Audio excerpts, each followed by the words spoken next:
Hello and welcome to ZaranTech. In today's fast-paced business world, managing revenue effectively is critical for the success. Companies need robust systems that ensure accurate revenue recognition and reporting. So today, with this video, we will dive into this amazing world of SAP RAR, which is also known as Revenue Accounting and Reporting. So in simple terms, RAR is a powerful tool that helps companies accurately recognize, manage and report revenue by ensuring compliance and accounting standards and regulations. SAP RAR transforms businesses by reducing revenue recognition errors by up to 30%. And it's not just about compliance but also about ensuring financial stability and building stakeholders' trust. So mastering SAP RAR is essential for accurate financial reporting and informed decision making, benefiting financial professionals, auditors and business owners. So in this course today, we will cover everything you need to know about SAP RAR, from its fundamentals to advanced functionalities. We'll explore topics such as revenue recognition principles, contract management and integration with other SAP modules. And by the end of this video, you will have the clear knowledge and skills to navigate SAP RAR confidently. Now before we begin, please make sure to subscribe to our YouTube channel and hit that bell icon for regular updates from us. Now let us look at our agenda for today's video. We'll start with main features of SAP RAR, then we'll move on to deployment options of SAP RAR, then third, SAP RAR architecture components, fourth, accounting entries used in RAR, and fifth, inbound processing BRM. Now, let's dive on to our session. So today we're going to touch upon what are the accounting entries that are generated in RAR and how is it calculated. So the condition types. Now all of you all know what are condition types, right? The condition types are what moves from SD to RAR, and generally three condition types are a must. One is your PR00 price, cost, and SSP. In case you all decide to use SSP as a condition type, because that helps in allocation. I mean, that's actually the standard that everybody uses, but there are ways that SSP can be derived. There are people who do it based on material in the BRF plus, which becomes crazy because BRF plus, handling with thousands of material, it's a very risky thing to do and it's not a good design. So we are used to, so I took an example of Z just in case whatever, right? Like ZPRS, Z is all customized.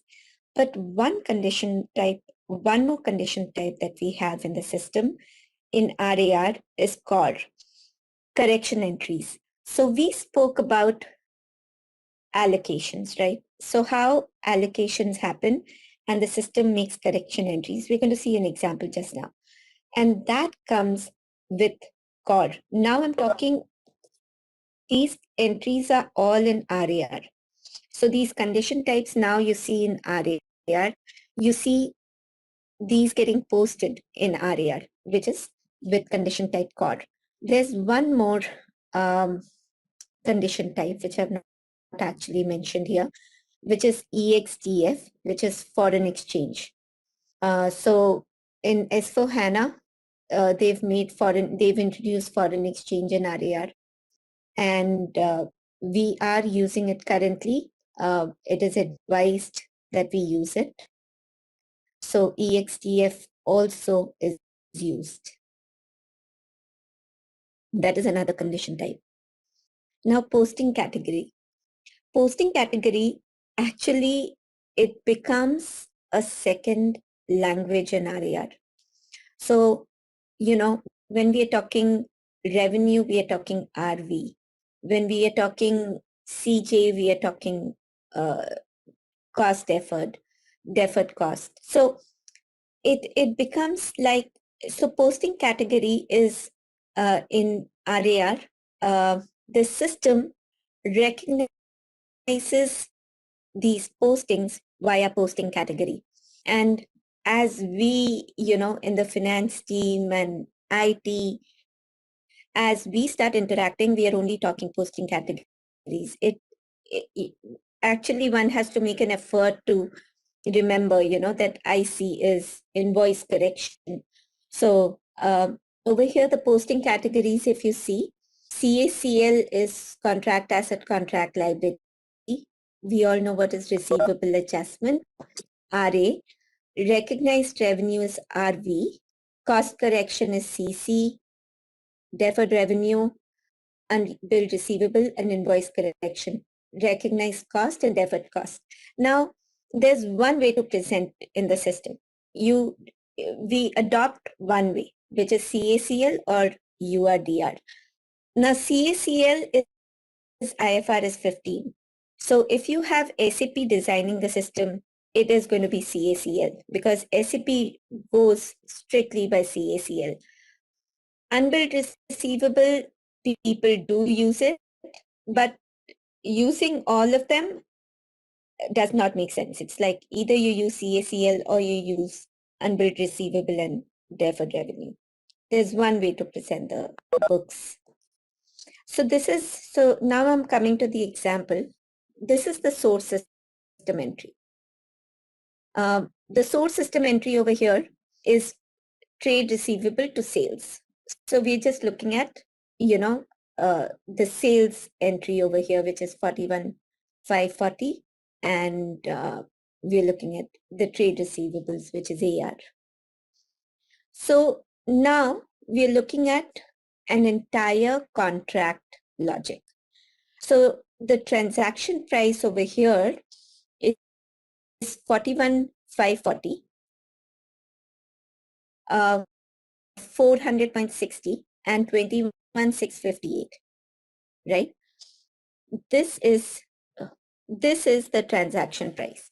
So your total transaction price is 63,598.60. This I took a real life thing and I put it over here so that you all could see the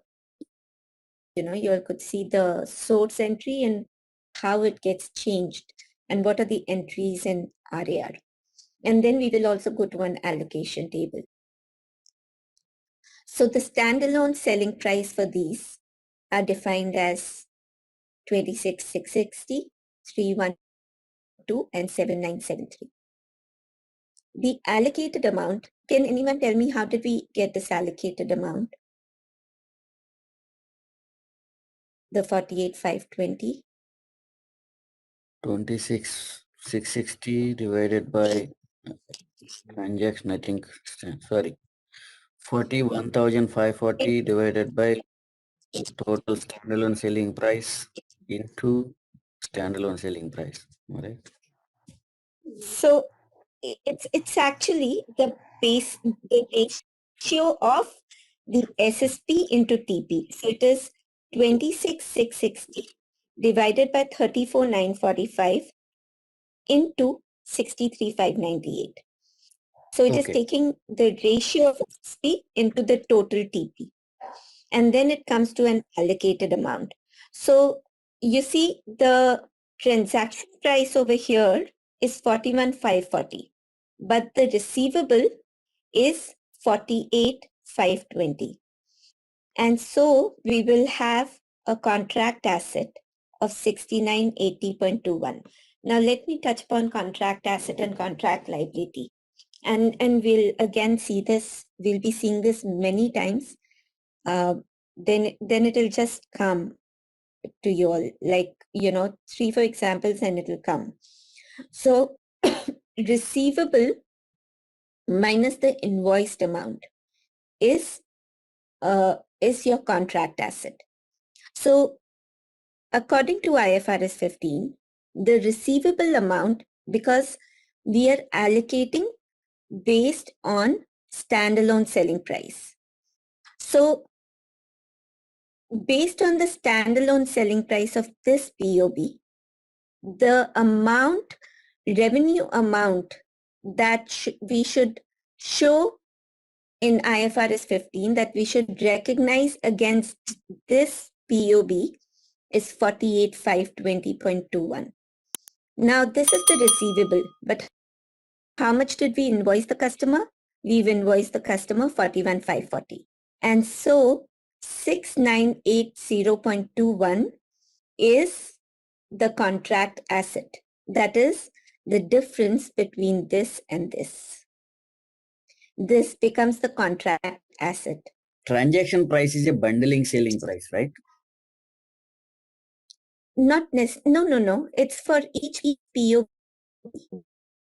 Bundling selling price is taken into consideration when you are calculating the contract asset and contract liability for the entire contract. So that's when we take the entire bundle, voice, data, text for the for 24 months. What is it that the customer will give I us? got it. That here, my one quick question is that, so standalone selling price when you are selling that price independently, and transaction price is price when you are signing a contract or something, right? So in this case, if you see this example, the standalone selling price is very less, but transaction price is very high. Is those kind of scenarios possible in real time? So as you said, like it is a real time scenario. This is a real-time scenario. So yeah, standalone selling price, like your charger, Hmm. like I gave you an example of your phone and charger, right? So your phone is the charger that you buy it for 40. That is your standalone selling price. But Apple will say that if you go to all the stores, Hmm. everywhere, and the whole world, you for this material, I think I'll keep my standalone selling price as $30. But when you go to Toronto, it will be 35. When you go to US, California, it will be 28. When you go somewhere else, it could be some other cost. Standalone selling price is for the material that the company decides. Shiva, I mean, like if I rightly understood, I think Shiva was asking the transaction price will be the contract price as a whole, right? So, but here the transaction price was again uh, differentiated for each POP. So, The transaction price is always for each POB. The example that I showed you, and that is why I'm showing you this example too, because there are different examples. For each POB, when we do an allocation, even for voice, data, text, okay? Now, we've got to understand voice, data, text, and the phone will come as 4 different POBs in the system. And each of them will have a transaction price. Like the phone will have a transaction price of 230 and a SSP of 1,000. okay. The So voice, you mean to say for each POB we will also have like standalone selling price, we will also have transaction price attached in the order, it seems. yes. That is not my, sorry Kumar, so that is not my question. So what I was asked, that the transaction price means it is a contract price. Whenever we go for a contract, that always reduced price, right? Correct. Yes. OBO is okay, but my question is here is because she said it is a real time scenario. So real time, if you sign a contract with AT&T or something, it will be a lesser price, not the more price. Correct. But standalone selling price is very low at here. Means for some of the POBs can understand, but every POB is a low price. So on that case, I'm just thinking means like is this kind of business also be able to also available in real time scenarios. So okay, yeah. If material price is there calculating in the state wise or something, that's okay. Yeah, I'm okay, Shilpi, for that. Yeah. Shil, one more question related to this. So, if it is actually, as you rightly said, one example, so mobile charger. So, mobile may be selling at $100 and charger is offered at free of cost. In that case, transaction price will become zero. The charger transaction price, yeah, that will become zero then. Okay. But charger, But standalone selling price, we have to put actually, suppose it is $10 or $30, we have to put the transaction price, and the standalone selling price will be 30 and transaction price will be zero. yes, it really depends on how the company wants to show it. So the company, if giving the charger free of cost along with the phone, they don't even include the charger as an additional POB that is going. As a POB. So it will never be a POB. It will be included with mobile. Right, This and that will be an indistinct POB. SSP low, the voice data and text that we give to the customer. So in case you're charging $70, the $40 that you're charging to the customer will be a TP, and it will definitely have a lower standalone selling price. So it will have a standalone selling price of 20. Standalone selling prices, and that is where the companies earn all the money. So text, how much does it really cost the company for texting? But they charge the customer, $10, $12, $15, saying per month $15 you have to pay. For them, the standalone selling price will be 1. So there are many, many materials where your standalone selling price can even be, we have in this company, we have standalone selling price because, we get a few No, yes, items. I got to that point, but here question is, it's not about what actually material cost and what company is selling. So that would be a profit for them. But here question is that standalone selling price. It is also a price who is selling to customer when they buying independently, not with the contract, right? Yes. The standalone selling price. Yeah, That's which you are coming is like, for example, text is a $5 cost to the company, but they are selling to the customer $10. They are making $5 revenue. That is okay. But here it is not the cost plus revenue or something. So here it is standalone selling price is like a where single customer go directly and buy a phone or something. Where the contracted customer go buy a phone or something in the transaction price. So when I'm taking a contract, so it would be some discounts or some maybe the useful for me, right? And sometimes I can understand even the contract also can be sell on a more price because the customer is a bad customer or he doesn't have good credit or something, some cases. right. There is a risk to the company. So on that cases, okay, I understand. I agree with you. Yeah, can be possible means which my initial impression is that so contracts always be a some reduced amount and standalone should be a some more amount. So yeah, when coming to these kind of scenarios like a customer behavioral or something in then that could be okay. But here each POB have all POBs have more price than the standalone selling. So Yeah. then I just start to like ask you a question. Is this a real time? Is this possible or something? So just yeah, I got that clarification. That's okay for. Yeah, and we have a standalone selling price of even 0.01 in some cases, and all these companies, no companies are, they all make profit in every transaction. So, um, but but good point. I get your point, what you're trying to say, and that is right, because cost. We're not really looking at the cost. We're looking at the SSP. So we have the contract asset and contract liability. Now, contract asset and contract liability can be calculated for each POB, and it is calculated for each POB. But the system, generally, how you really see it is you do it for the entire contract as a whole. So if your contract asset is 100, your contract liability is 30, the system takes an overall contract asset of 70 and amortizes that over a period of time. So there are calculations for that. And that is a better way to do it. If we do each POB wise, contract asset and contract liability, which some businesses have, like the current project that I am in, we are doing it per POB. So we do have contract asset and contract liability per POB. But telecom companies, they all go for contract asset and liability for the entire contract. And that is in configuration that one can decide. So that those are questions that come in when you are designing the system, seeing how is it that you really want to see it. and we show examples to the customer, and then the customer decides. So here, why is it that we have a liability?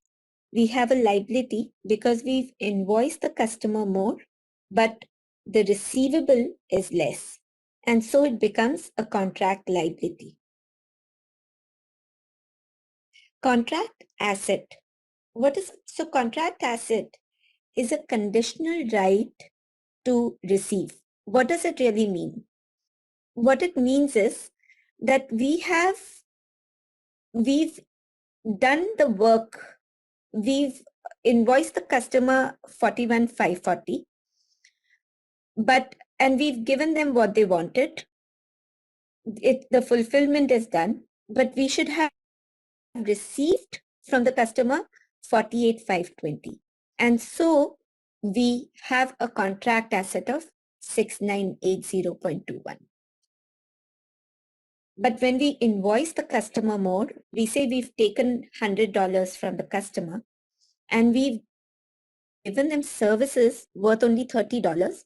So the rest 70 is what we have to fulfill. We still have work to do, and we have to finish that performance obligation by giving the customer $70 worth of fulfillment.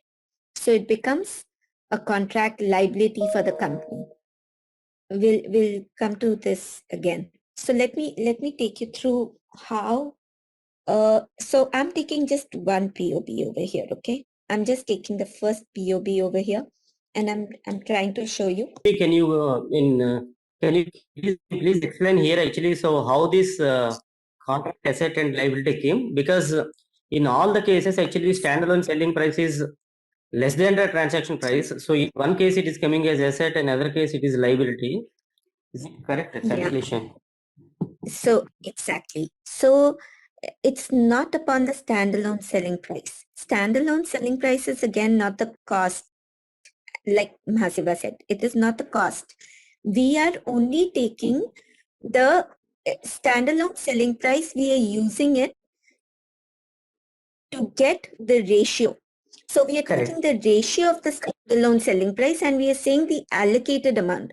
So how do you read this line? You say that what we are charging the customer is 41,540, but what we are recognizing in our books is 48,520. So then what is the difference? So how it is arrived? So can you take a calculator and all three calculations? Yeah. So 41,540. So let me write TP 41,540. How much was this? 400.60.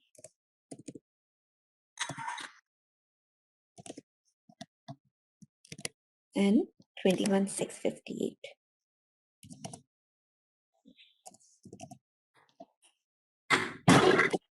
We didn't have anything. 0.00. And this is the SSP. So we are talking 26,660 and 312. 26,660. Sorry, 26,660 and 312 and 7973.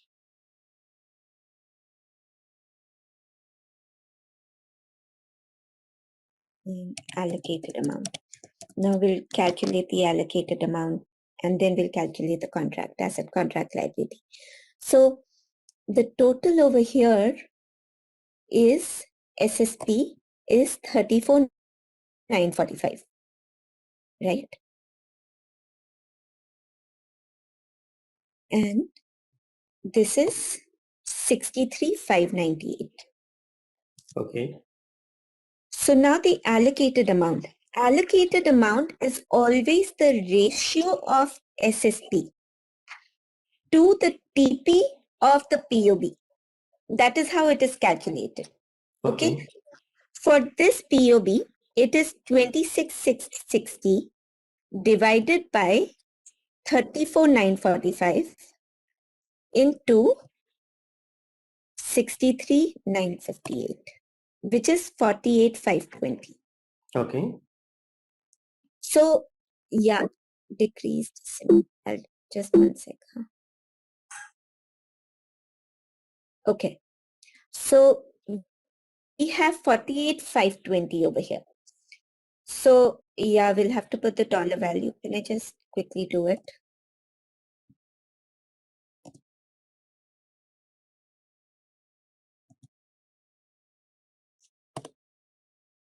And we have 567.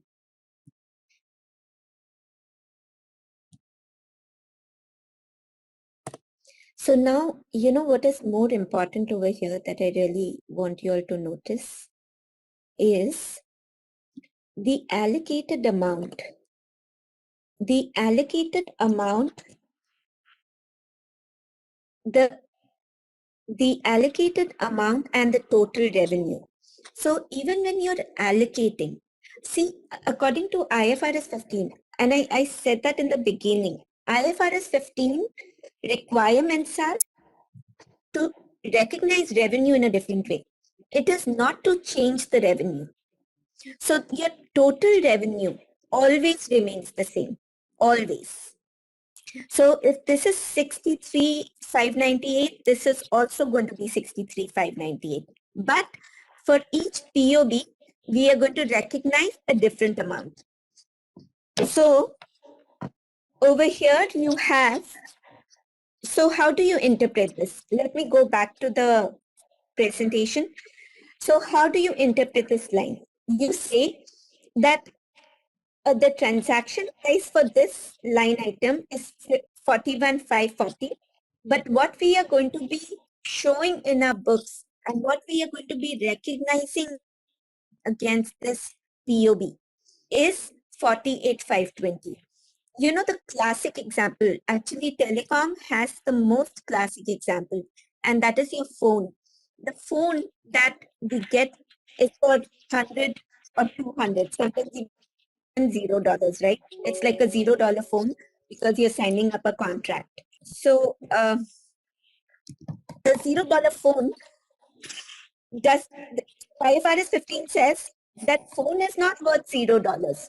So you have to recognize revenue against the phone. So they say that for each POB, we have to allocate the revenue because nothing is free. The fact that it has a SSP, and really the SSP of only air is 0, you know, everything has a SSP because it's a material. So the fact that it has a standalone selling price, nothing is free. And based on that, you have to allocate the revenue. So they are saying that you have to allocate a revenue. Now there has to be some basis to allocate the revenue, right? Every company can take any amount they want. But again, remember the objective was to make it an international platform. So that 2 companies or 3 companies can be compared. A company in India can be compared to a company in US, can be compared to a company in Europe.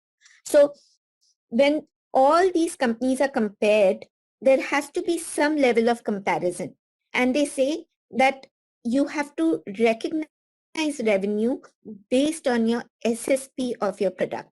So for this particular line item, though we are charging the customer only 41,540, the amount that we are going to recognize in our books of accounts, the amount that you're going to show as sales amount, which you're going to post to your P&L account, is going to be 48,520.21. That is the entire theory of IFRS 15. It's the revenue recognition, how we recognize the revenue. And again, I'm just repeating over here, the revenue does not change. You know, this is such a key concept, which I realized at one point of time. I mean, though we were going on and on and on in the first project, and then I realized the significance of this entire thing, that the revenue doesn't change. So if the revenue is changing over here, even though we are allocating towards, and that's when I really understood IFRS 15 what are they trying to do? They are only trying to allocate revenue and distribute the revenue amongst all the POBs so that we recognize revenue properly. And we do not say that, you know, for the phone, we did not make any money this month for the phone, but we've sold about 1,000 phones. There should be some monies coming towards phones. Or we'll say that towards our phone, it's a loss-making thing. We earn only about $100 when we sold about 3,000 phones. So, you know, those are things that are taken care of by doing this SSP and allocated revenue. Shilpi, like for our better understanding, and it's a more education thing. So like, can you please explain in the same scenario, if we used unbilled receivable deferred revenue concept and contract asset and contract liability concept? So unbilled receivable and deferred revenue, no? Prima facie, it's the same thing. It's almost the same thing. There is a very small difference, and you know, we had a full. There was actually a full hour meeting with SAP for this when Bramisol and all of us were there and we were discussing it. But UR and DR and CCL, it's almost the same thing. It is how you want to represent your books of records. But you have to do it in one way. The books of records, it went really bad. So that's when it was established that you cannot be just adopting unbilled receivable and deferred revenue along with, you know, contract asset and contract liability. It's how you want to represent your books of accounts. And if you have SAP designing a system, it is going to be contract asset and contract liability, because IFRS 15 says you must do contract asset and contract liability, and SAP follows that very, very strictly. I've not seen SAP, they post about that saying we've never really told our people to go with unbilled receivable and all that. It is possible. It is a system that you are designing.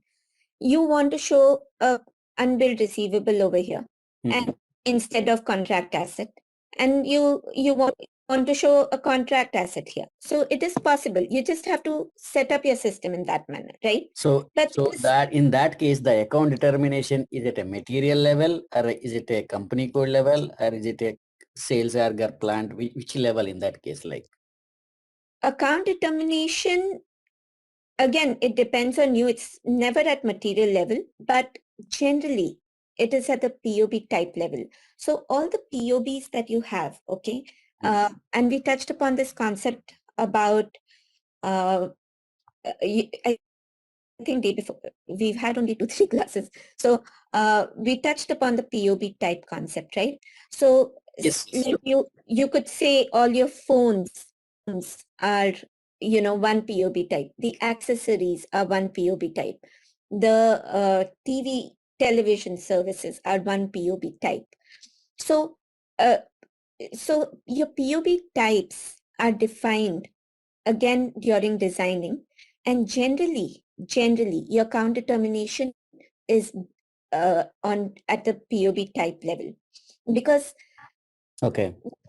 yeah, like phone, whether you're selling an iPhone 12 or you're selling an iPhone 6 Plus, the revenue, you want it to go to the same account, no, for the phone, because you're taking the Revenue is okay, but yeah, revenue, there is no discrepancy in the revenue. Anyway, revenue is P&L, it will go. Here, the thing is that contract asset and contract liability and unbilled receivables and deferred revenue.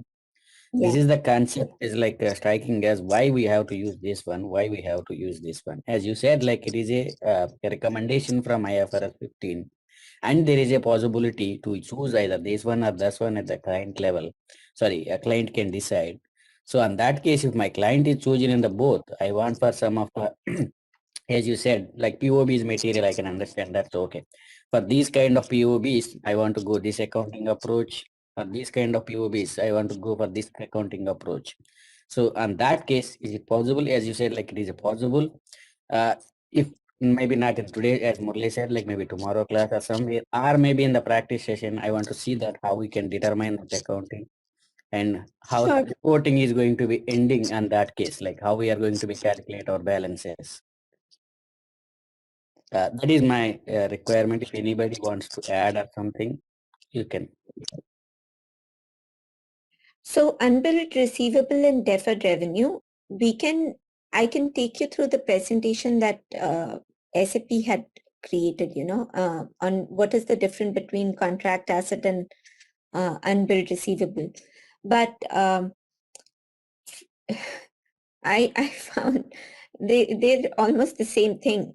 But contract asset and contract Yeah, it means same thing. There is no pressure on you. Like just we want to see, so we want to try both. That's it. Yeah, absolutely. Because it is like it's a training, so requirement can come at any time. Right, in a SAP anything is possible. Today, this like in the one approach, maybe tomorrow the client say, no, I don't want this approach, go that approach.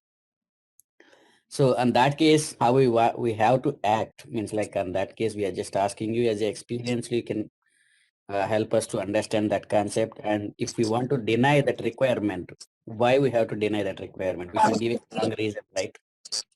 I'll share whatever I know Yeah, we about wanted that. So yeah, it is not a means like today itself, now itself I want, I'm not asking. Maybe tomorrow class we can discuss more on that.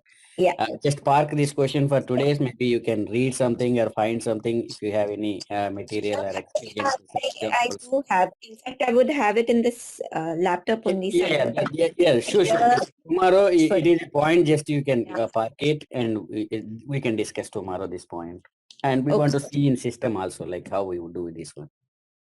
So the account determination and how is account determination really set, and how are the POBs derived, we will do in the BRF plus class. So that is the BRF plus, because that is where we define the rules and everything. So we'll do it in that class.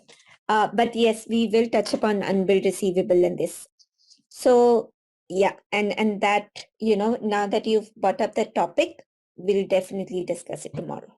I will look out for that presentation, and I'll share whatever I know with you all. So here, now the contract asset. Contract asset is again receivable minus invoiced, right? So over here, it is calculated as this minus what we have invoiced, and that is 6980.21. And so it is not based on the SSP. Again, he made a very good point. This is not the cost. So even if it is lesser or more, it really doesn't matter. And over here, it is this minus this. Here the receivable is more, so 167 is the contract asset, and the liability will be, I did this minus this, so it came in minus, but you guys have understood. So here this is the contract liability. So whatever is more, the system will take that and show the rest as contract asset or contract liability. In this project, we don't really have contracts going, for a very long time, unless it's a time-based contract. So really, second line is also the same as first line, so it is not minus, it is exactly, I said that was my mistake. It is actually this minus this. So this is a contract asset. This is a contract asset, and this is a contract liability.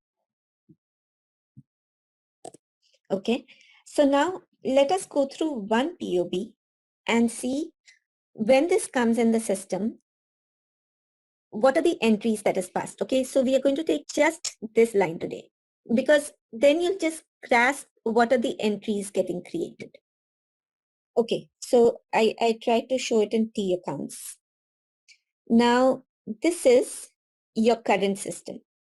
So we have AR to sales, which is 41,540.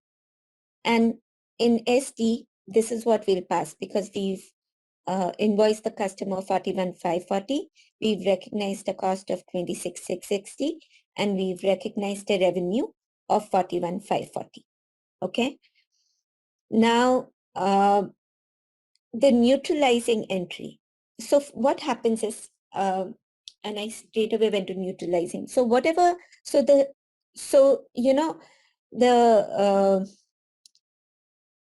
the system, they say that, okay, we've earned a revenue of 63,598.60 because we've invoiced the customer this much.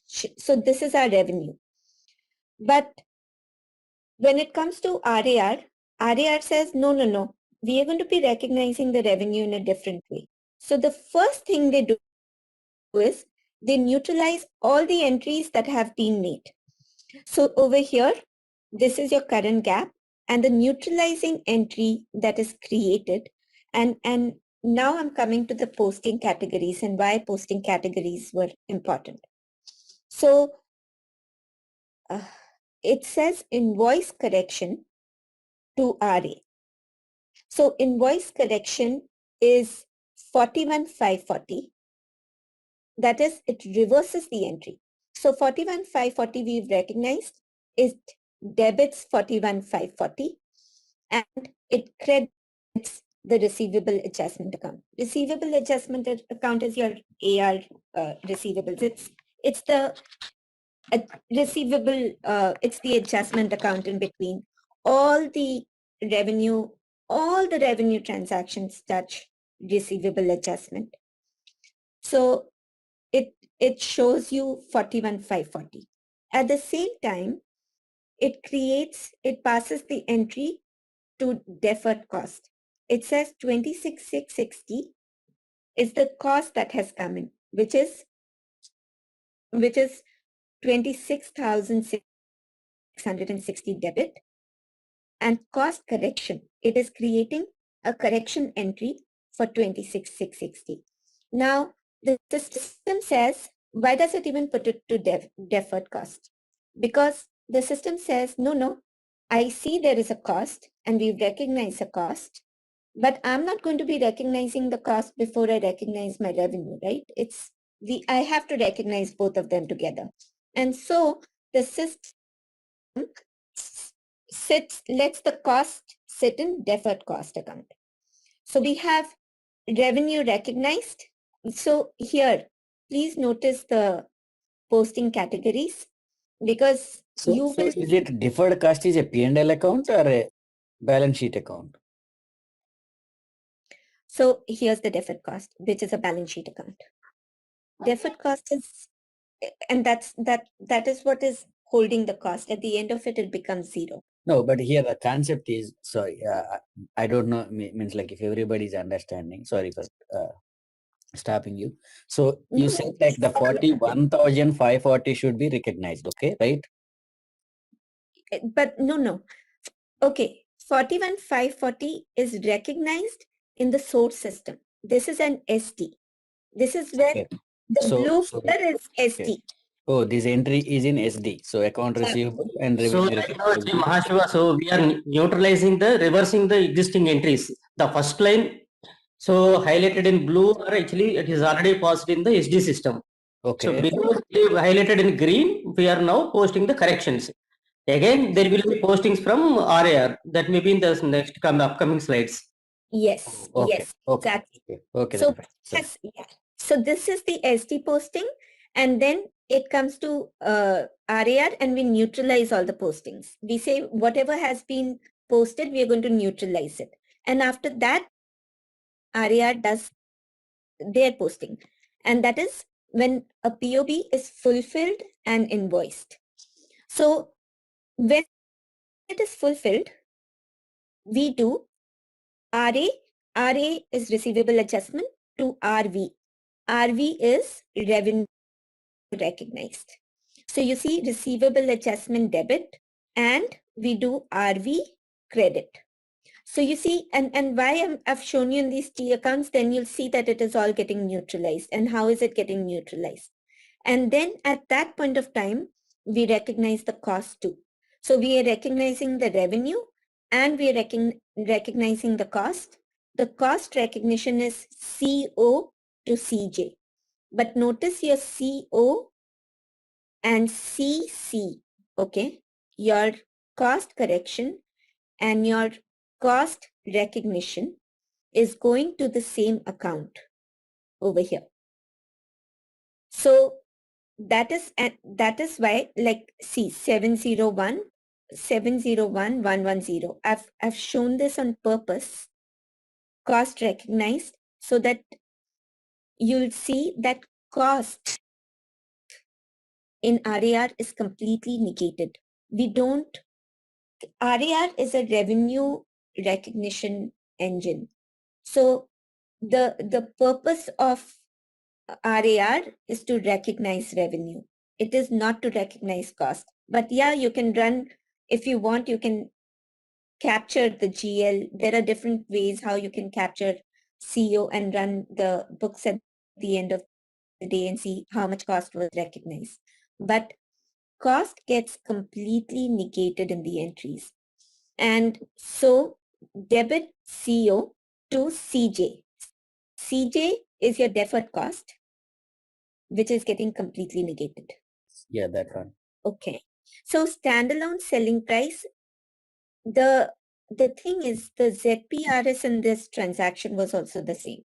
And that is why I showed it over here as, 26,660. These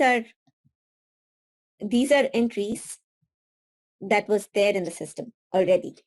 So that means it is actually standalone selling price. It is coming as cost. Over here, right? Condition type actually. So it is linked to condition type cost. Yeah, exactly. You're right. That is the linkage. So it is linked to ZPRS over here.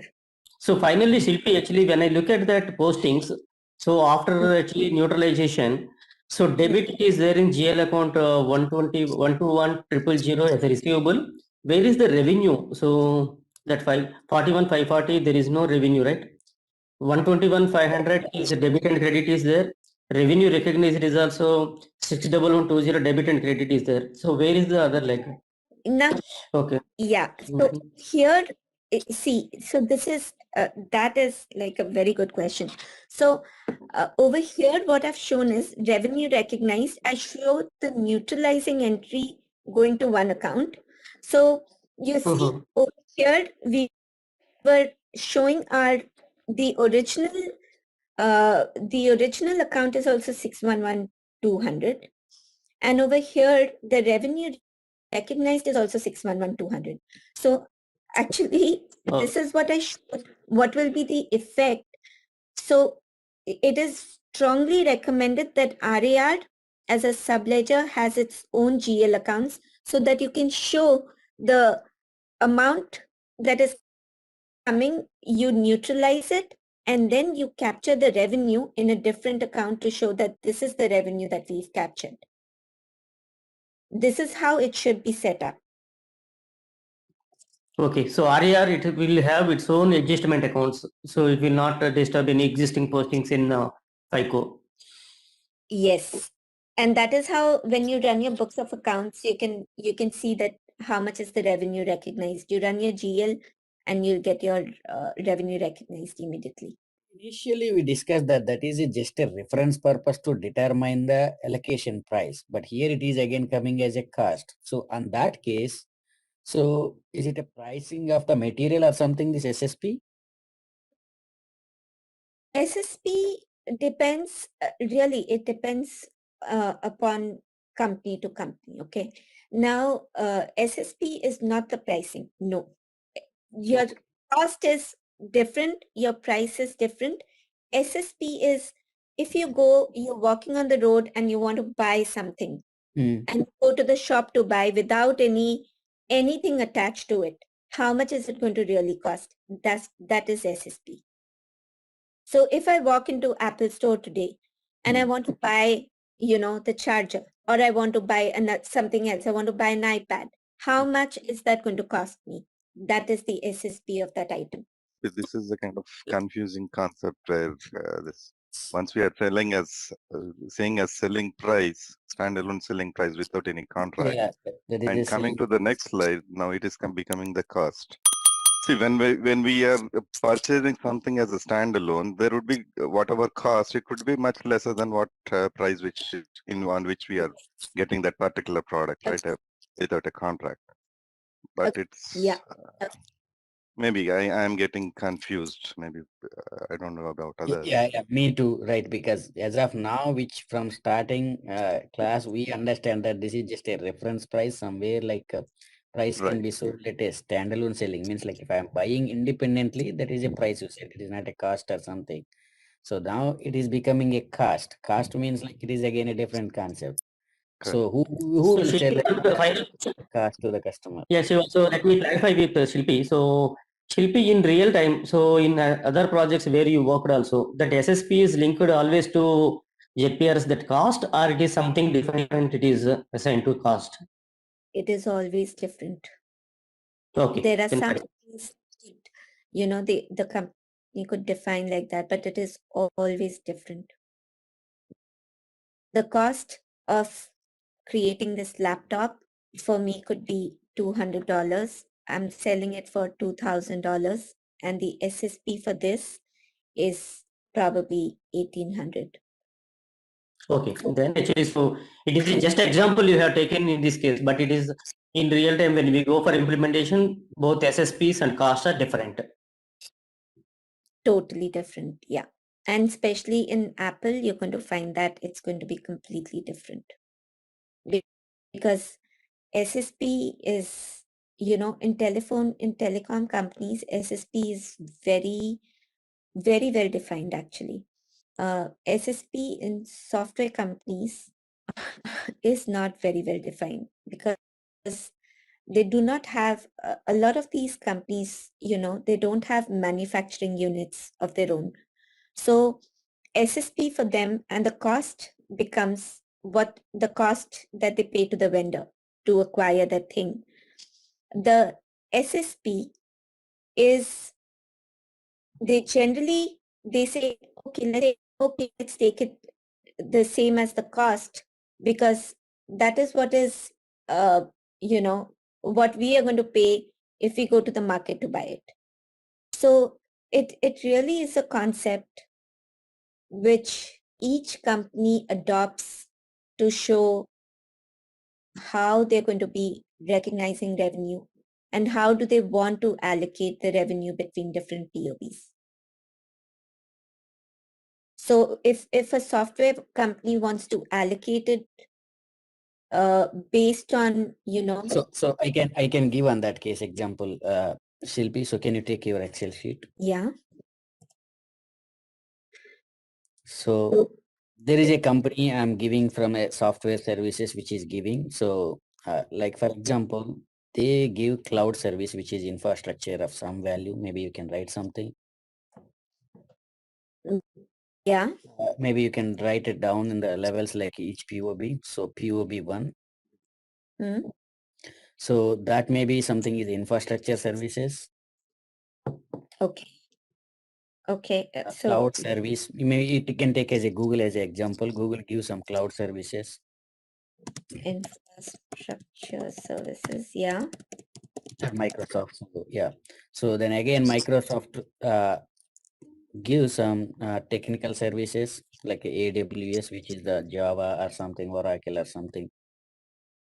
Software services. Mm-hmm. And in the third Okay. POB, may they give consulting services. And that consulting is not a directly consulting. They offer something is, you can take example as a TCS. Microsoft reached us as a different vendor. And on behalf of Microsoft, we are implementing something to the client, customer. Right. Huh. Yeah. Yeah, in this case, please tell us the accounting entry. So as you said, like it is a cost concept or something for a software company. So this is the real-time example of software companies. So, okay. So in this case, like consulting services, okay. What do you say is your TP and what do you say is your SSP? You can take something. You can take any figure. That's fine. So consulting services, let me take it for one. Everything Resource. contract is 24 months.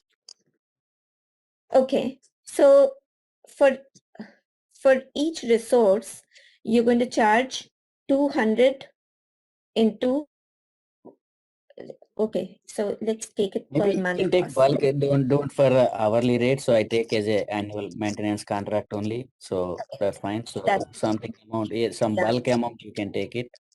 So let me take 1,000. So 20,000 into 24 is 24,000. Okay. Yeah, that's fine.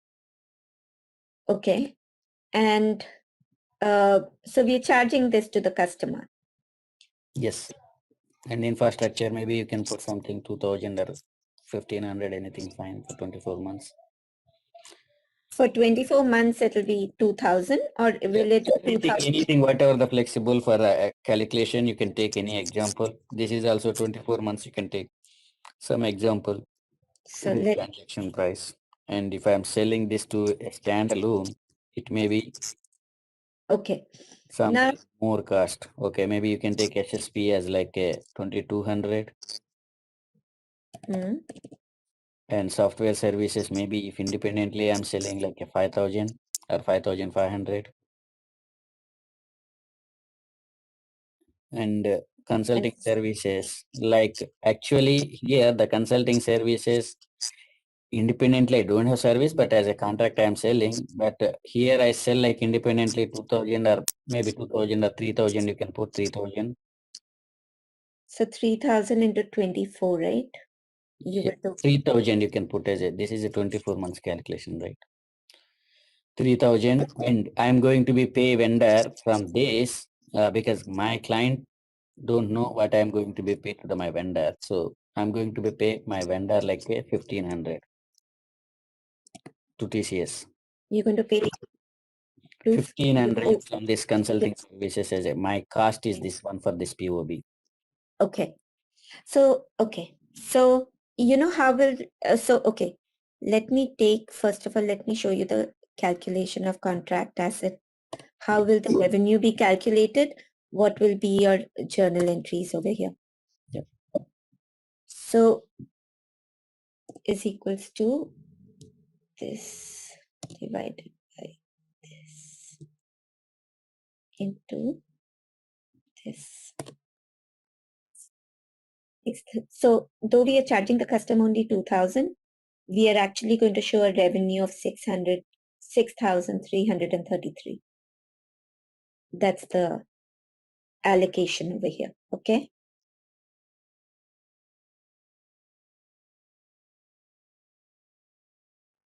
$15,832, and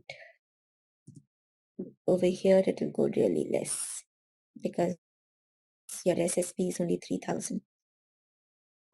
So though we are charging the customer 24,000, the fact is our SSP is only 3,000, which shows that you know, which shows actually that this thing is cheap for us and we're making good profits on this. So we, because our resource, this is high, the skill set is high. So, and then we have 1,500. So now now the first is IC2RA, okay? 2RA. So when it comes into the system, we will do an IC. An IC is $2,000 that we've charged the customer. So we'll do, for one POB I'm taking, 2,000 to receivable adjustment 2,000. This is your neutralizing entry. We are first neutralizing this in the source system. So that is SD, right? That is SD entry. No, the SD entry is AR to sales, right? So the SD entry will be AR to sales. Okay. So AR to sales is 2000, right? yeah, it's 2,000, 2,000. We are, For that, you are adjusting the entry with IC entry, IC and RA. You are taking into correct. revenue accounting. That is with the Yeah. transaction price, right? Yes, and I am taking only the I'm taking only RAR over here now. So this Okay. is in source system. So what I showed you was only for your understanding. Okay. So that is AR to sales. But this is in RAR, we'll do IC to RA 2000. Then we'll do SSP does not come. SSP is a statistical condition type. It does not create any entries. It is only for calculation purposes. And your cost will be CJ to CC. And let me take a cost of 1500 over here because we are doing this POB. That is why. Okay. So 1500. So what will happen is 1500 over here. So when your RAI comes into RAR, it comes with 3 condition types. It will come with PR00. Let me explain this actually. This is a good example. It will come with a PR00 of 2000. It will come with a ZSSP of 2200. And it will come with a VPRS of 1500. That is how you read it. So now the system says this is going to be your SDOI. That is Okay. So your, you mean to say these all conditions are already derived in SD system, right? yeah, What correct. is the And the price and what is the SSP and what is the cost? Everything is already there in SD contract and it is moving to RAR, right? perfect, Mahasiva. So when it comes, so when a SD order is created, okay, when the SD order is created, the SD order moves into RAR as SD order item. And it can come with more condition types. These condition types will definitely be there. PR00, ZSSP, and VPRS. ZSSP, I made it, I mean, it depends on how you name your condition type. I made it Z. So, yeah. That's okay. That's okay. Because as of now, our assumption is that where that 1500 is coming. So earlier you said like SSP is a cost. So now the cost condition is also coming to RAR. Means we have a reference, right? We have Yes, a reference through condition of GPRS or maybe VPRS, whatever it may be. exactly. Okay. So now you can go with the accounting entries. Yeah. Okay, so it will be IC to RA, CJ to CC, and then we'll go to, okay, fine. So now I can go back to the presentation, or do you want me to continue here?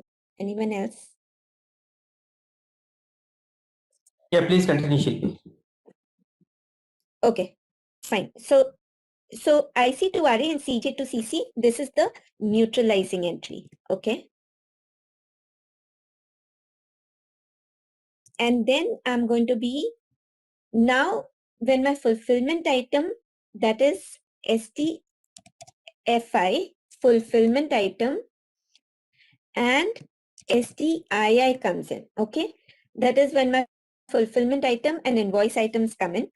Now, there are different scenarios, and we'll touch upon that when we touch upon our configuration and BRF plus and everything. So there are different scenarios, but SDFI and SDIIs will come in, and revenue and cost is recognized through these. So when SDOI comes in, this is your planned revenue and planned cost. When SDFI and SDII come in, we recognize this revenue. So the revenue recognition will happen over here.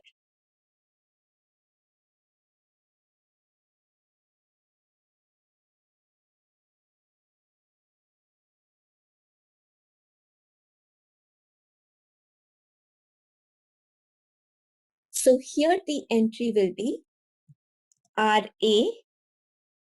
RA is receivable adjustment to RV, which is revenue recognized. So receivable adjustment to revenue recognized. But this will not be 2000. This will be 6,333. No, sorry, I'm sorry about that. It will be 2000. I'll explain this to you. And this will be cost recognition to CJ, which will be how much is the cost? 1500. So your cost gets totally neutralized. Now comes, so I'm going to keep the cost over here. Okay, now this is important. So RA to RV, we have the entry, which is we've earned 2000, but the system says that we should be earning 6333.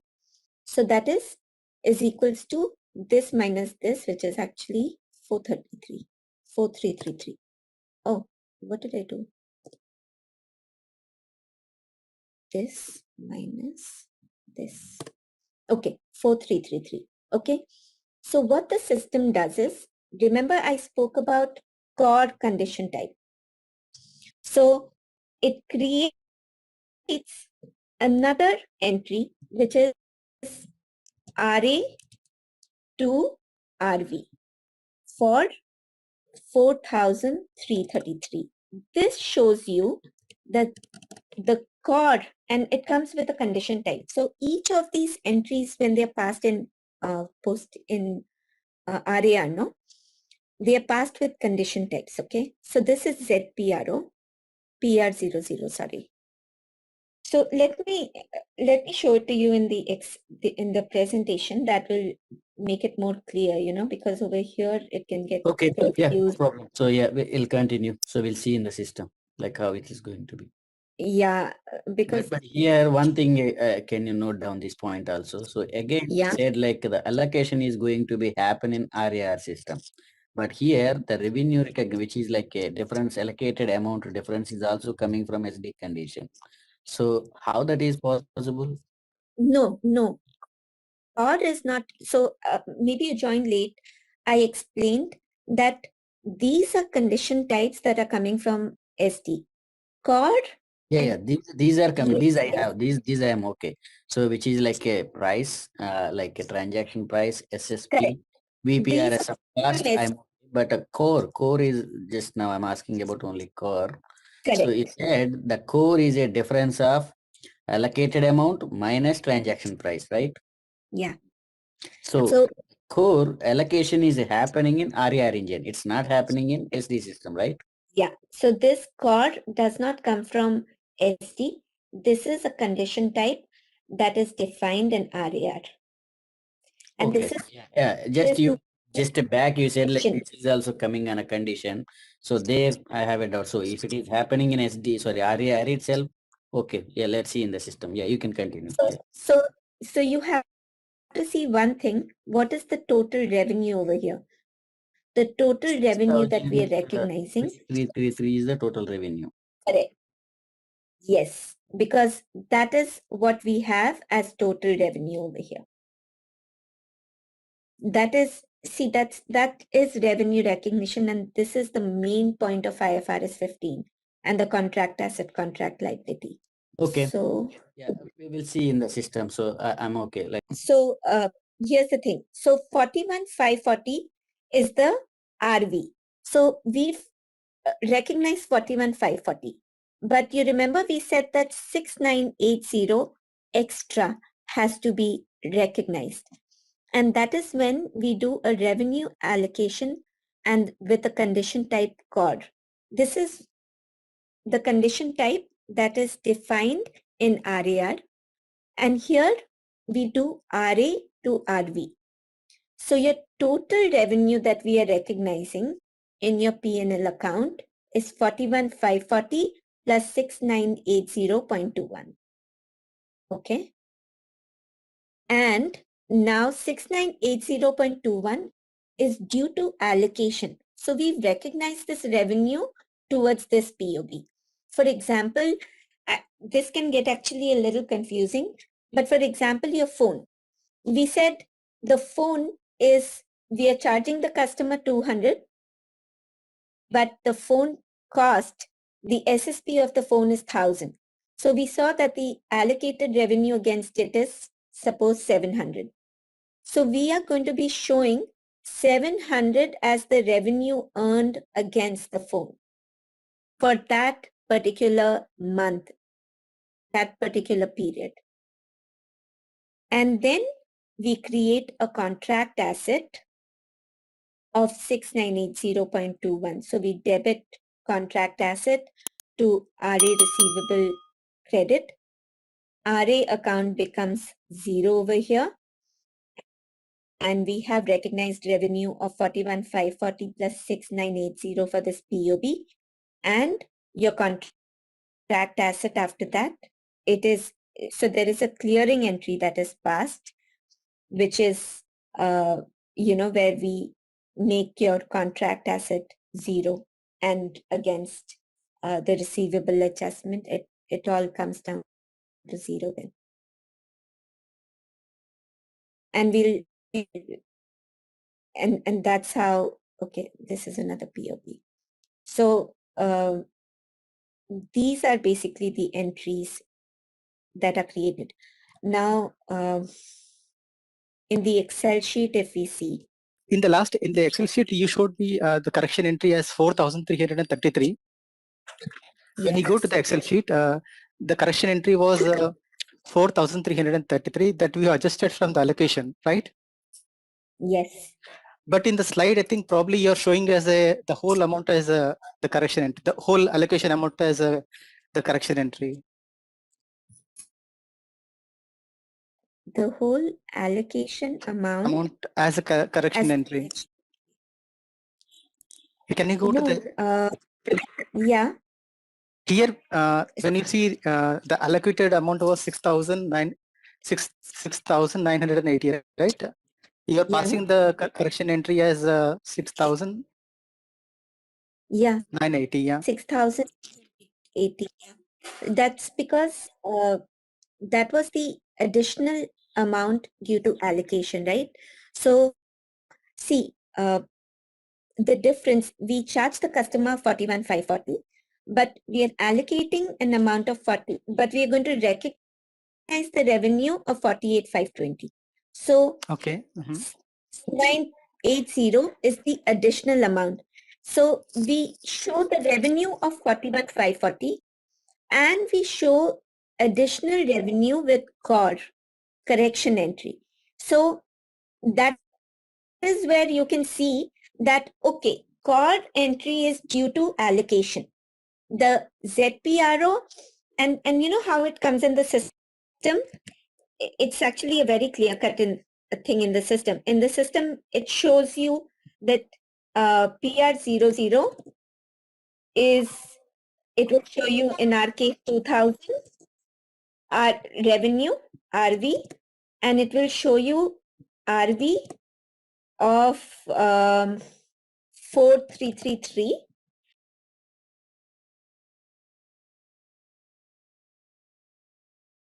Revenue became small. Okay. And it will show you core. So when you read it, it will show you that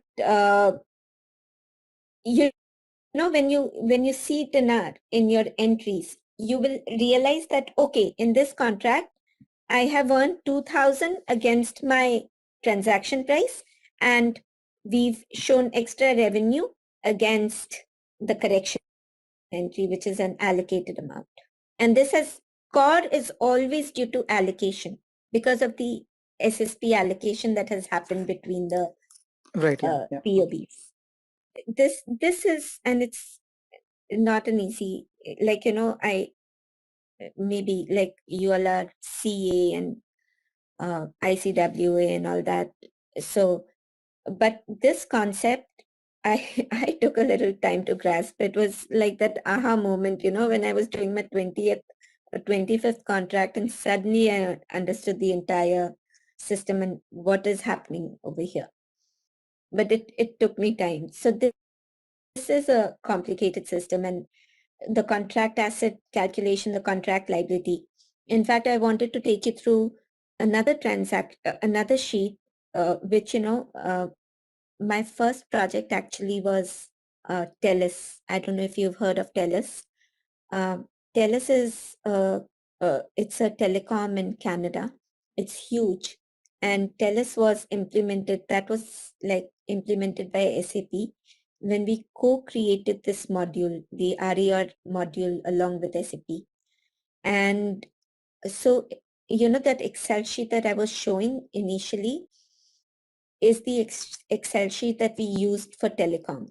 And that is what I wanted to take you through. And how did we calculate? Because what I'm showing you right now is from my current project. My current project has a very flat structure. We don't have contracts for 24 months, and every contract is not going for 24 months. It's like contract asset is created, it is negated in the same month, and everything is zero. The revenue is earned, that contract is completed. But telecom is very, very complicated, where you amortize. So when you have a contract asset of 6980, you amortize that over a period, over the life of the contract. And that is, again, that calculation and what are the entries going to be in that is a little more complicated. And we can see that tomorrow. We can get into that entire calculation, and I'll put the entries in the table like that. So you all can, you'll all be able to relate to it and how the calculations are coming and what are the exact entries. I'll show it for the first, probably first 2-3 months, like in the T table on what the entries are going to be. But the concept remains the same, right? Whether it's telecom or whether it's another software company, the concept remains the same. And the concept remains the same because your allocation happens amongst POBs based on your SSP. SSP is an extremely important concept. It has to be designed properly. And if you've got SAP designing it, it is going to be proper, because they have been stressing upon this concept. We understood this entire thing. And if so, that then you have the contract asset and contract liability.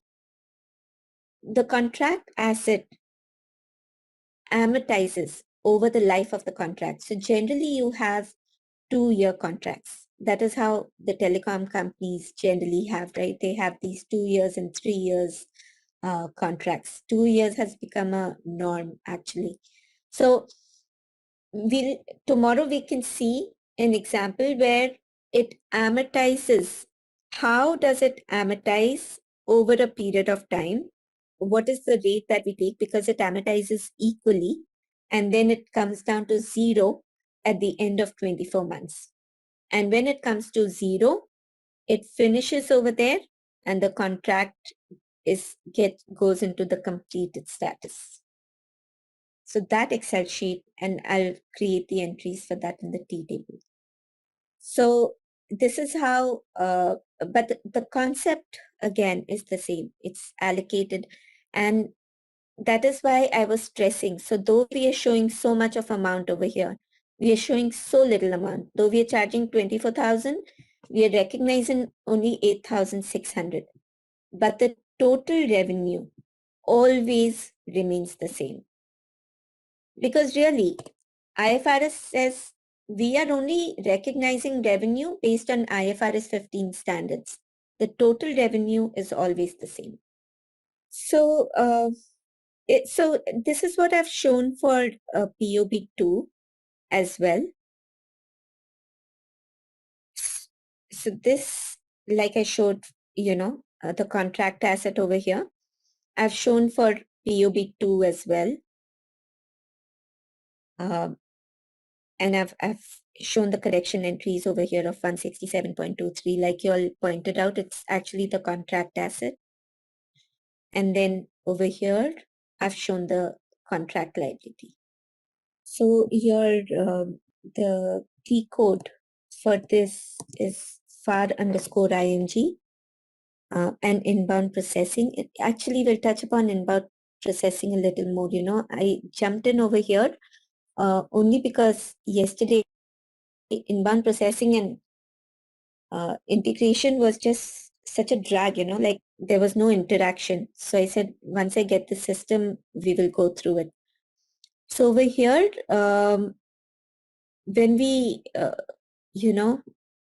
accounting principle specific.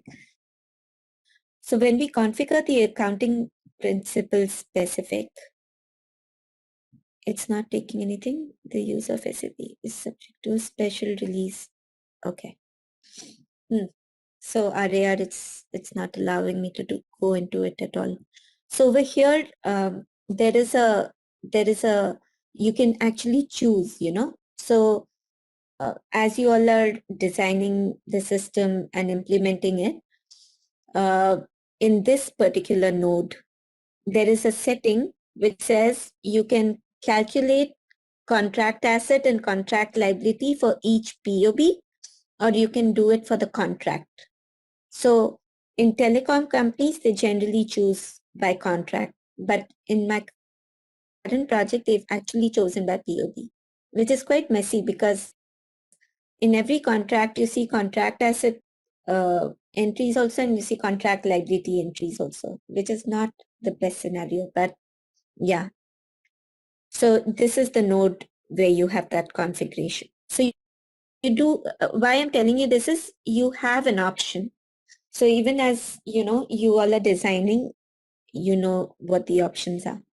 Yeah, so here I showed contract liability, but I've not shown any of the contract asset, contract liability clearing over here. And we can touch upon this, okay? And this Excel sheet that I'm showing you, this Excel sheet doesn't become very obvious even as you see the entries, and you're seeing the entries, what is happening, what is the system posting, what are the GL document entries. It's not very obvious. So when you understand this concept, all the entries that you see in the system, it starts making sense. And how has SAP passed those entries? How on what basis has RAR passed those entries? It all becomes clear. So anything else that we've done till now, we've done integration, we've done inbound processing, we discussed yesterday. We did RAI classes. We did, we touched upon the different events that are there in the system, OI, SD, FI, and SDII. We've touched upon, so if you're not, we can go on mute. That would be nice. If you're not talking, let's just go on mute. So we've touched upon the condition types, like order items come in with what kind of condition types. Then we have FI items. We've touched upon the architecture, that is ARL, the configurations happen. We only just touched upon BRF plus. BRF plus is a completely, it will cover that entire BRF plus in one session. So BRF plus has to be understood, and at that point of time, we'll also see how we set up our account determination. What is the account determination? How do we set it up in BRF plus? We'll touch upon that. So that is in the future, but we've touched upon SDIC, the integration points. We'll go through the entire configuration. The configuration we've not gone through, but at the end of it, what are we configuring and where, and what is it leading to, you all will understand. Even when you're supporting and you see some problem, it is coming because of what kind of configuration. So we'll go through the configuration, though RAR configuration is actually very basic. All right, now let's test your knowledge. Here's a quick question for you. What is the primary purpose of SAP RAR? Option A, to manage payroll processes. Option B, to handle customer relationship management. Option C, to comply with new revenue recognition standards.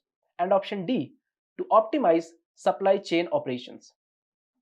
Now take a moment to think, and when you're ready, do type your correct answers in the comment section below. Hey there, ready to master SAP RAR? Our course is your ticket to becoming a pro at managing revenue accounting and reporting. You can learn at your own pace right here on our platform. Throughout this course, you'll dive into SAP RAR, a powerful tool for handling all things revenue related, from tracking sales to generating reports. We cover it all, from the basics to advanced techniques, crafted by experts in the field. Your instructors are seasoned pros, dedicated to helping you grasp every concept and answering any questions you may have. And guess what? Our students love it. People just like you have found our course incredibly beneficial. The best part? It's budget friendly. You won't have to break the bank to gain this valuable knowledge. Ready to become a SAP RAR whiz? Enroll now. For more details, visit ZaranTech's website. So I was going through this, and if you see unbilled receivable and deferred revenue. Unbilled receivable and deferred revenue initially, like over here, what is unbilled receivable? It's fulfilled revenue minus your invoiced amount. One can argue, one can keep arguing. This meeting is being recorded. We had many sessions on this, discussing these things. But at the end of it, unbilled receivable and URDR was something that was followed before RAR came into the picture. How was amortization done at that point of time? Every company took amortization the way they wanted it. They said, we'll do 10% for the next 5 years. We'll do something else for, like everyone had their own way to do it, and they showed some amortization. That's when IFRS 15 kicked in, and they said, we have to standardize this.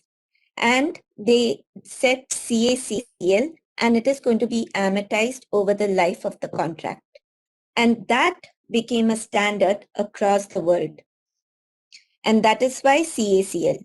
RAR is a very powerful engine. You put in 10,000 POBs, it will allocate 10,000 POBs, and it will give the right entry for those 10,000 POBs. That's the power of RAR. And, like, if you want URDR, get into your own IFRS, get into the own accounting principle. RAR has this facility where you can create IFRS 15 as an accounting principle, and you can create GAAP as an accounting principle. I have not worked on that, but I know it has a facility like that. And if you do GAAP for the same contract, you can show GAAP revenue and you can show IFRS 15 revenue. So there, in GAAP, you can do unbilled receivable deferred revenue. In the other, you could do CACL.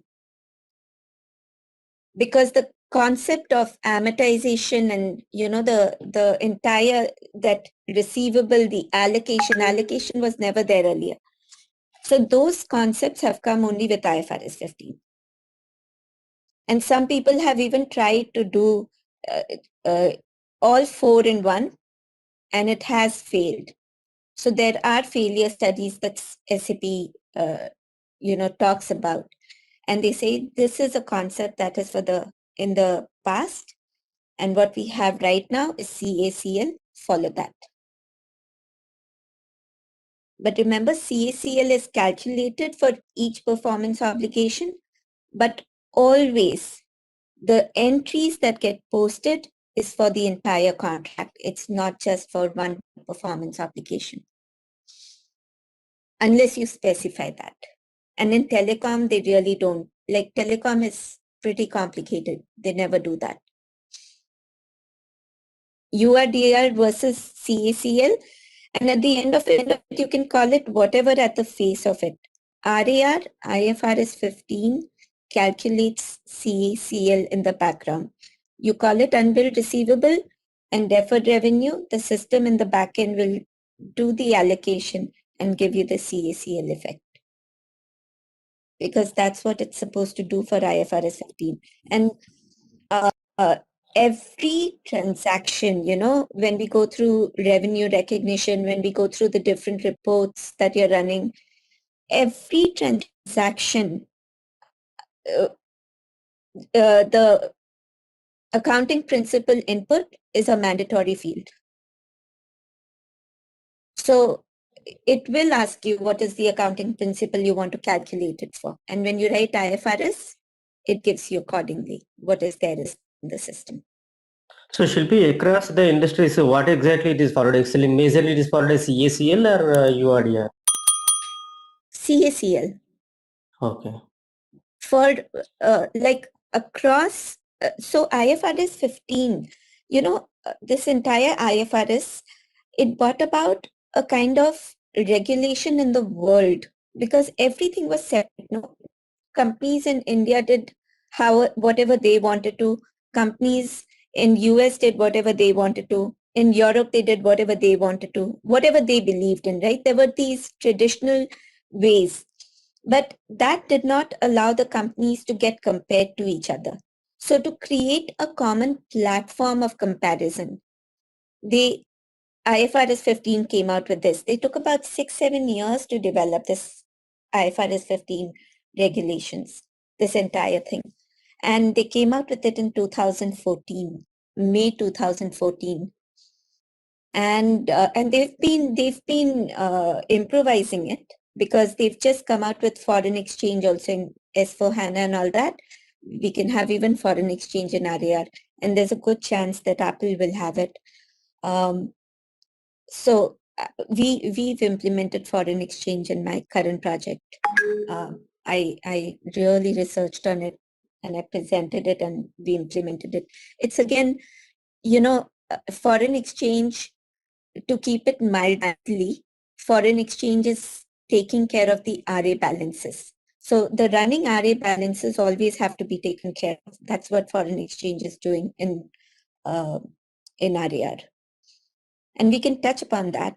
That was not something that we've mentioned in the course, but we can definitely touch upon that too. So now, in S4HANA, why they had this presentation. Earlier, what used to happen was when you run the invoices have come in or the fulfillment items have come in, and when you run the recognition program, it would calculate your CACL.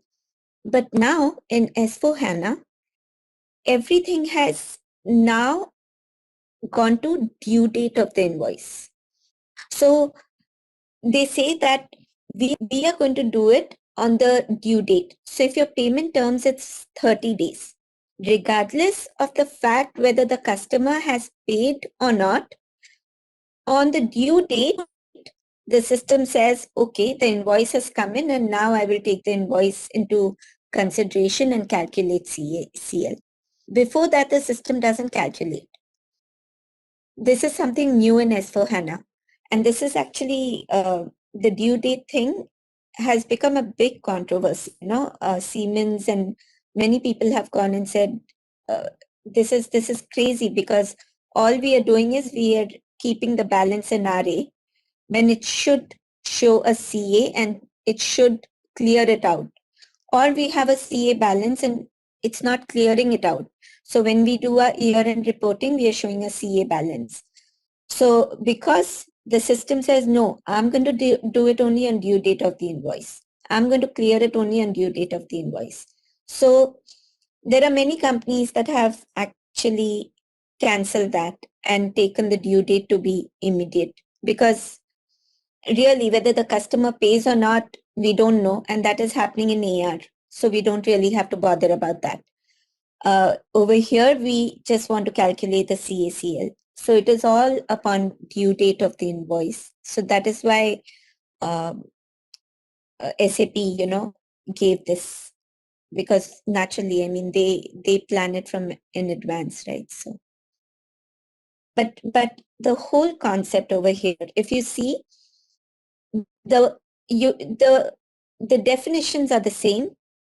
What is missing in unbilled receivable and deferred revenue is the allocation and the amortization over the life of the contract.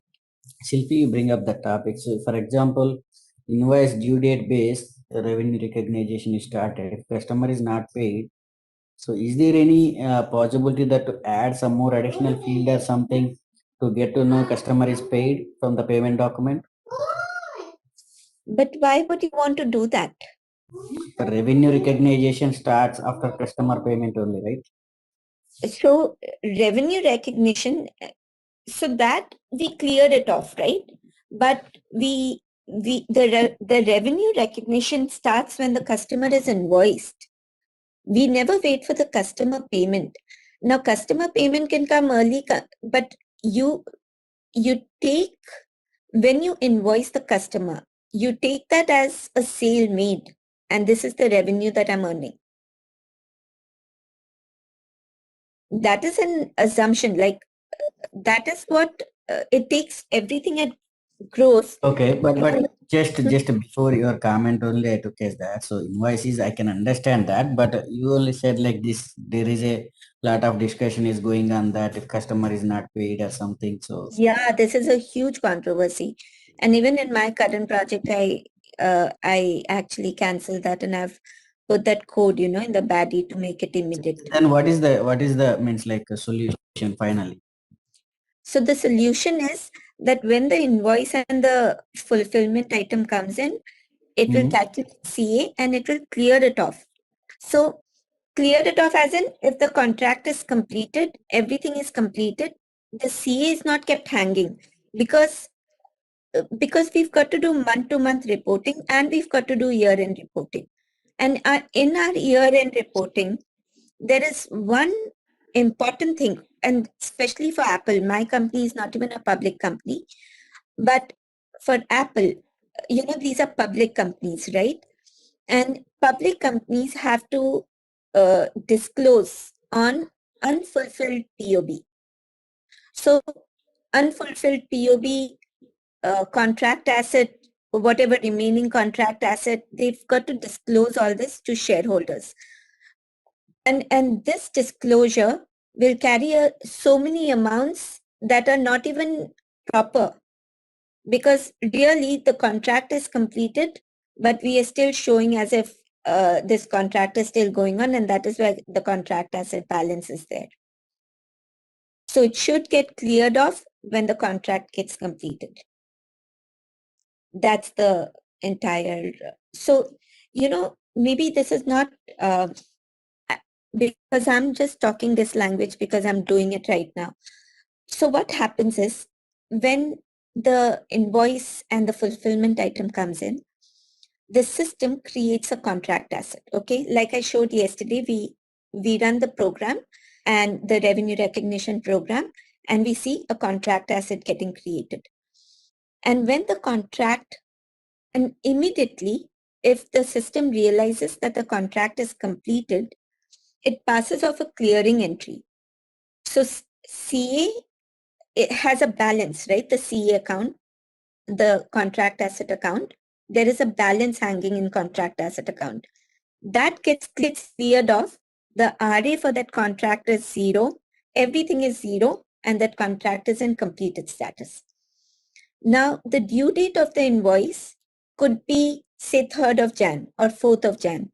And I'm taking everything till 31st of December, and I'm reporting on it. So when I'm reporting on it, I say the contract asset, that is remaining to be cleared is, suppose, $500,000, and 500 or $50,000. $50,000 is not really the case. That means the minute we show contract asset is hanging, it means there is something more that has to happen in that contract. More in the customer has to be invoiced, there has to be revenue. Anything that is a balance shows that that contract is not completed, and something has to happen in that contract. So, which is a wrong, which is not the right, which is not the right thing to show, right?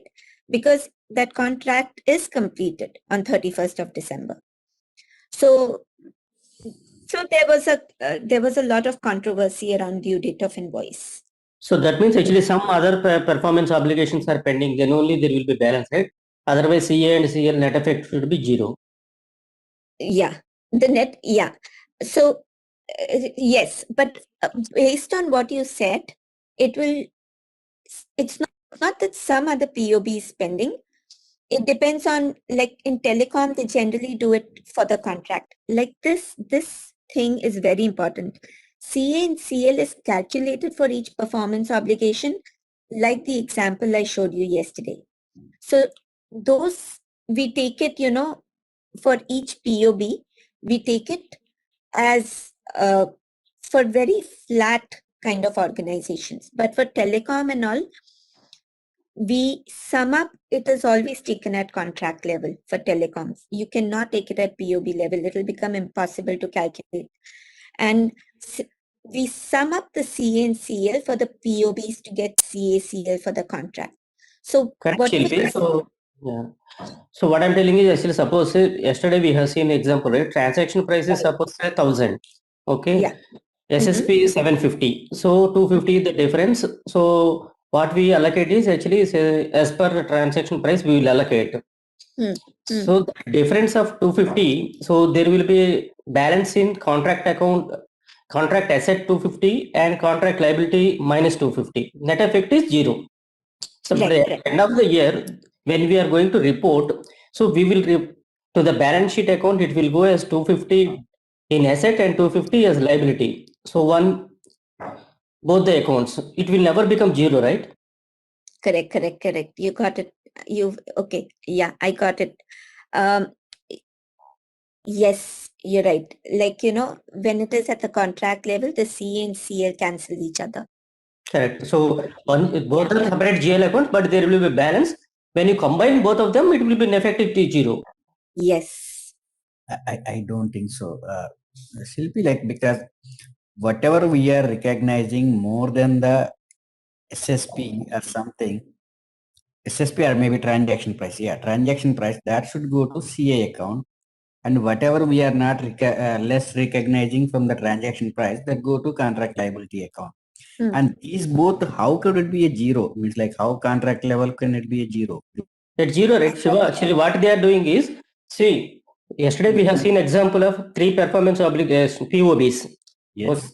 So 2 of them has higher amount, 1 of them is lower amount. But actually, so when it compared to that transaction price and SSP, the 250 whatever it is here, it becoming net effect is becoming 0, because anyhow you are recognizing only SSP.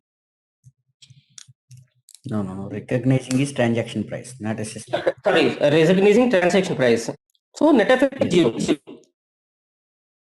Yesterday we have seen that, right? Actually, so otherwise. Then what about recognize account? So recognize account, and this liability and asset is going to be store some balances from the after allocation, whatever the difference from the transaction price, that is going to be stored in an asset and liability account, and that will get post while doing a revenue recognition. Finally, it will be 0. So contract account will have 250 balance, contract liability will have 250, finally it is 0. Yeah. At the end of the life of the contract, yeah, life of the contract, it go for a 0 because you are reducing, you are amortizing from the contract asset some amount, from contract liability some amount. But when you see at the moment of between of the contract, is contract asset and contract liability account is not going to be matched, right? Yeah, man, it will match. At any point of time, it should match. At any point of time, it will match. Both of them match. Yeah. In fact, Mahasiva, I'll show you this this Excel sheet today. Let me go to this Excel sheet. Please. So do you want me to send you this difference between contract asset and unbilled receivable? Yes, because yes, you want yeah, please. Okay, so I'll send you these 2 slides. Okay. This I took from one of the from somewhere which is distributed. So I kind of took an extract of it and I put it here. So this shows the calculations, but I'm pretty clear about, like, over here, when I am into a project, I do not allow deferred revenue and unbilled receivables. And I didn't even do it for any of the revenue streams over here in, in my current project. So let me show you this Excel sheet. Okay. Now let's get, because this is a typical telecom company contract and this is the basic, it only gets more and more complicated from here. So it's important to understand. And what you were saying, no, CACL coming to 0 and clubbing, this concept is over here. So let me show it to you. So here what I've taken is I've taken one POB for 230, SSP of 720. And these are numbers that I've really played around with. This is how I understood this whole allocation. And so I always take these numbers. So the hardware event, when I'm saying it's a hardware event, it is the phone. So your transaction price is 230. The SSP for the phone is 720. And all the three services, okay? I've taken voice, data, and text, all the three services over here. But remember, GL determination is done at a POB level, right? It is, so if you want voice to go to a separate GL, and all that is done at a POB level. So, but over here for our understanding of the entire thing, I've clubbed together. And that makes it much more easier to understand, because the minute you break it, it comes to the same effect, but it is very difficult to understand. So 1680 is the transaction price. That is $70 per month for 24 months. The period is 24 months. And I've taken the SSP of 1200. And we've done the allocation out of 100%. And this is the allocated, the relative SSP, as they call it, or you can call it allocation. So when you divide 1193.75, when you divide it by 24, the amount you get is 49.74. So actually, the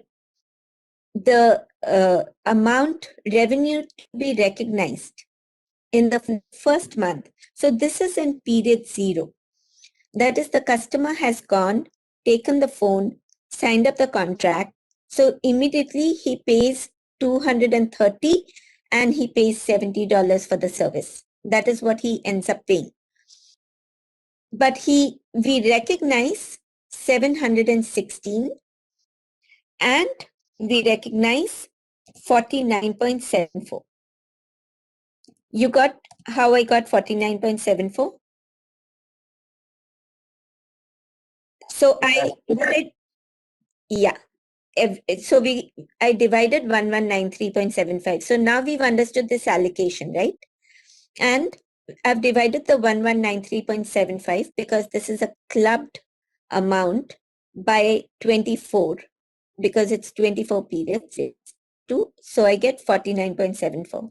So I generally don't present these two columns when I'm presenting, but I mean, you all have to understand how did we go about calculating this, right?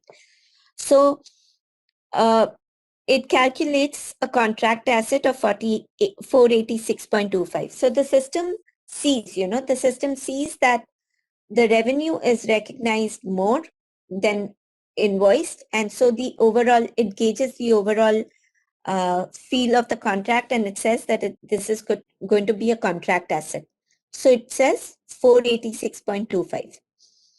But the revenue that we are recognizing is 716.25 minus the cash flow of 230, which brings us to a contract asset of 486.25. At the same time, we also recognize 49.74, right? So at this point of time, when we are recognizing 49.74, you can say we are either, like, look at this. This is in period 1. We are either subtracting the contract liability or amortizing the contract asset, whatever the case may be. At the end of the day, recognizing these amounts per month, we have to bring the contract asset down to 0. Just what Krishna was mentioning, right? I mean, you were talking to this only, right, Krishna? That's what I understood. Yes, Shilpi, correct. So at the end of the day, this is how it is calculated. Now, what are the accounting entries? We'll go to the accounting entries, but are we clear on this table? This table, because this table we could we could manage up to a certain extent.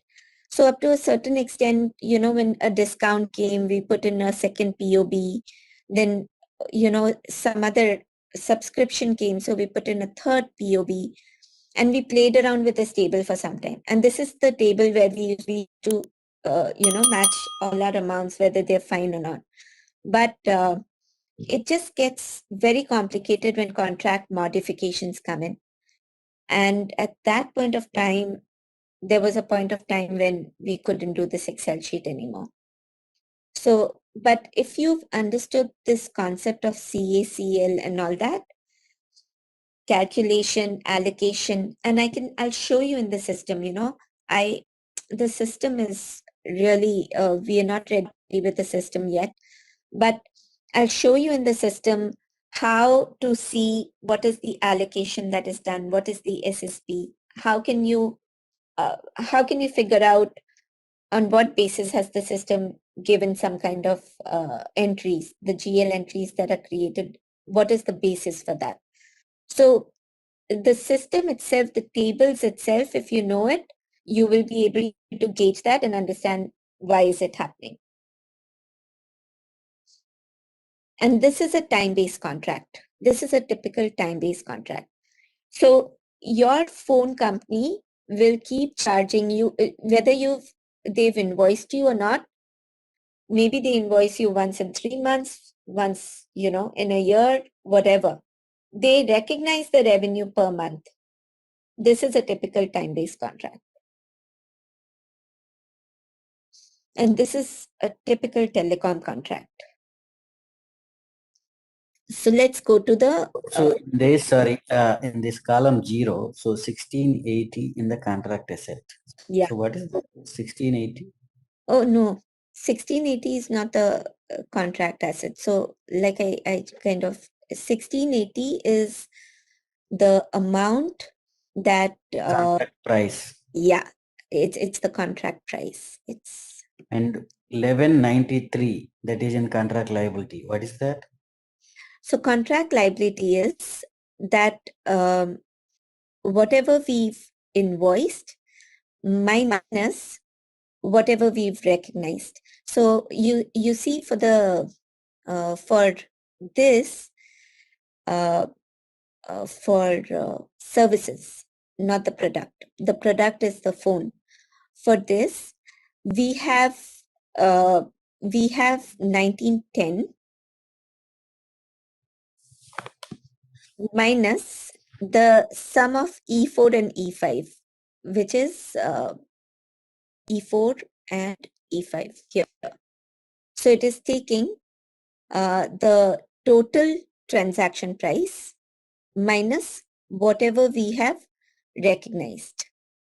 No, that is okay. Still not understand. Maybe if somebody is understand, please explain me. What is contract asset? Which amount goes to contract asset? Which amount goes to contract liability? From each POB perspective. It's not the contract perspective I'm asking. From each POB perspective, 716.25 is your receivable. How much money have you received till now? 230. Don't get confused between contract asset and like the term contract asset is confusing. No, yeah, so let me come to, so right now I'm working whatever the deferred revenue and receivable concept, okay, which is classic RAR, we call SPRAR, okay. So there, whatever the contract amount, which is needs to be amortized, I agree that the contract level, it's not a POB level. So overall the contract level amount is going to be posted in a deferred revenue. When it is posted in a deferred revenue and each month while you are recognizing, the deferred revenue get amortized to until 0 as per contract. Okay. Do you agree on that or not? We are talking about deferred revenue, which is not RAR component. I'm talking about a SD component, which is in current SAP. Okay.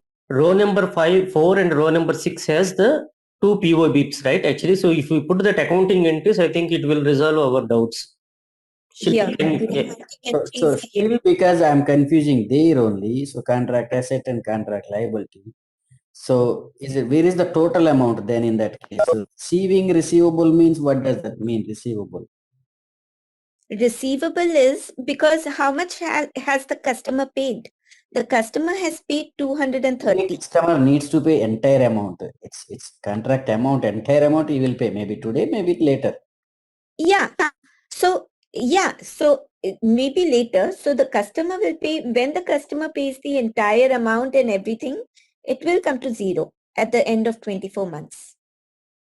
But this, whatever this one, like every payment document, we are not matching with this amortization schedule, right? As you said, only invoice is the matter for us. Payment is not matter for us. So invoice means when our contract is signed and when POB is performed as a performance obligation, then we start our revenue recognition. We don't look for customer paid or not. Am I right?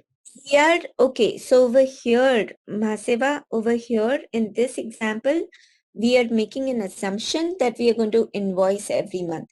The minute you do not invoice the customer, your receivables become more. So it will add on to your contract asset. Because you Cash flow, since it is invoice, Siva, so that column M, it is showing cash flow, that is monthly invoice, that $70, whatever it is. So monthly, so phone usage charges or something, actually network provider, actually, so he will bill for $70. That is actually referred as cash flow, I think. That is got it. So that is a cash flow. Now my question is that contract asset. So which means there is a contract price, as she said. Okay, contract price is going to be reduced or whatever it may be according to the cash flow or something like that. Okay. Contract liability, there is 1193.75. Yeah. Right? Yeah. From where that money is coming, so there is a 3 POBs, like 2 POBs. Remaining 2 POBs are zero value. So they are okay, even though like a 4 POBs or something, that 1193.75. Is it a contract level or is it a POB level? It is for the services. It is at 3 POB level. Means contract level, right? Yeah. So now overall contract is in contract liability, you mean to say, right? No. Yeah, I get your question. So you're saying when contract liability is more, why do we have the overall as contract asset? It should actually be contract liability. That is what is your question?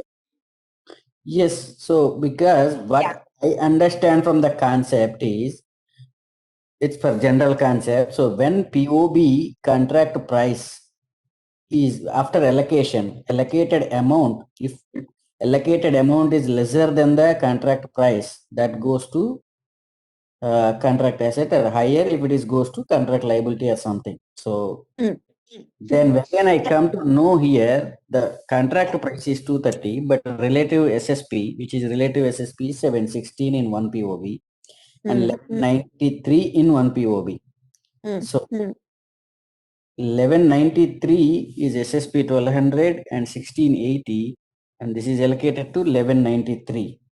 It is a lesser amount, you mean to say, right? Yeah, I'll tell you over here, this was my confusion too initially. So what happens is at period zero, there's nothing called period zero in accounting, but over here we tend to call it period. I mean, we used to call it period zero when the transaction happens.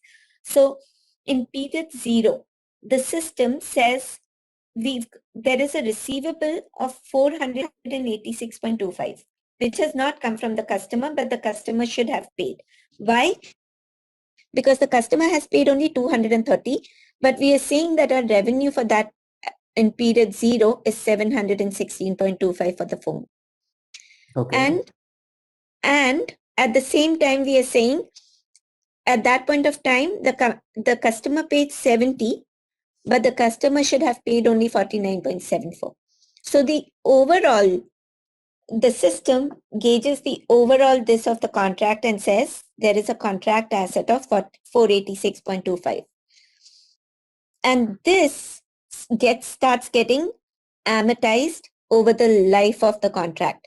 And you will see how the contract liability also. So the contract liability is of 20.26. You can call it amortization of, so you realize how it's 20.26, right? Because 1193.75 divided by 24.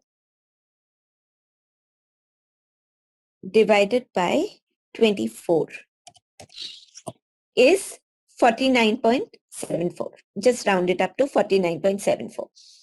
So the difference is equals to 70 minus this amount, because 70 is 20.26. So either you can call it as a contract liability over here, or you can say it is an amortization to contract asset. This is at the contract level. So whether you have contract liability or contract asset, your ultimate calculations are at contract level. It brings it to zero at the end of the contract. And the revenue that gets recognized is 1910. So it is, see, that this is it. Like GAAP recognizes 1900, GAAP recognizes 300 straight away, right? In period 0. It recognizes 230 plus 70 straight away. In period 0, IFRS 15 recognizes 716. It recognizes 716.5 plus 49.74. That's what it recognizes. And then starts the contract asset calculation, because your receivable is much more than what you've really received. What will be the accounting entries actually first at the first month? Because Yeah, actually so that you can show, then it will become more clear, no? Okay, let's so I prepared this. Can you all see account, or you can see sales account, because I've taken these to show you all. I wanted to put the same condition types. So PR00, okay? And I took some GL accounts from our system right now, and I just put it just to give you all an idea. So we have the first neutralizing entry will be IC2RA. So over here, we will first negate the 230. 230 is completely negated. Now comes the RAR part of it. RAR will say that we have RA to RV, which is 230. This is according to PR00. This is according to the transaction price that has come in the order. And then because of allocation, we are recognizing more amount. So the core effect, this core transaction type, condition type is an RAR only. It will be RA to RV. So now you see RV is revenue recognized. So now you see RV and RV totally is 486.25 plus 230, which is 716.25 as per our table over here. That is your first entry at period 0. And then the recognition program runs and calculates the contract asset amount. The contract asset amount is at that point of time, because what we've received from the customer is 230. What we've given to the customer is the phone, which is worth 716.25. But the customer has paid only 230. So the rest becomes a contract asset amount of 486.25, which will get amortized over the life of the contract and make it 0 at the end of the contract. So coming to the contract asset account 486. So it has to be come from the customer, right? So then it should be a liability, right? How it could be a contract asset? Because we are going to be receiving it, right? Liability is, so when we have fulfilled our part. We had to give a phone to the customer for $716. We have fulfilled our part. Now it becomes a conditional right to receive for us. For us, it is a right to receive.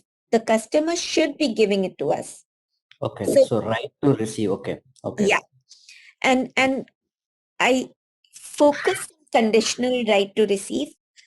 I will explain the conditional and unconditional Okay, later. okay, got it. Right to receive. Okay. Okay. Yes, because we have done our part. We have fulfilled it. We've given the customer the phone. The customer has not paid us 486. That is what we create as a contract asset. So in services, we have 70 over here. That is the neutralizing entry, right? IC to RA is the neutralizing entry. So we do RA to RV, which is we are recognizing the $70. But now we have to do, remember our amount over here that we had to recognize was 49.74. It wasn't $70. That means we have to reduce our revenue. This is a liability. We have to reduce our revenue.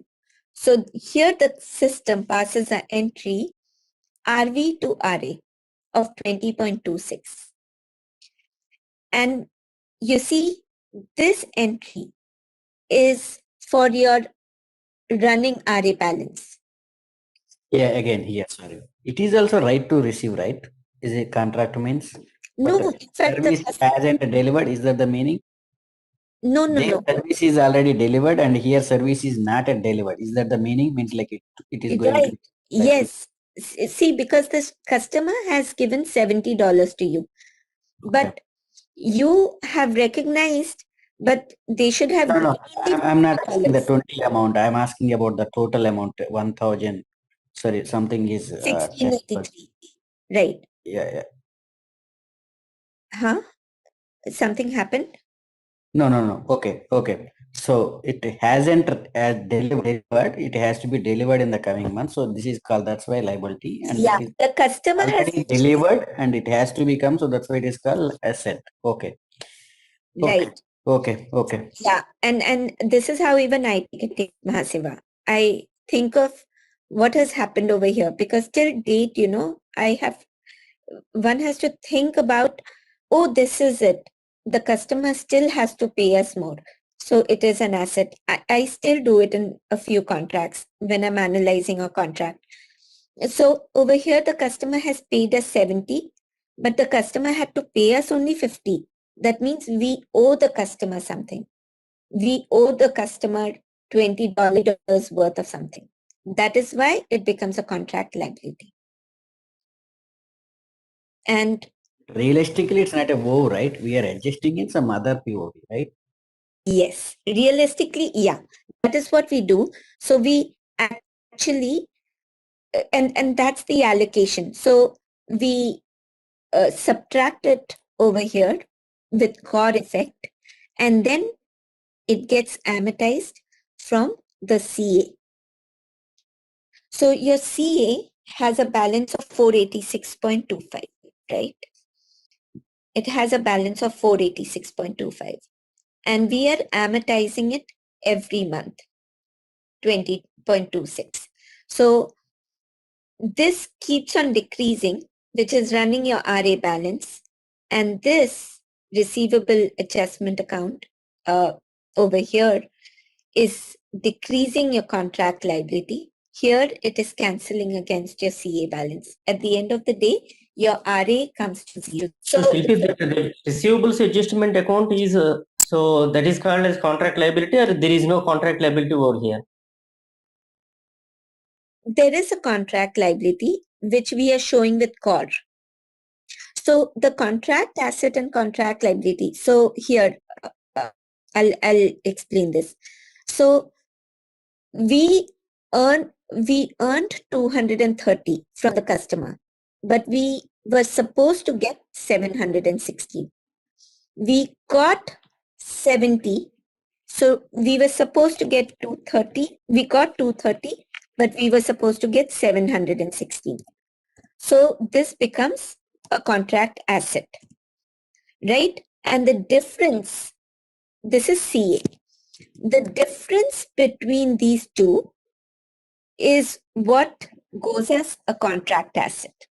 486.25. And CL is we received 70, but we were supposed to get 49.74. So the difference over here, which is CL, because the customer gave us more, the customer gave us 20.26 more. The difference goes as a contract liability. But we are over here, the system has calculated the contract asset for the entire contract. So when we have the entries and when it does the revenue program, it creates a CA entry. So it says CA to RA is 486. So in CA account, it becomes 486.25. And then it keeps decreasing this RA to CA, it keeps decreasing this 20.26. And that is the amortization. But we are not calling it as contract liability in this accounting documents. Yes, that is No. the concept finally, Murli. So Yeah. it's Okay. adjustment. It is coming from the other POB. So there is no Right. contract liability. If you see in this here, Hmm. it is adjustment only. Yeah, that actually, so in our accounting language, the receivables adjustment account, we have to call it as a contract liability. Thing from the perspective of other POB. There is no contract liability, right? Shilpi, where is the contract liability amount here? No, it is not. It is not, because we are doing it at a contract level. We are not doing it at a POB line level. item POB Yeah. level.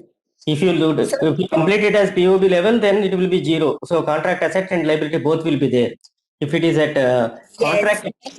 And then, you have these entries which are showing CA separate, CL separate, and it gets so confusing, especially when there are there are some contracts where we have literally, I'm not kidding you, 760 lines and 760 POBs. And in 760 POBs, the allocation and where did it go wrong? Just figuring that out is such a painful process. When it is at a contract level, it becomes very good. Okay, finally, actually, the receivable adjustment account, whatever the other leg is, that is almost a contract liability. Okay, we are calling it as differently. Okay.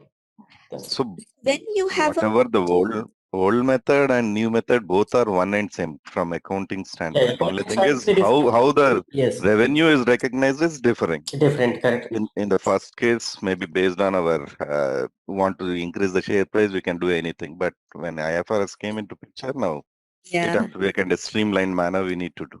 There is no that other is Krishna, actually. So this is mainly for segmental reporting. See, right. actually everybody is doing. So handsets, they are giving it free of cost. If you take Geo or someone, they are giving it free of cost, and in the monthly revenue, they are correct clearing it off. Okay, so that is what actually. So standard is saying that actually first year, actually instead of you declare losses, so progressively you have to do that. Correct. Normally, companies will do in fourth quarter. They put all the expenses and kind of declare losses, right? Yeah. So this is what negating that. Yeah. Yeah. So actually, this negates the manipulations that companies do. Even the said segment reporting and all, everything at the end of it, the COPA grid structure is there. Your reporting is there, and this is the system is standard throughout the world. But even in this, there is some kind of manipulations happening, because every company is struggling to live with that IFRS 15 reporting. So over here, I wanted to show you the period 0. Our period 0, the revenue recognized that we have recognized is 486.25 plus 49.74. 535.99. and the contract asset is 486.25 minus 20.26, which is 465.99. And the sales is 230 and 70, which is what gap is, right? But this is, you know, even when you go to do the calculations, this is a complicated thing.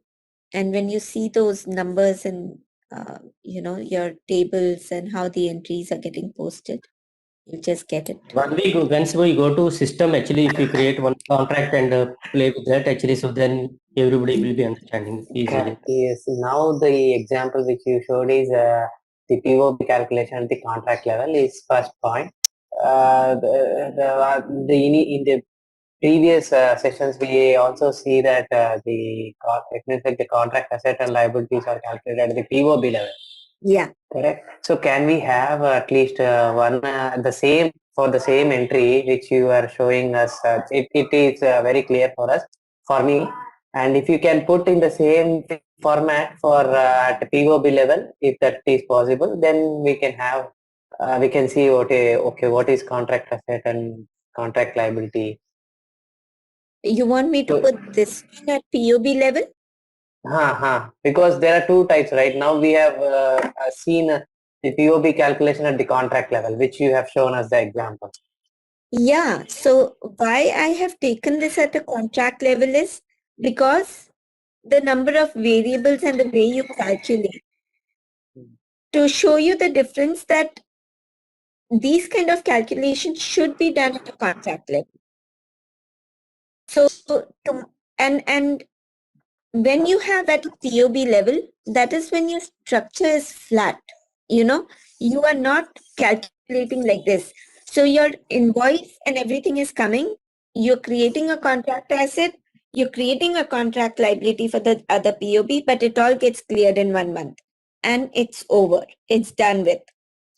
So it's not that you're taking it and you're amortizing it over a period of time. There are hardly any contracts that get into amortizations over a period of time.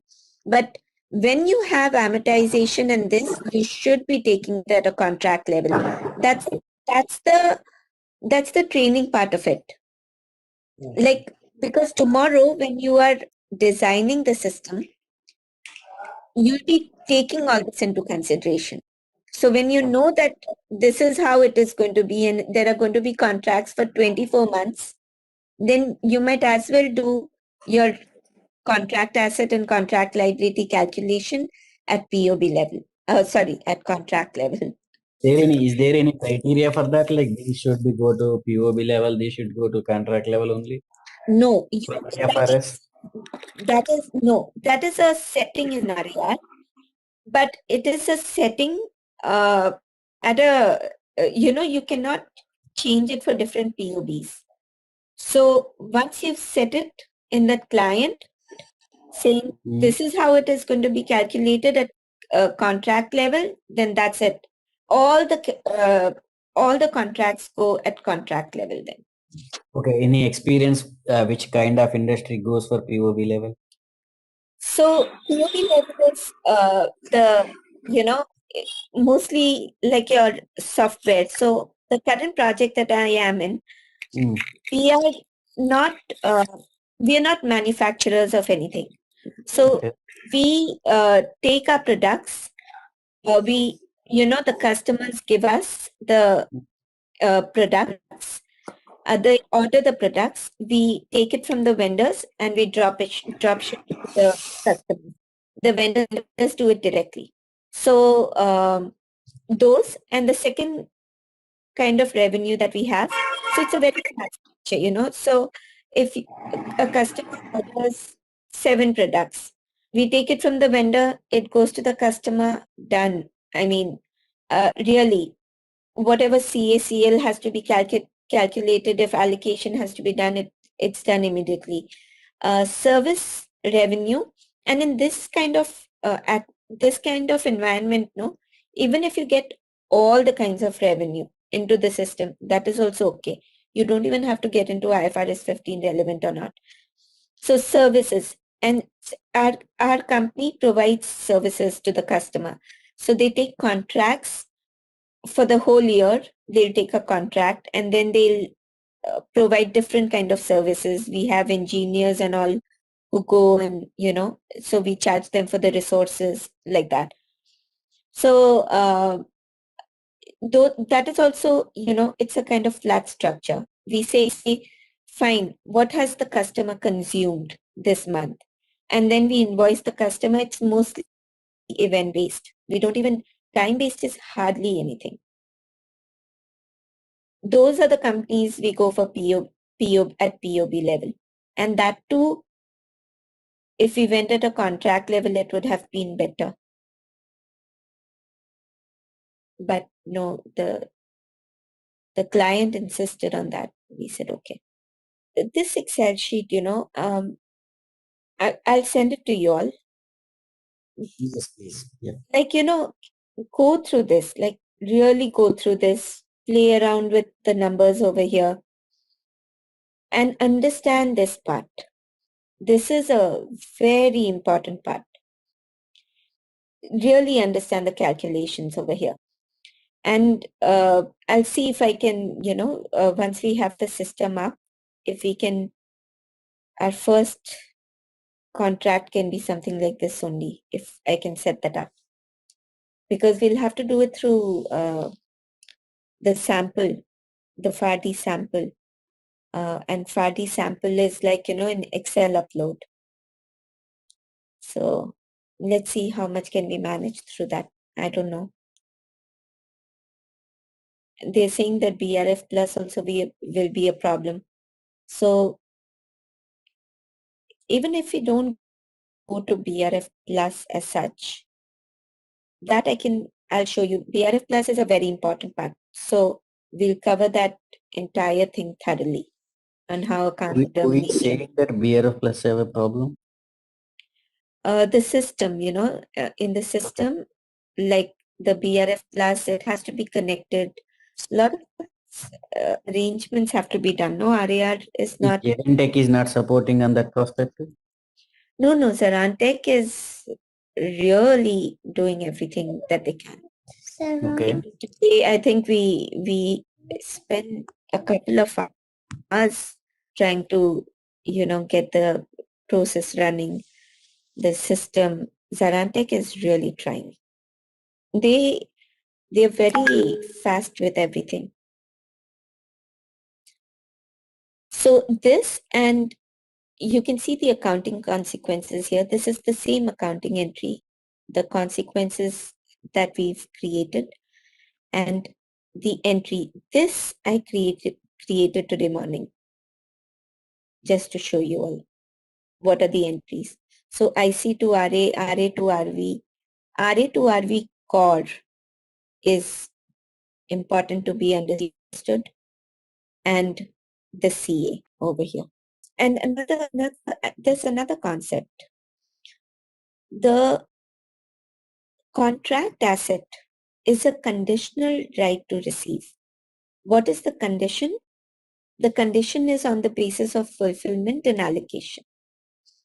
When there are times when you have the system doesn't create a contract asset. The balance is sitting in RA. And that is when there is an unconditional right to receive. That is, we've done the work, the fulfillment is completely done, the invoice has to be given by the customer has to make the payment. So unconditional right to receive is actually the RA balance. It's only when there is an allocation, we create a contract asset. Contract asset is the conditional right to receive. It's a concept, and I'm picking it up because, you all are accountants, and with, I think, minimum number of years of experience that I heard on the first day was some 10 years. So everyone over here is experienced.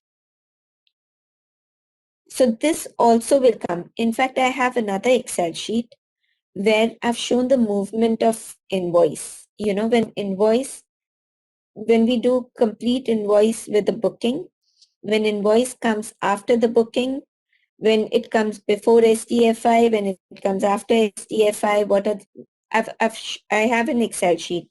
I wanted to kind of show it today, but I thought first let's get comfortable with this concept. So then we'll see that effect, and we'll come to conditional right to receive and unconditional right to receive.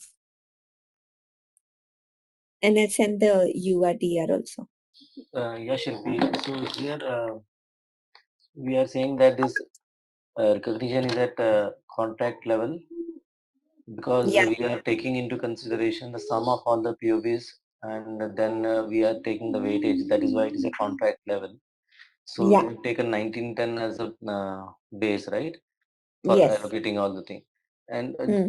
just we don't need the working of all this, but at a high level, in case we take POB, at POB level we do the RA. In that case, what would be the base? And just a formula, is there any difference between the POB level RA and the contract level RA? Not really. Then what you'll end up here, we just club the whole thing because then it becomes easier. But otherwise, for each POB if you're showing, because over here we've just taken a $70, we've clubbed up the amount, right? But maybe your voice is $40 and your text is $15 and voice, text and data is 15. So so we have 40, 15, 15. And over there, we will calculate the TP separately, SSP separately, that what is the SSP of it. We will allocate separately. And this 20.26 will get broken down into different levels of contract liability.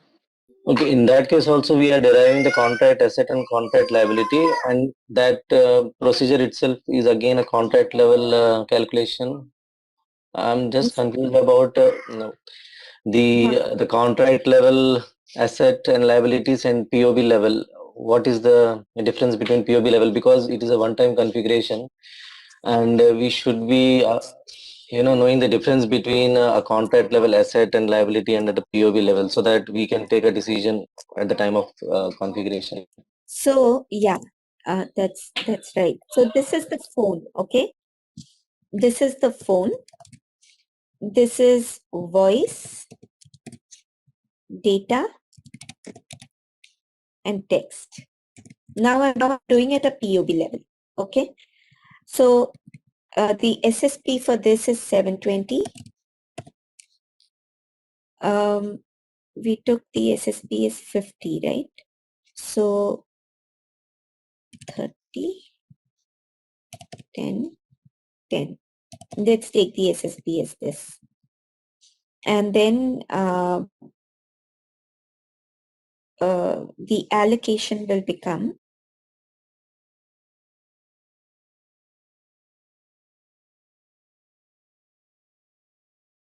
770 and 300. So the allocation over here will become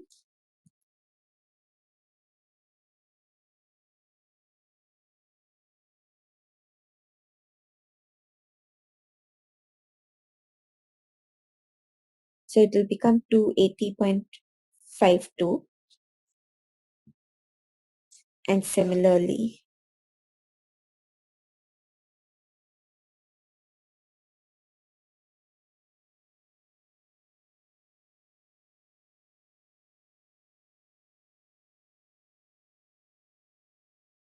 what did I do?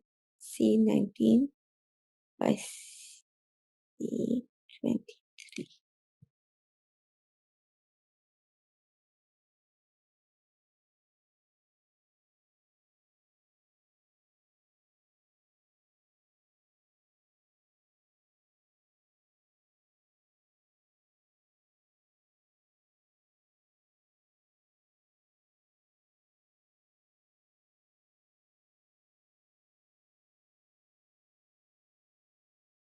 So this is your allocated amount, okay? So when you pass an entry, it will become IC to RA, IC to RA, 280.51. So 230 is the cost of the phone. We've taken the SSP to be 720. So the allocated amount is 280.52. At the same time, 40, 15, and 15. So I've taken voice as 40. We are charging the customer data 15 and text 15. So now the SSP for this, I've taken 40, 10, 10. So now we made an entry. Okay, so over here, your contract asset becomes 50 or 49 point minus this 50.52. And okay. right. So for this one, we can pass an entry for contract. For these three, we will pass an entry for contract liability. So there will be separate entries. So when we pass an entry, we have over here CA to RA, right? So we will do CA to RA 50.52 and we will do RA to CL 28.31, 11.10 and 11.10. That's how it will go. So if you do it at a POB level, it has to be for each month, each POB. Definitely not advisable for this kind of a contract.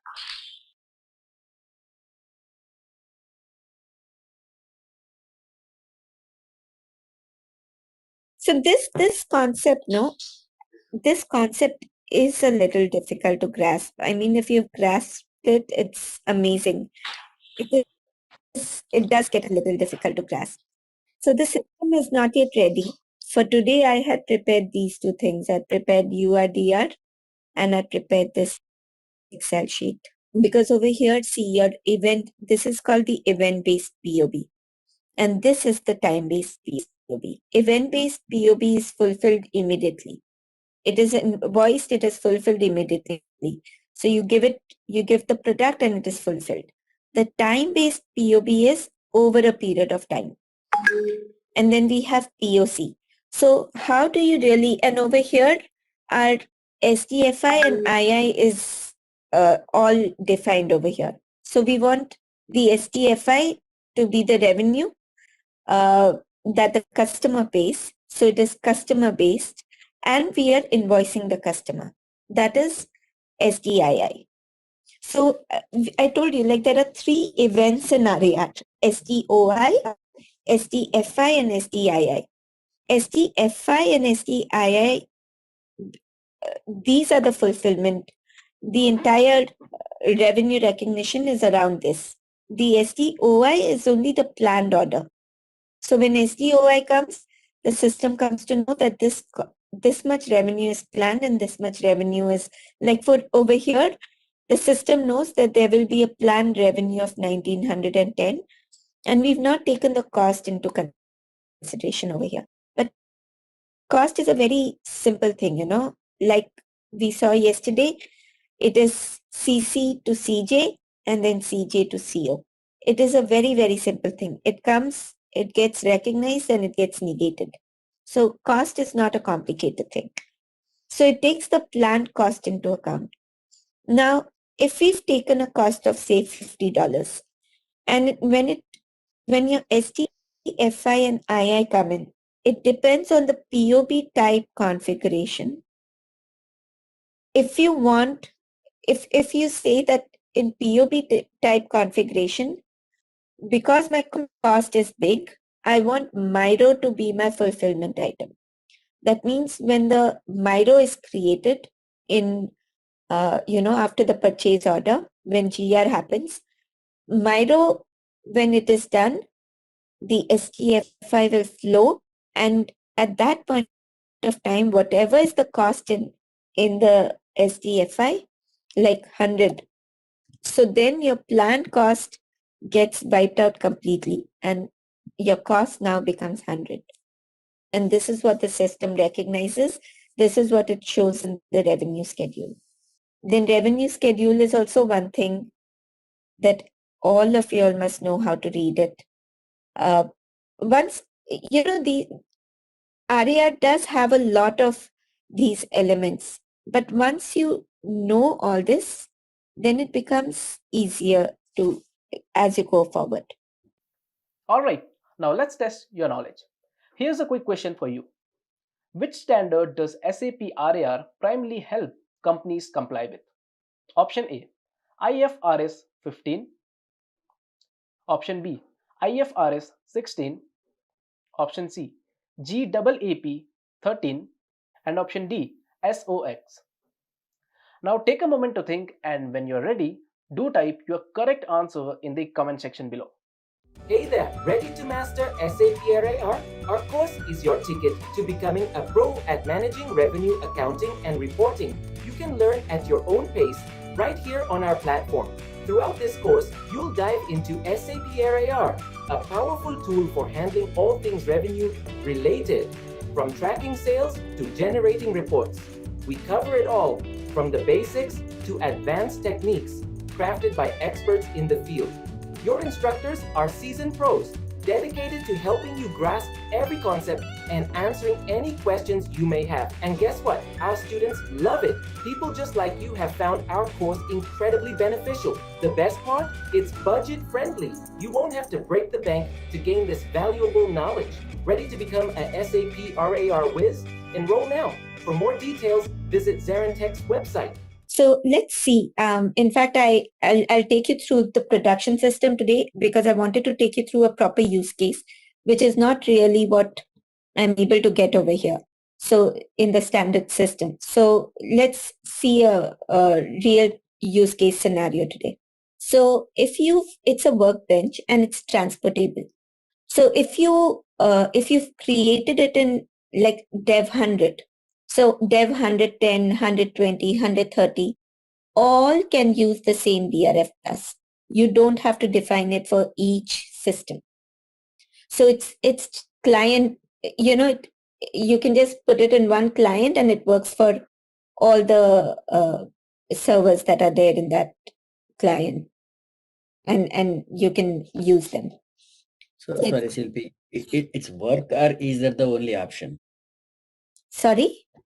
It's work or is that the only option? Means like I mean to say in SAP we have dev, quality, production, so or maybe in multiple qualities, multiple devs. So you are saying one BR plus can connect all these systems means, is that the only option or like we have an option for a quality in BR plus also?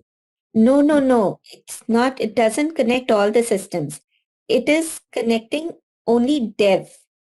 So for dev, it is 100, 110, 120, whatever variations are there. For quality, you have to transport from dev to quality. And in quality, whatever number of variations are there, it will work for those. So it's not like a configuration. Though it is transportable, it's not like a configuration. So it's not that you have to, you can send it only to quality QA 100 or QA, whatever, 110. So one BRF rule, BRF table works for all the variations of quality, like that. But from it is still transportable from dev to QA to prod. Okay. So BRF plus, we're going to talk about this BRF plus. BRF plus basically sits on the classes to define the classes, and it helps to connect the source systems. The source systems could be SAP, non-SAP to RAR. That is the functionality of BRF plus. Let's get into BRF plus integration now. So BRF plus is a standalone system. It creates the POB. Okay. Now suppose we are talking about the POB type. So we are saying hardware. Hardware should have certain characteristics. Hardware should have, a particular item category every time it's created in SD. Any sales order that is created a particular billing type for hardware, whatever attributes are there. Now, when it comes to RAR, we want the system to recognize it as a hardware, to recognize a particular POB type. So suppose phones, okay, we've been taking all these, communication contracts, right? So in our case, we want, suppose phones. Our phones could be a POB type, but it could have different different variations under that. Like it could be iPhone 12, iPhone 11, iPhone XR, iPhone 8, 8 Plus, whatever. So all of these fall into one POB type. So when a line item comes from ST, we want RAR to recognize that as a POB type. We want it to recognize the hardware as a POB type. And so the phone as a POB type, sorry. So it will, we have to define a rule. We have to say, we have to say certain item categories, or, a typical, in the material master, we say this kind of material type, or something else becomes a rule set. Those are the rules to create a POB and a contract. And we'll see this more in detail as we go ahead. Now, it serves a lot of uses, but frankly, BRF Plus as of today, we use it for two things. We use it for POB determination, and we use it for account determination. This is maximum usage of BRF Plus. You can have add-on POBs, you can have other things. We are not, most of the other things people don't use because people prefer to code them. But yeah, we'll go through what other uses can be put in BRF Plus. And consolidation and migrating usages are also taken into BRF Plus.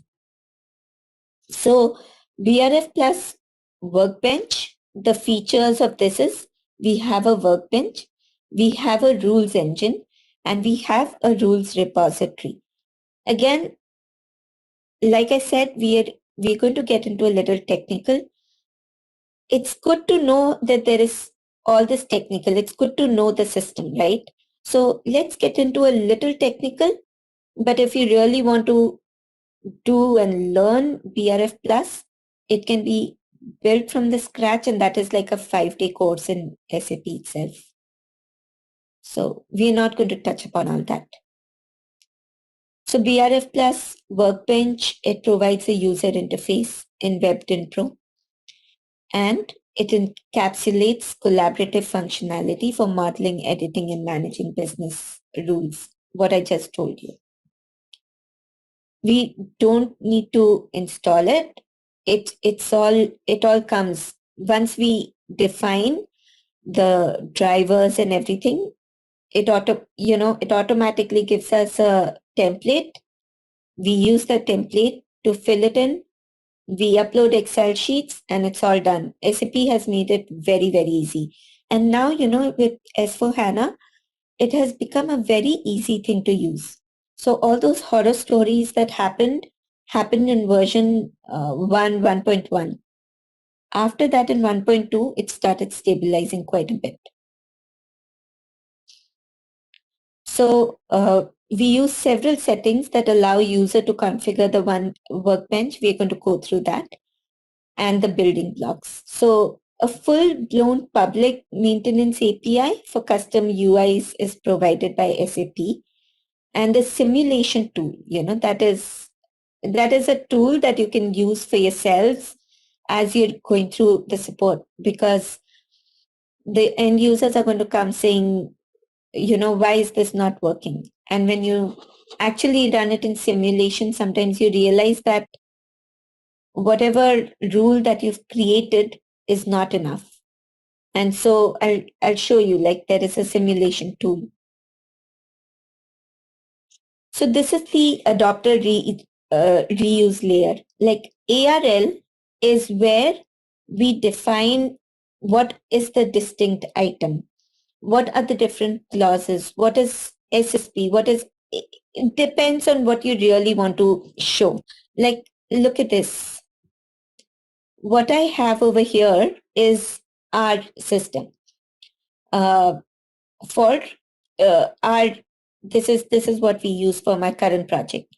So we have the item category. We've not defined SSP and all. We've decided that the drivers are going to be item category, sales document type, license type, which is in material master, contract key, which we've created in our this, but the product hierarchy and distribution format and all. All these will decide what is the POB type. So POB type is a cloud, POB type is software or a software bundle or a software license. So these are the different POB types that we've, and based on these drivers. So really SSP and everything is something that you can see if you really want to go and define all this. It really depends on what you want to define. But getting into SSP means getting into each material. One of the failed cases in RAR did that. They went and they defined each material in BRF Plus. BRF Plus should be as compact as possible because it's a lot of maintenance.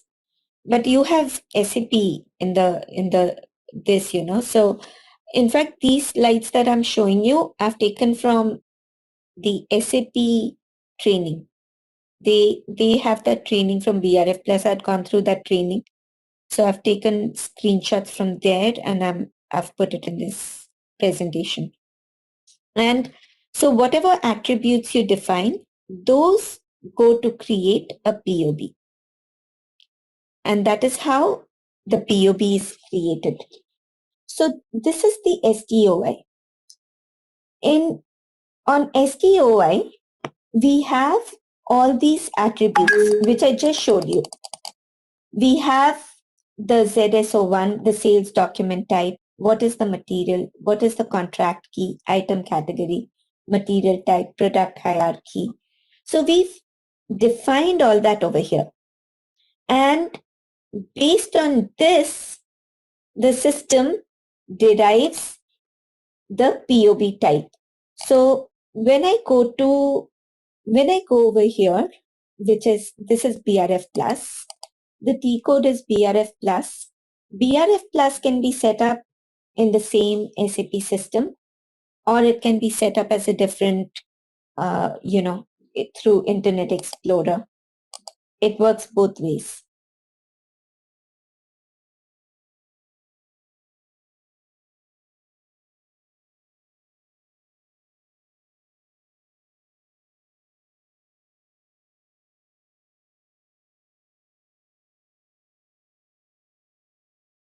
So over here, we've defined these rules, the sales document type, the item category, license type.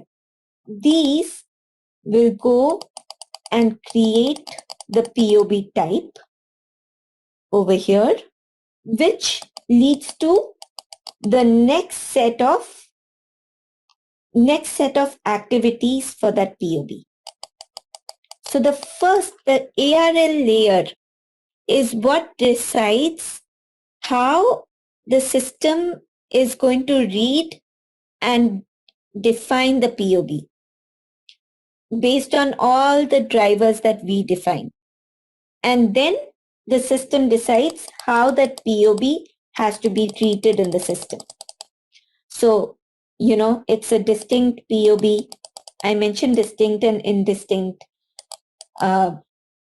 What kind of COGS, what kind of cost of goods sold account should we take into consideration, whether we should be doing a net indicator and all that. It just decides based on the POB type. That's the crux of the matter here. So We are still seeing that, right? Sorry. We're going to keep juggling between the different systems, okay? So now we said BRF Plus has a BRF Plus workbench, and we're going to get into the details of the workbench. And then we said it also has the rules, the BRF Plus rules engine. The rules engine we saw, like customers can determine automatic combination of operational contracts in the BR, and the rules are defined in BR business rules engine. And which operational item should be managed as distinct POBs? Which one should be managed as implicit? Like, say, we can say that warranty. Now, every time people buy a phone, the 1-year warranty comes along with it. But warranty, we cannot create it as a distinct POB. It's like, if you see a POB called warranty, you will say, but that warranty has to be with the phone. So it's not a distinct POB. It is dependent on another POB. And we had discussed discount as an example when I picked up that topic earlier. So warranty can be defined as an implicit POB, and it can be set up in the system. It can be set up in the system over here. In BRF Plus, we can say that every time the phone is created, automatically create one more POB warranty. So that can be set that with this POB type, another POB has to be created. The system will automatically do it, even if it does not come from SD. So those kind of rules can be defined in BRF Plus. So creation of linked POBs for implicit obligations. This is what is defined in this table, where it determines the attributes of POB, which item is distinct, combination of contracts. Combination of contracts, I told you, if you remember, that all the contracts generally are combined by reference ID. So, and an RAR system, RAR automatically does that. So every time a line item comes, the system sees the reference ID. And based on the reference ID, it puts all the contracts, all the same kind of reference IDs into one contract. Like thousands of POBs are going to come on the same day. How does the system know which line items to take and combine them into one contract? That is by reference ID. So how is the combination going to happen can be defined in BRF Plus. So there are these different rules. We link implicit POB, determine the SSP. Different things can be done over here, and we create the rules for BRF Plus. Now let's discuss the data flow. The data flow for BRF Plus. BRF Plus has an input, it has an output which goes to the function and the rule set. So we've defined the rule set over here. We define different rules. How can it be, once your POB is derived, what should happen? How can account determination happen? And remember, it's not just for SD, it's also for other systems. So we're talking about CRM, FICA, everything will be giving in inputs over here, which goes into the function. Function goes to the rule sets and then throws an output via the function, and you have something called the result. Now what happens is the engine, it gives you, first of all the rules are told in advance. You can see that. So it brings about a lot of transparency. Like everything, if everything is in code, imagine, till date, we struggle. We're like, if something goes wrong, we have to look for an ABAPA. Can you just debug this and tell us where is this stopping? What is happening in the code? And really, we are dependent on the ABAPA. So all the rules that are defined over here brings about a lot of transparency. Everyone, even the business users, can read the BRF plus table and say, how is the system going to react when certain things happen?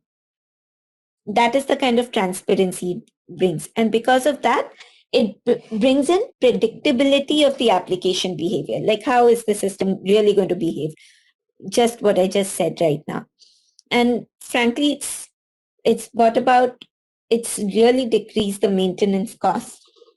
BRF Plus is very easy to maintain. And these are just some of the advantages. And testing, right? Testing, initially, BRF Plus could require a lot of testing, but later on, all those tests just helps because we know how to define the POB types. We know how do we want the system to behave. So everything, these are the advantages of defining the BRF Plus system. The rules repository, and over here, the rules, they are implemented as expressions which are assigned.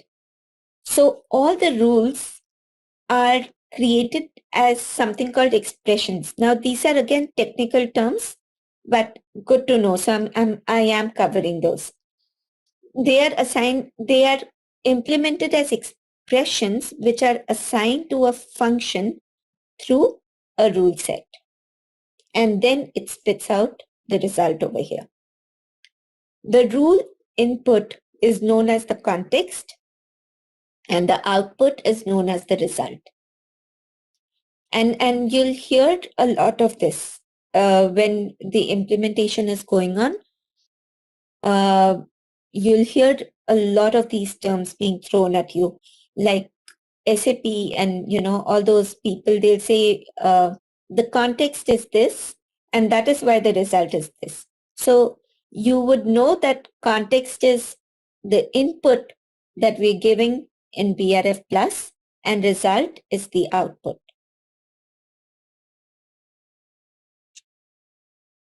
So now application. The application is the leading key for several BRF objects, such as expressions, expression types, like each application. See, it's not created properly over here, but yeah. So all these are the applications. The applications could be from anywhere, right? The applications can be from the outer system. So the different applications that can be defined over here, that is application. Application is the leading key for other BRF Plus objects. What are the BRF Plus objects? The BRF Plus objects are, say, expression, rule set. These are the BRF Plus objects, the structures, the tables. The structures, tables, anyone ABAP over here? So we've got something called data dictionary. So structures, tables, all these are ABAP terms. We don't really have to know those, but structure is a set of fields, and that is something that is going to be used very often in BRF Plus. So the structure is important to know. So here, see, it's not completely defined. Like I was showing you the BRF Plus, right? Where we have all the rules and everything defined. Only one thing is defined over here, which is the geo, which is the driver, and the sales org is the result. So it's not really very well defined over here. Which are these have the different objects under it. So this is an application. Under this, there are different objects, which is what the system is telling you, which is what its statement is telling us. Has different components. So the application is the leading key. An application object is the container of different BRF Plus objects.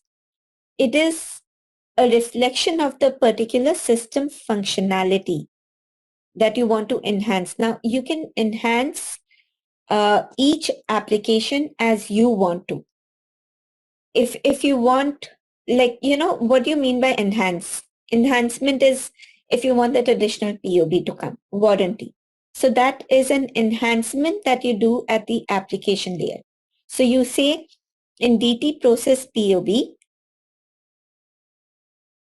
that is in the decision table. In this structure, every time a POB is derived, the phone POB type phone is derived, I want the warranty POB automatically to kick in. So all these are done at a application layer level. That is an enhancement. Are you all with me? Any questions till now? So Shilpi, actually, so if it is it may be business example you have told, but actually for warranty for a phone, actually that depends on from phone model to model and everything. At a time it will be changing, right? Sometimes it may be 1 month, 3 months, 6 months, like that. Yeah. So we cannot define it as a fixed POB, right? So it has to come to SD only generally. I'm just giving you an example. Like, maybe you're running a Diwali, you're running a Diwali promotion. So you say that in Diwali time, everyone who buys a phone will get 50% discount. Or at Christmas time, over here, it's all at Christmas time in December that everyone gets maximum discount, or Thanksgiving. So I'm saying on Thanksgiving, whoever comes and takes the phone will get a 50% discount. And so that 50% discount can be enhanced at the application level. It can be, so we can put that any phone that comes, add on 50% discount, and that can be pulled away. Period. So for this 1 month time or something, we can define it in Yeah. layer apply. Okay. Yeah. Got it. So warranty is just an example I gave. Now, if you go into it, it might not be the best example, but iPhone generally comes, any iPhone you buy, it comes with a 1 year warranty, 1 year, warranty, right? So any iPhone automatically has that 1 year covered by Apple. That is a fact. So, and then you can buy more. So each customer can buy for 2 years, for 3 years, and then there is an additional cost. But that 1 year warranty comes with the phone. And whomever I buy it from, I can buy it from any other, any other communication partner. But the fact that it is an iPhone, I can go to Apple with that 1 year warranty. I think that is why I took that 1 year. At least over here, it is like that. I don't know. So this 1 year warranty, I'm sure. But yeah, then the customer can buy it. When the customer buys it and they're paying money, because the customer is going to be invoiced for it, at that point of time, it comes through SD.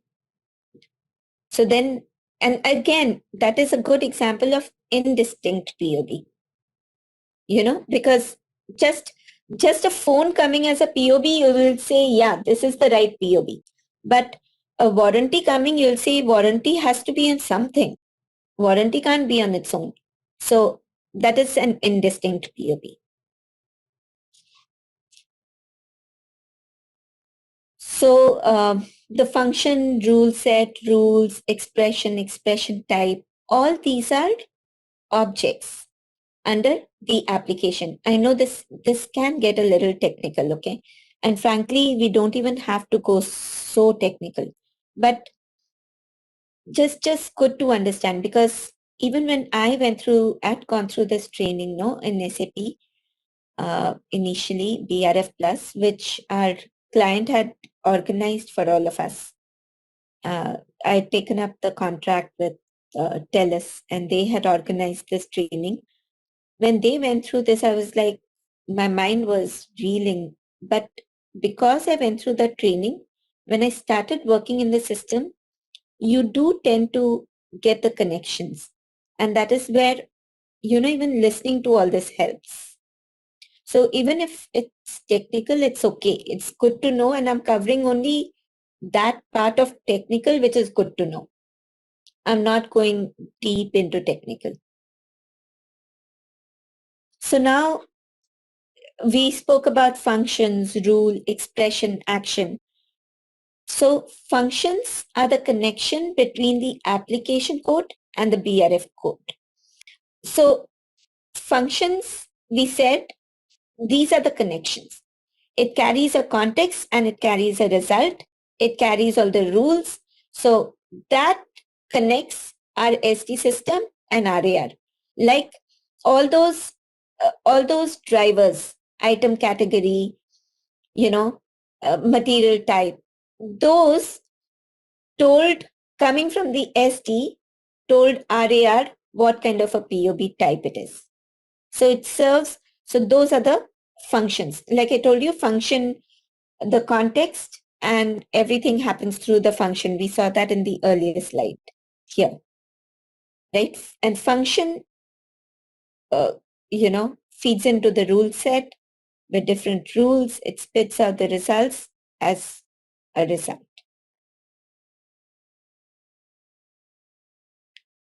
A rule is known as a condition and two actions, true action and false action. So like I have something like this, okay? Now I'm saying when the contract key is something which only my project has, it has been created.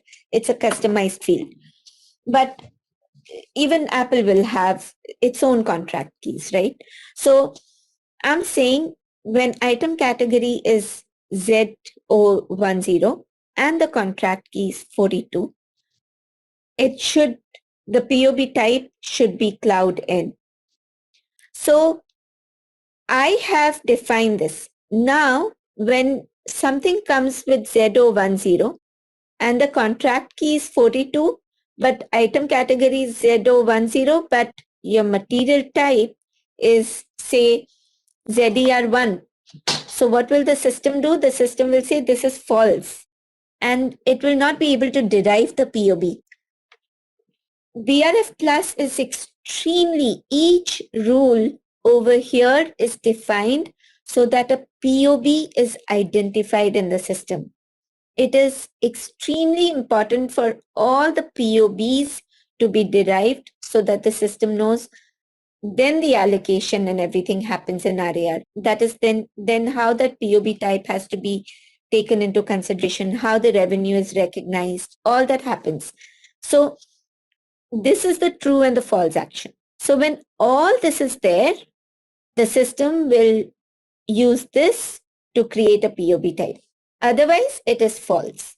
So this is the true and false action that this this presentation is talking about.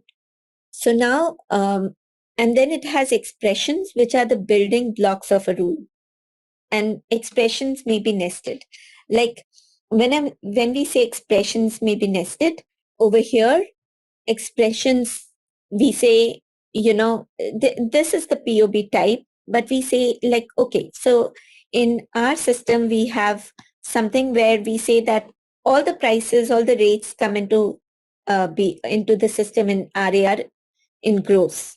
So we say that because we are the agents, we are the middle people, we want a few things to be recognized in net.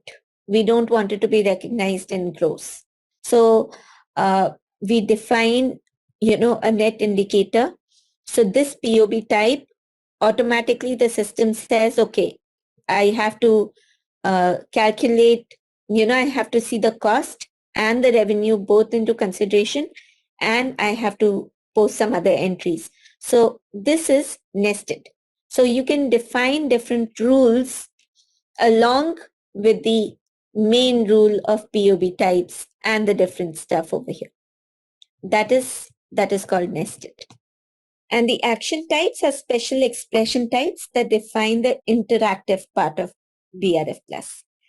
They do not have any output and perform actions based on the data. This is the different things that are happening in the system over here. The different objects that we've gone through. So this is the BRF plus, like, we saw this. We saw it's got the menu over here, and it's got the work area, which is called the navigation panel. So let's see this. This is called the navigation panel, and this is called the work area. Now, yeah, we'll go to the presentation and we'll come to that part. And over here, we can even work in simple mode and expert mode. Now, what is a simple and expert mode? So when I say simple mode, so simple mode is the user interactive mode. Okay, like I'm saying I want a simple mode so that I don't have to, so everything becomes simple. Like the tools over here is only simulation, workbench. You see the system over here is so simple. I can read everything, expression, decision table. The minute I make this expert mode,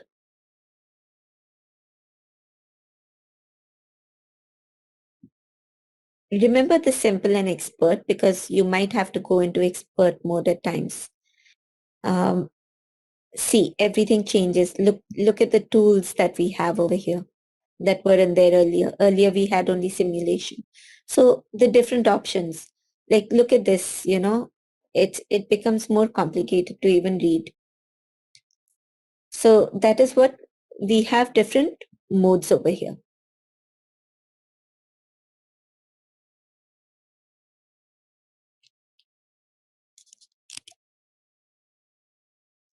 So this is the navigation panel and this is the work area. And you can create all the workbench operations over here. So you can say that you're creating the application, you're showing what are the objects in the repository. Repository is the same thing, okay? This is the repository. So my applications, I can create some structures as my favorites, and then I can go to those structures every time I get into it. What are the tools?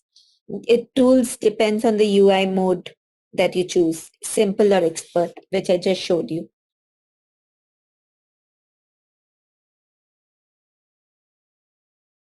So application usage. Application usage is, you can use this tool to query the applications that are being used.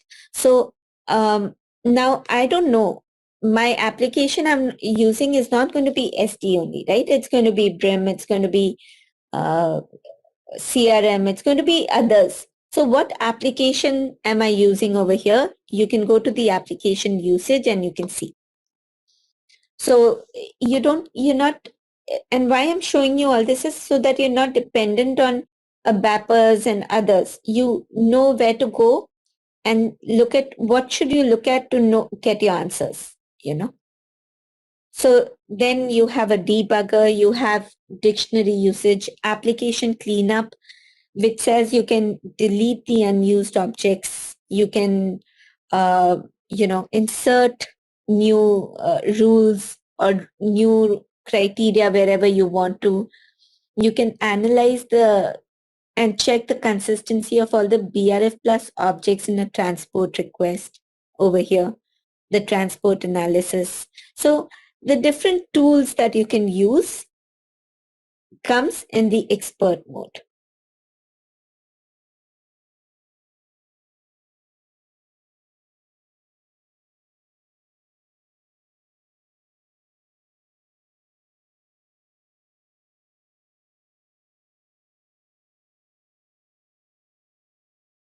So the menu options, the different, we saw help pane.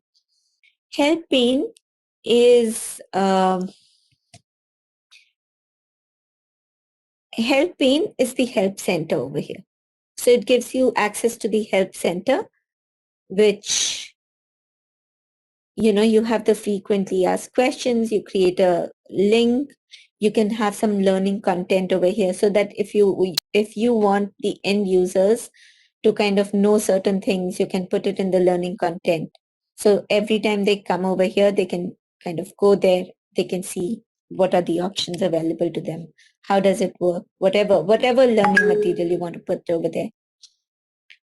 And in the navigation panel, we have repository, recently used, favorites, and catalogs. So here I can create my favorites. Like this is called a structure. So I want to add it to my favorites. Okay. So I do a right click on it. I add it to my favorites. Now, if I go to my favorites, I see the structure. So whatever you want, you can even put the application as your favorite, or you can put the structure. So you don't really have to go and, you know, go through the notes every time. You have it in your favorite, come click over here, see the rules, you can do that. And you'll be doing that. You'll be doing a lot of that. BRF plus, for everything I keep going to BRF plus. But you can also export to Excel. So one thing over here is you can export to Excel. And this is the template that I'm showing you actually, you know. This is how I upload it. I just upload this particular template. This is given by SAP. So I just upload, I make the changes in this Excel, I upload it, and then that's done. But what happens is when there are so many users, you know, like I've just made a change. The users don't know. So the users go to the BRF Plus to check up. So if they go to BRF Plus, they can export to Excel, or sometimes when it's a small thing, they just check up over there. So because then, you know, the version control doesn't have to be there. Otherwise, if so many users are doing it and you've got each time you've got to maintain the version control, it becomes a very difficult task. And so this is how we activate it. Now, what is a catalog? It simplifies the rules maintenance process for the business user by hiding the repository and displaying only the relevant objects. Like I just showed you, adding the structure to the favorites is a catalog. It's a catalog functionality. So this is something that the BRF Plus function features. And so it becomes easy and convenient to use. This is just a few features that make BRF Plus an easy tool to use. Now, there are some data objects, like you can create folders, you can create applications, you can create structures only, you can just create favorites. Everything that you see in the favorite folder in in our SAP, that is how even BRF Plus works. So that's what they're trying to show. Now, how the integration, like we know that BRF Plus is an integration between the business application and RAR. That is in the ARL layer. So this is 17. I'll come back to this. This is what we are saying over here. It is in the ARL layer. So once it comes into RAR, we have something called a processable item. So when items come in, they come in a processable format. Like this is a processable item. When I want to process it, okay, so let me select some items over here and process it. Everything's failed. So when I go there, I see it contains inconsistent data. Source account is missing, or something else is missing. So basically, it is not even able to give you the POB number. That is what is coming. So when I process it, this item is going to the BRF plus table and seeing if it has all the rules. You know, and this I want to show you in my system. You get an item, you get a line item. This line item comes in a processable form. And when you process it, it goes into BRF plus. It looks at all these rules and then creates a POB. When it creates a POB, it gives it a POB number. So there is a number range for POB and for RA contracts. And then it adds on all the POBs and gives it a contract number. When another line item comes with the same reference ID, the system knows that this has to be added to the existing contract 83336, and it will add it to this contract based on the reference ID. So all these rules, this is how it works. It comes as a processable item. We process it. Remember, this is important. When we are talking about the classes, we are not talking about SDFI and SDII. SDFI and SDII over here is fulfillment item, invoice item that is happening due to how we have defined our configuration. It is only the SDOI item which is derived, which comes from SD and creates a revenue accounting contract based on the rules defined in BRF plus. So there are three classes that we have, okay? We have order items, we have fulfillment items, and we have invoice items. All over here, see, SDOI, SDFI, SDII. Okay, these are the different classes that we have. Only the order items. This comes in from SD. The SDFI and II comes, whether it's coming from SD, whether it's coming from other system, it is all defined in configuration. So when this comes, it comes as a processable item. I showed you what is processable.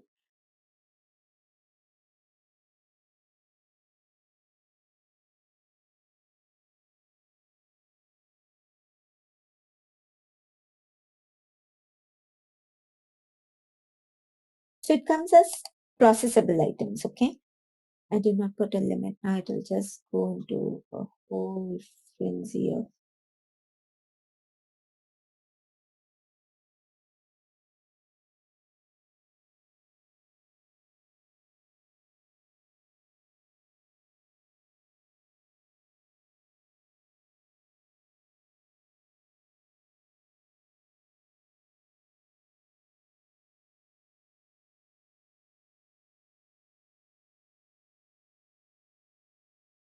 so it comes as processable items. Till now, RAR doesn't know what it is. RAR doesn't understand what is that item. It is only when we process it, it goes into the BRF plus. It reads the rules. These are raw items, actually. Okay, so it comes, it reads the rules. So when we try to process it, it will read all these rules of material, sales document type. Based on all this, it comes to a POB number and it gives that RAI, it is called a RAI each line item. It gives that RAI a POB number. So it is only the order item, which is the class on which the BRF application sits. So your SDOI could be coming from FICA, okay, which will be CDOI. It could be coming from CRM. Now, when it comes, only this one line item comes into RAR. the system doesn't know what it is. But when you process it, it goes to BRF plus. It sees all the rules over there. And what are the rules in BRF plus? That based on item category, based on this, it should be defined as, suppose, cloud. Okay, we saw the cloud in my Excel sheet over there. So that is the POB type that it derives. See, this one, the order items which you said, based on the, it means like rules which we determine in BRF plus, it brings in the POB material, it means like the material type in for SD01 line item for order item. But Yeah. you said there is another fulfillment and invoice item. So what about those? So you said two differences between these order items and fulfillment items. The account determination happens. So fulfillment item and invoice items are fulfillment items and invoice items come based on the configuration. Configuration in BRF plus. No, configuration. So we are going to, our next class is going to be on configuration. So that is based on the configuration on how do you want the fulfillment to happen. So like, is it an event-based POB? If it is an event-based POB, the configuration should happen. And we have to define that in configuration. So all that, and how should the fulfillment happen? The fulfillment will be manual, or the fulfillment, like, let me tell you about my current system. In my current system, we have two kinds of fulfillment. One is through customer invoice and one is through time cards. So when resources go for a company like TCS, it could be time cards, because all your resources would be working on a project. And when we are charging the client, so if you're supposed to be spending 100 hours, suppose, with a client, you're going to charge on a per hour basis. So you fill up the time card saying, I've done 40 hours this week.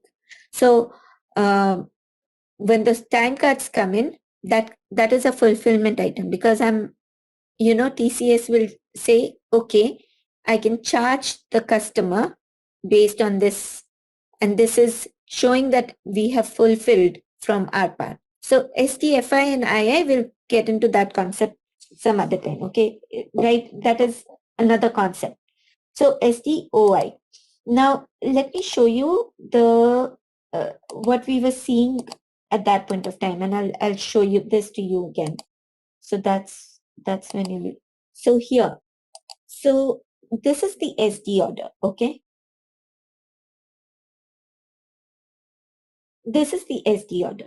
So based on from the SD order, I have and from the SD order and the material master, based on the material that we've defined over here, we got this line item 10 as one SDOI. How does the system know that this SDOI has to be treated in a certain way? The system doesn't know.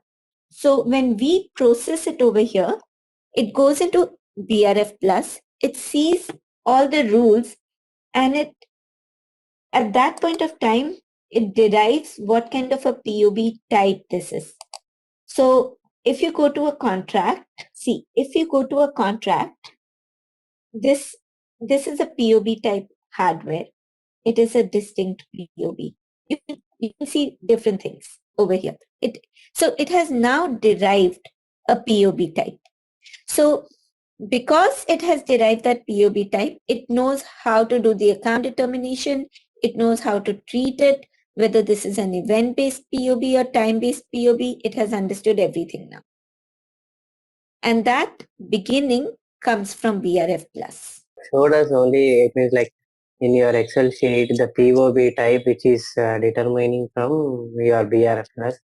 And you also, it means like you said, we can also get another attributes like your event based and other things from the BRF plus. Can you just at least tell us what all the basic attributes which will be determined from your BRFS to your So contract.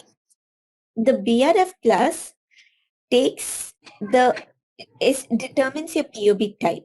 Okay. Now the this POB type, whether it is an event-based POB, what should it be? What is the event type? And we'll get into these concepts tomorrow, right? All this is defined in configuration. So the system, so what BRF Plus is doing is, it is recognizing this as a POB type and says that this is the fulfillment type that I'm going to take and this is the event type I'm going to take, because this is coming from the configuration already. And based on that, we've already defined in configuration all this. It is going to be a distinct POB and what cost of sales and everything that we define in BRF. When a line item comes based on the attributes, that is based on the material, based on the material, the different drivers, based on, the different drivers over here, the system decides what POB type it is. And based on that, the system says, oh, this is a hardware. So now it knows what to do with the hardware because we've configured what to do with the hardware. We've shown what account should it take, what is the account determination rule it should follow. So everything is based on that that the rule that is created in BRF plus. So, Siddhi, what I understand is like when the RA item comes, the order item comes, it goes and refers into BRF plus and fetches the it means like POB type. And next, when invoice item and fulfillment item come, it means like the account determination happens from your configuration. Yes. So is that only BRF plus determines the POB type for that purpose only we are maintaining in BRF plus, or do we also use for another purpose? Yeah, so we use it for account determination. We use it for POB determination and account determination are the main things. Besides that, we have that additional POB and all that. We can use it, but POB derivation and account determination are two of the most critical activities for which BRF Plus is used.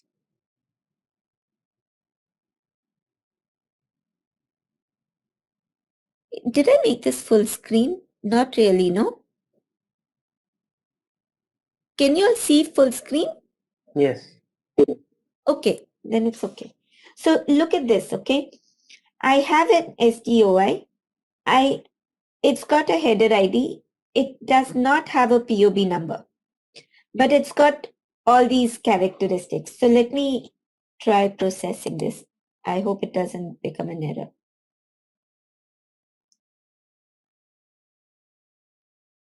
See, it derived a main class and condition item, and we'll get into this tomorrow. What is a main class condition item? I'm going to get into configuration tomorrow. So, oh, we should have taken 10,045 because once we close this, it will go away.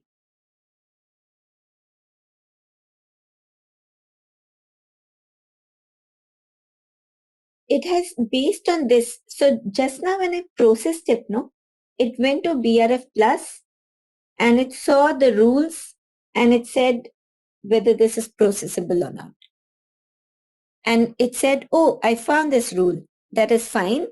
And so it gave us this, but I've chosen only processable item. So let me go and show you that.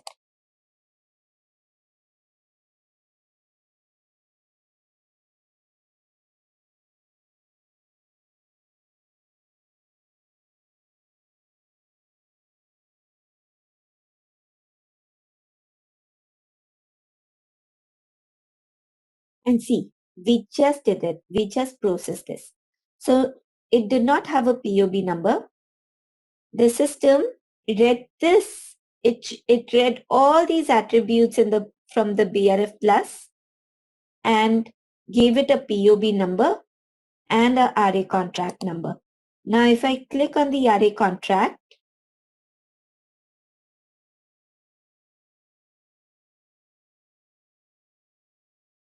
it derives the POB type.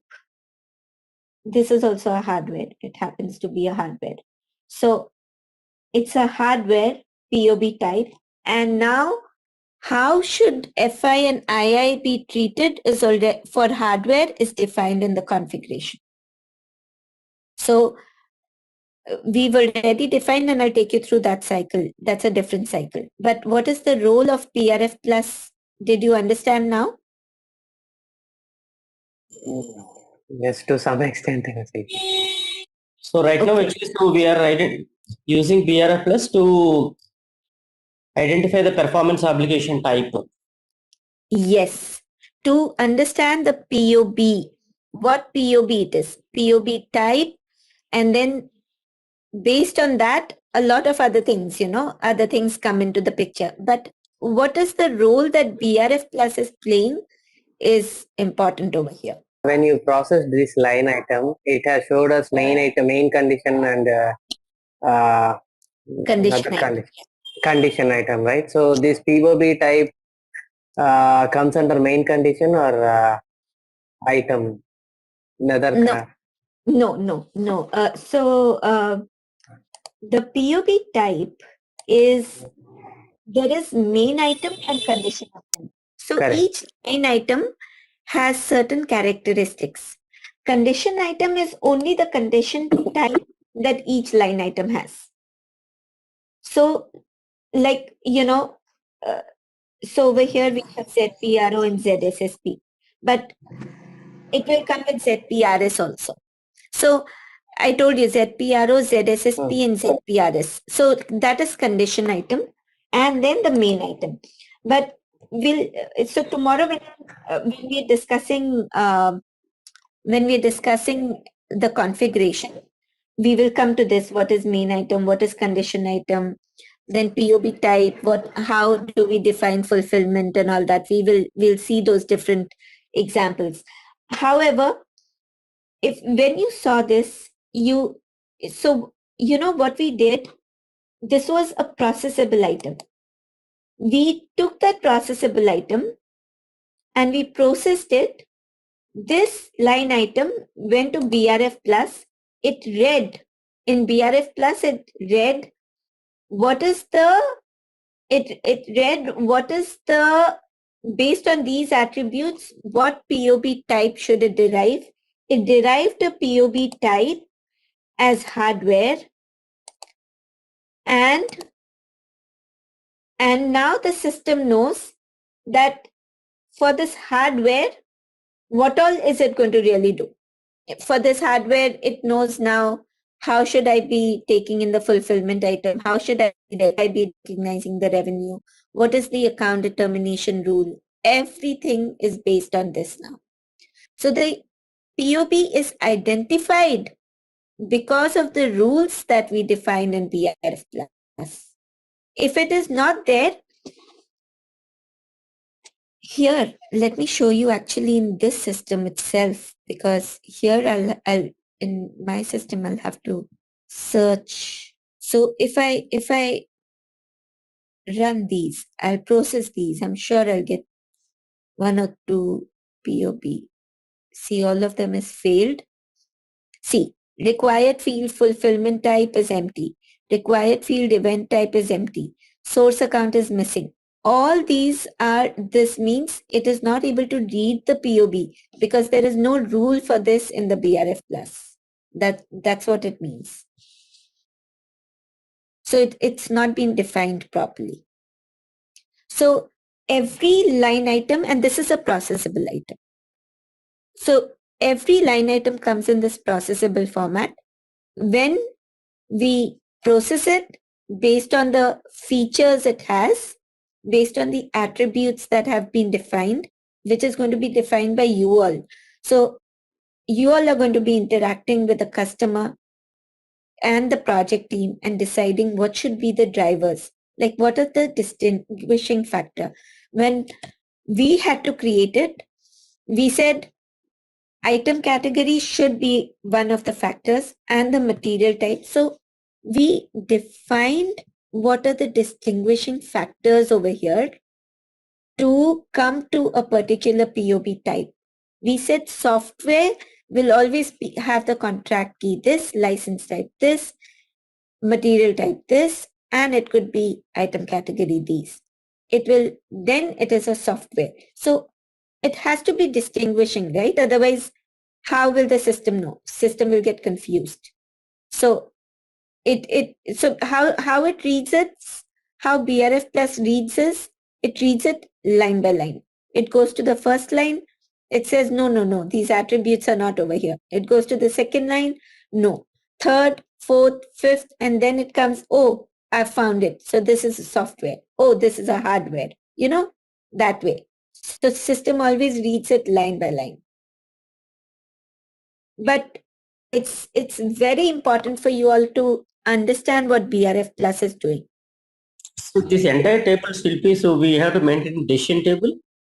Yes, and this is what the support team is going to do. Not just that, this table is going to undergo lots of changes as you even after go live. This will be the table which will undergo maximum changes. Your configurations are going to be standard. Configuration is not much. So this table you all will have to maintain. And you cannot have 50 people maintaining this table. Otherwise it goes crazy. You'll have 2 to 3 people maintaining this table because this is a configuration change. And this table has to be done by big time by support team. So this will be maintained directly in production system, or actually so every time they have to make the transport? No. I at least whatever projects I've been in, we've always done it is dev, QA, and prod. Okay, because we can test it. Okay. Yeah. So, as I make this change over here in this table, then I test it because I've just made a change. Then I test if that POB is getting processed. I realize something is missing only when a POB is not getting processed, right? When I get that error, I see that POB is not defined. So then I come over here. So how that works is you go to the system, you get a POB error, then you see what all attributes are there. So then you see whether the attributes are right, or so do we need to change these attributes somewhere, or do we need to change it in the BRF Plus? If you decide it's BRF Plus, then you make those change in Excel sheet and then see if that POB is getting derived and then move it to QA and prod. If you feel that it's something is wrong with the data, then you go and tell the SD team saying your material type is not right, or whatever you've used is not right, and you have to. So really this ends up bringing about a lot of changes in the material master. We've gone back and made changes in the material product hierarchy and all that. We've made changes that created a lot of hassles, but that way is at least you're ensuring that the system is right. So this is that is how critical BRF Plus is. But BRF Plus is not scary. Like earlier it used to be that big scare of BRF Plus. So I wanted to tell you all that it is just a table. Okay, you have rule sets and you have all these, but seriously, don't even get bogged down by all that. All that is also really not something that should be, that you would get troubled with. All you need to know is where is the application, what is the change, how can I check, how can I simulate, and then create your favorites. Every time you come to the favorites, you'll be able to see. So this timed out on us. Every time you come to the favorites, you'll be able to see and BRF plus is maintained. It's really, there's nothing scary about BRF plus. But it's just that you have to understand the concept. Actually, RAR, no, that is why SAP is controlling it so much, because FICO and all, you have trainers everywhere, right? RAR is a concept that is not easy to grasp. So everyone takes time to grasp it. And when you really start doing it in the system and you see an end-to-end process, even that time, but when you keep doing it, suddenly you're able to put everything that you've seen, you'll be able to put it together. And that is why SAP is controlling that RAR should not be going on just like that, because half-baked information is more dangerous than anything else. And there are so many people who have done projects, but who cannot explain so many concepts. And that is because it is half-baked information. So all this, you have to understand why BRF plus, and as a support team, BRF plus is going to be the biggest thing. We are actually at 10:30, so I'm going to now jump to account determination, okay? Because I want to show you that account determination is one more part of BRF plus that is a very, very important part. And I'm going to go to, so here, we are talking about the context and result, and I've told you all the main things in BRF plus. So I've told you about the objects. Don't get into too much technical. I have put some information over here. All that is really not going to help much. As long as you understand what is an expression, what is an application,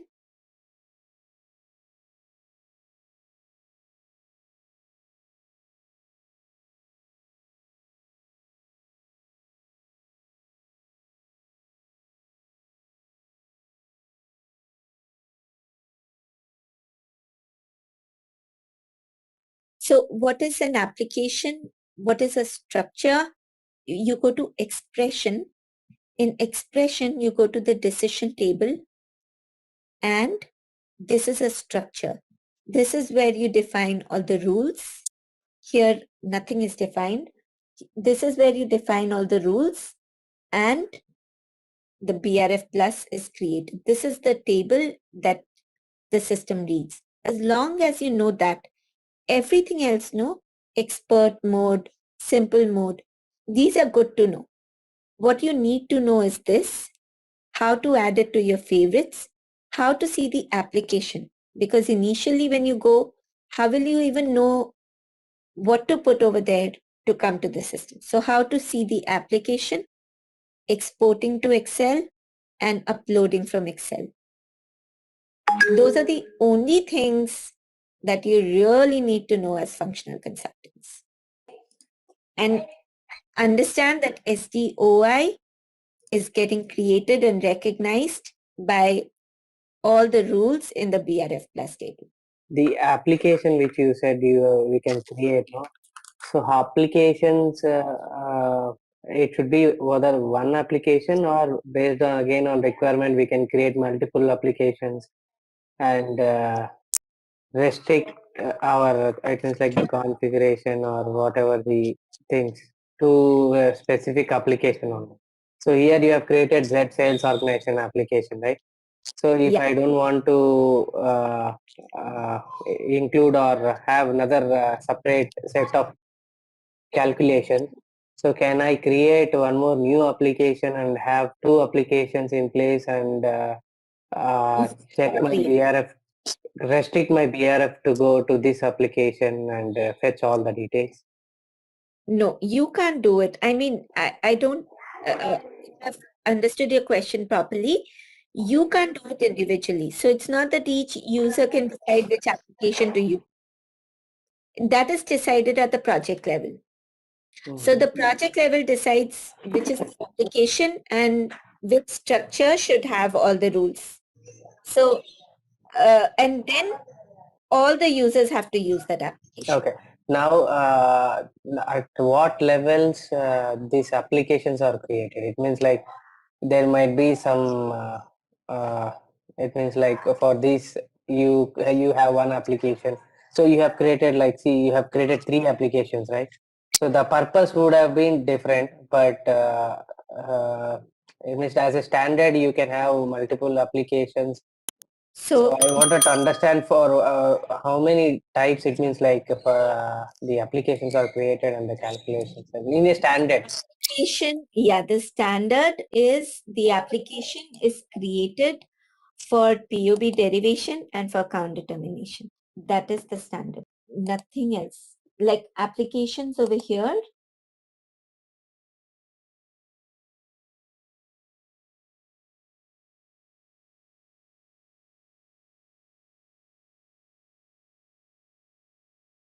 so applications mostly are 2 applications for which you use BRF plus.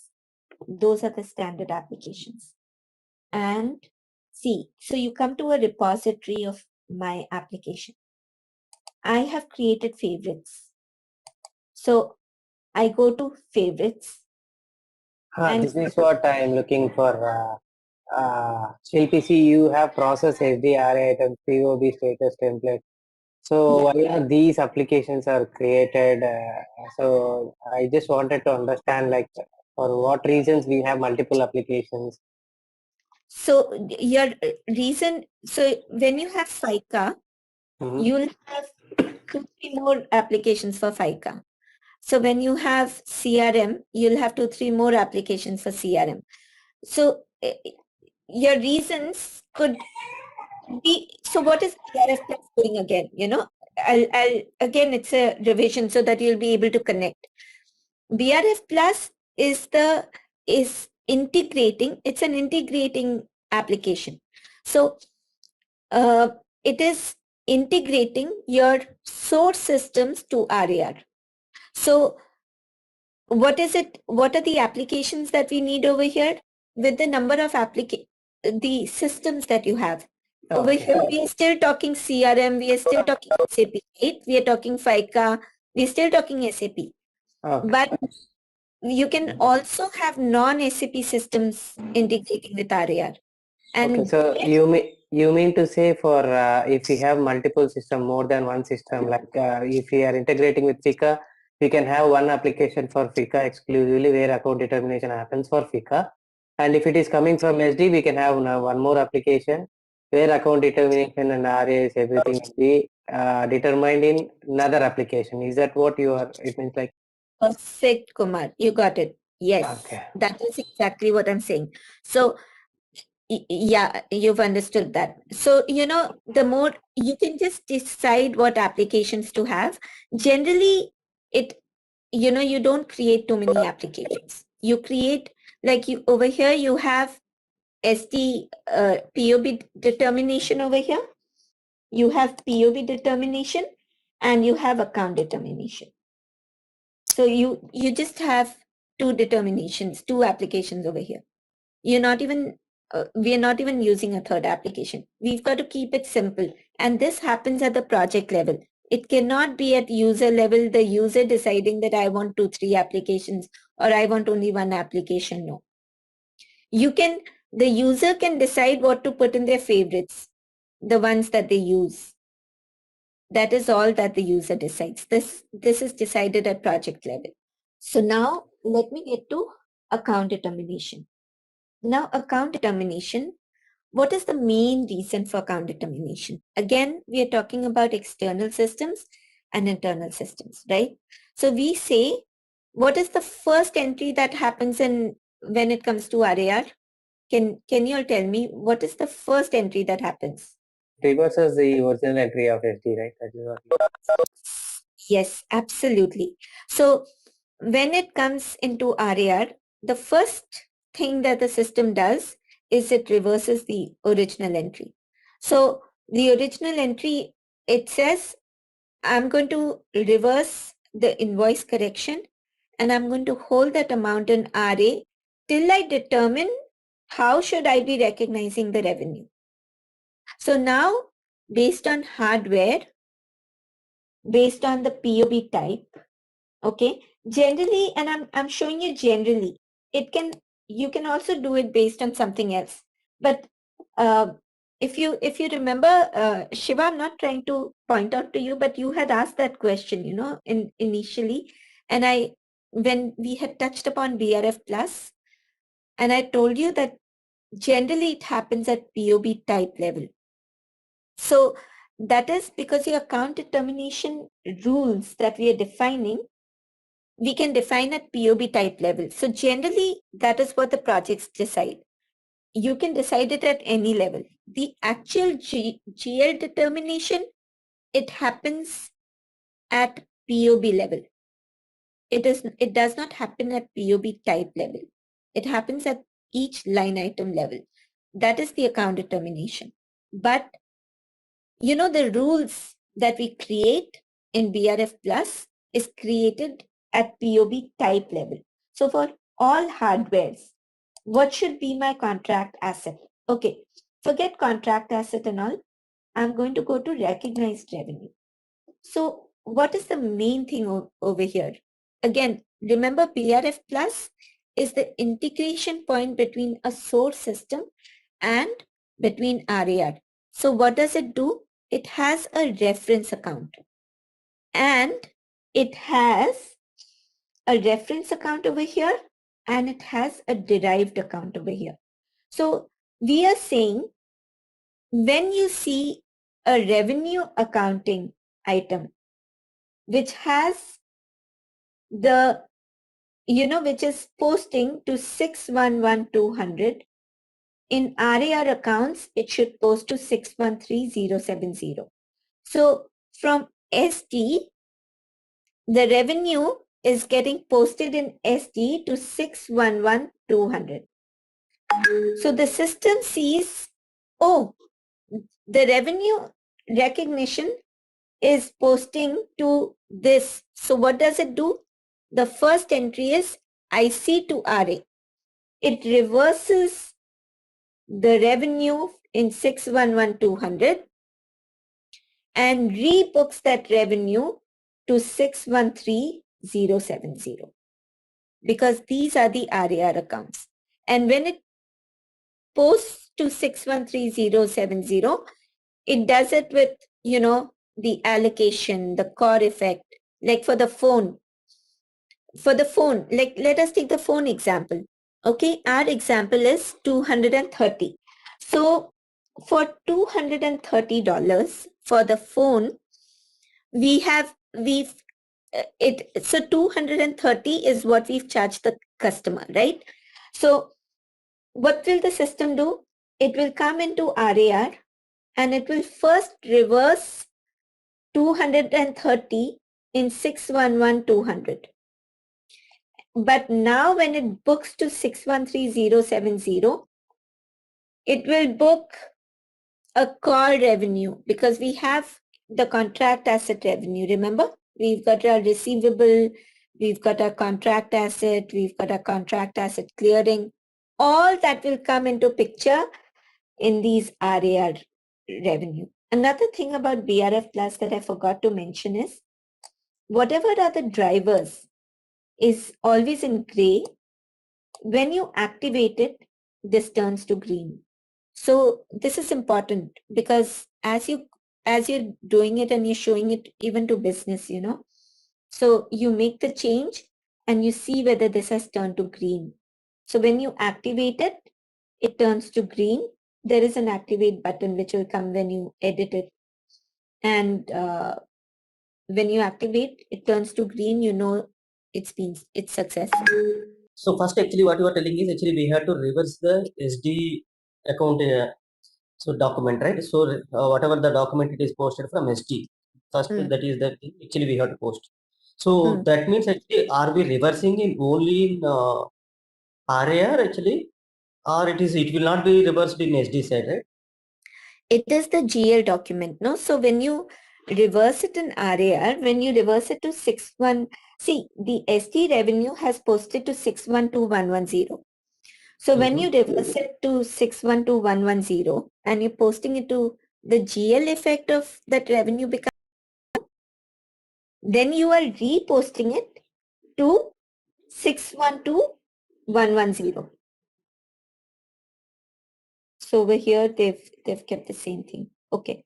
But over here, so you're reposting it to 613070, which is an RAR account. So that now the system, so when you report, and that is the revenue that gets published, and especially for, you know, for all the public companies, it's so important that that's the revenue that gets posted, and that's the revenue that the auditors come and audit. So this is what are the RAR accounts that you see where the revenue gets posted. And Okay, so first document actually what we are telling is actually so that 611100 when it is posted actually, so when it is the document is processed in RAR or before coming to RAR it will be posted in FI. it is posted in FI. So when a customer is invoiced, Okay. immediately it goes to AR, no? So when the customer is invoiced, we have the AR saying we are going to receive so much of payment from this customer, right?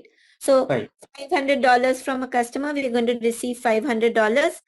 AR has that document saying this customer is going to pay $500 in, you know, according to whatever payment terms. But in RAR, we are saying that whatever revenue has been posted to 612110, that has to get reversed completely.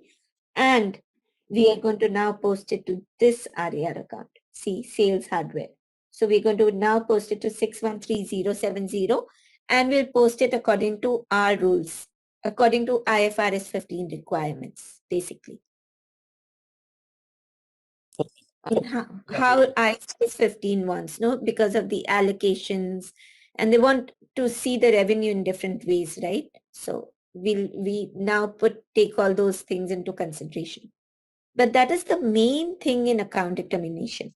So in account determination, and that's why I showed you recognized revenue. We define the contract asset GL. We define the contract liability. You can define it for different POB types. You can define it for whatever. But in our business, you know, the people wanted it according to company code.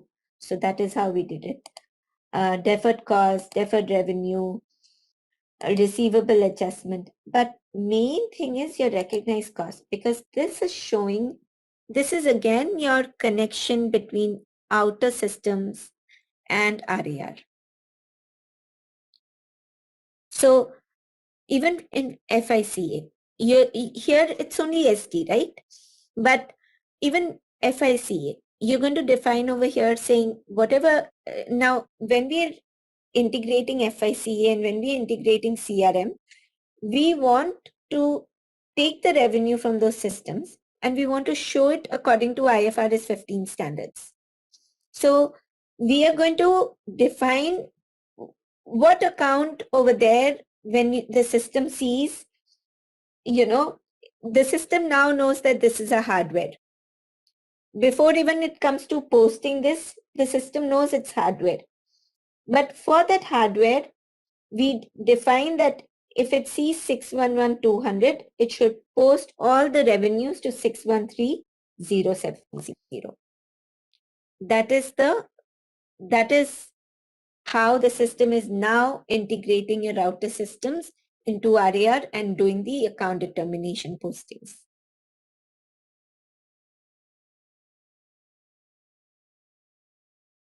So this is the big role that BRF Plus plays, huh? And BRF Plus is going to be a big support thing.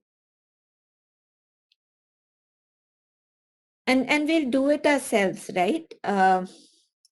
I hope I'm able to set up the system to that extent, because you see, I mean, like, look at everything over here, you know, I've had we've had a full technical team. This implementation was done by Ernst & Young. So they had a full-fledged technical team and we were able to create it. So I don't know to what extent I'll be able to create. I will take help of a technical person and all that. But to what extent we can create in a training system. And that is why you see the training system, you know, it's, we saw the BRF plus, it's so, but anyways, I mean, training is not supposed to be teaching you your job. It tells you what and what does it do? You know, what is BRF plus? What does it do? So now when you get into your systems, you'll be able to connect and you'll be able to see how are we using, what are the drivers we are using, how can we change those drivers, those, you know, what is it, and what are the different rules, a whole lot of things. Like BRF plus is a very high involvement table that you'll be going to again and again. But again, it's not a scary thing. So please, BRF plus, the minute every job requirement has full knowledge of BRF plus does not require so much of knowledge also for the functional person. And we'll come to these even again, okay? Like we discussed in the beginning of the presentation, we will come to this again because this, and then you'll be able to really see this process. How is it working? So what is, did you all get it? Like, you know, did you all understand the BRF plus today? What is it doing? What are the features? What are the advantages? And it's, you know, more bookish knowledge. I can do only this, or frankly, I can take you through one example to show you what is really happening in BRF plus. And I decided because really what you need to know is the practical example and see how is BRF plus used. This is what there are YouTube videos on BRF plus. A special code version can be generated that supports the runtime traces. You know, these things, and we've put that in the presentation only because, I mean, you should have this literature. But frankly, these things are just a lot of theory. If you want, we can go through each and every slide in detail. But whatever was important, I did cover it. And I feel that, you know, because since you all are going to be supporting it, it's so important for you to understand the flow. When a RAI item comes, based on what drivers, what features, how is it deriving a POB, what are the different applications, you know, those are the things you really need to understand about BRF plus. Everything else is just, it's a transportable, local content is supported as transportable content. It can be stored client dependent or independent. All this is theory. Seriously, you all can go through this theory. We can go through all more questions that you have. All right, now let's test your knowledge. Here's a quick question for you. Which module is typically integrated with SAP RAR to capture sales transactions? Option A, SAP MM, Materials Management. Option B, SAP SD, Sales and Distribution. Option C, SAP PM, Plant Maintenance. And option D, SAP HR, Human Resources. Now take a moment to think, and when you're ready, do type your correct answer in the comment section below. Hey there, ready to master SAP RAR? Our course is your ticket to becoming a pro at managing revenue accounting and reporting. You can learn at your own pace right here on our platform. Throughout this course, you'll dive into SAP RAR, a powerful tool for handling all things revenue related, from tracking sales to generating reports. We cover it all, from the basics to advanced techniques, crafted by experts in the field. Your instructors are seasoned pros, dedicated to helping you grasp every concept and answering any questions you may have. And guess what? Our students love it. People just like you have found our course incredibly beneficial. The best part? It's budget friendly. You won't have to break the bank to gain this valuable knowledge. Ready to become a SAP RAR whiz? Enroll now. For more details, visit ZaranTech's website. Now, the entire configuration for RAR, not for SDIC. SDIC, the integration component is different. But for RAR per se, we do all the configuration in FAR_IMG, which is FARR_IMG. Everything in RAR is with FAR. You'll see FAR Raimon, the import structures, the BRF applications. There's FAR everywhere. FARD posting, the tables are all with FAR. Everything is with FAR. That's how it goes in RAR. So inbound processing is the first thing that we look at. And inbound processing contains items, item management, archiving and deletion is okay. But over here, we start with interface components. Now, what are these interface components? Classes I did cover. We'll cover a little bit today again.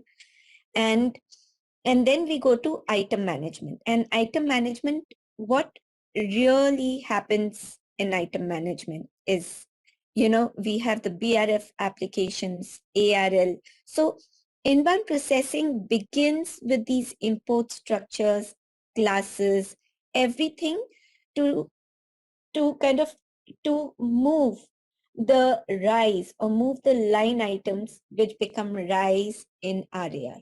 So here it's saying import structure. Now this thing you'll see it coming up again and again, and this comes up again and again only to stress on the fact that here we have all the rules. We have all the rules moving to move a line item from SD or any other application. It's not just SD, any other operational system into a RAI.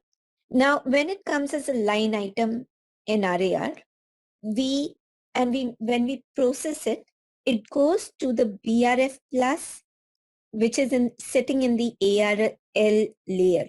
The ARL layer has your import structures, it has the BRF plus rules, it has everything defined over here to create a RAI. To even the status of the item, which we are going to discuss, you will see everything happens in ARL layer. So ARL layer has the rules to create a line item into a RAI in RAR. Again, a line item is called a RAI in RAR. It's just called RAIs, and that's how everyone talks. That's the language everyone talks. So even when you're dealing with SAP, Bramasol, you'll see people saying RAIs. The SDFI RAI and the SDII RAI, and RAI only means a line item, but it's called a RAI. So it results, so revenue recognition relevant transactions result in RAIs creation. The class for RAIs determines the technical properties. So what do you mean by this? The class, what are the three classes that we had discussed when we in our last class? Do you remember?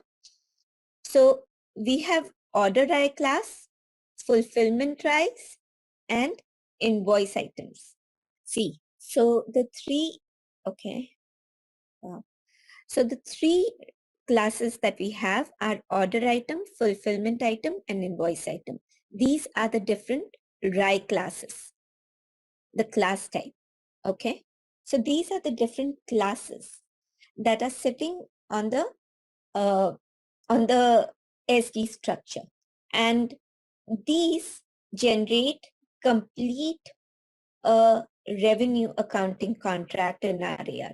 The order item forms a shell of the contract. So let me just explain these. So what the order item does is, the order item gets created when line item is created in SD. When an order gets created in SD, it creates an order item in RAR.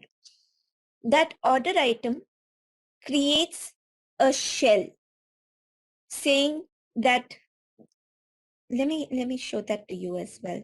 So it creates a shell saying, how is this RAI going to be? You know, like how is this contract going to be?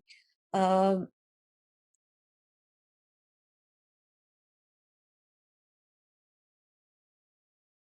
me take this one today. Okay. So, you know, it says what is going to be the price of this.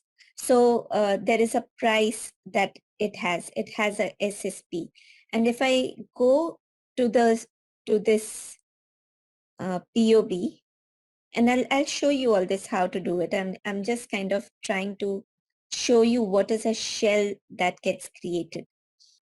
From an order item, the system determines what is going to be the contract price, what is going to be the allocated amount. So you'll see all the POBs over here, and you'll see the allocated amounts over here. So you'll know that this is how the system is allocating. On what basis is it allocating? It is allocating on the basis of SSP ratio. And we've gone through those Excel sheets. So once we have more examples, and once we start going through more examples, you will see the allocation, and we can do the calculation again and see if our understanding is according to that. And based on this, the system creates a revenue schedule. This revenue schedule is big to understand the contract. So it gives you, it says the revenue for this item is going to be 230 euros. And it gives you a cost as well, if there is a cost. I've not put a cost over here for this one. But so it will show you what is the revenue, what is the cost. If it is a time-based POB, if you remember, like I gave you a Netflix example, said regardless, Netflix, suppose a person pays in advance, or he pays at the end of 12 months, and he's paying suppose 1200. Now, regardless whether he doesn't see it, it's not based on usage. It is based on month to month. We are going to recognize revenue from Netflix, which is $100. And so it will give you a full revenue schedule over here, saying how is it going to recognize revenue and how much is it going to recognize each month. Like everything is explained in this revenue schedule. And as you start recognizing it on month-to-month basis, this yellow turns to green, and it shows that, okay, you've recognized it. That is how it is. That is how it forms a shell. Now, all this is formed, if you see, from order items. This is just one POB. If there were more POBs, it would take all the POBs into consideration, and it will say, it would allocate the amounts, and then the system would show you how much is going to be the revenue and the cost for one particular month, for each month.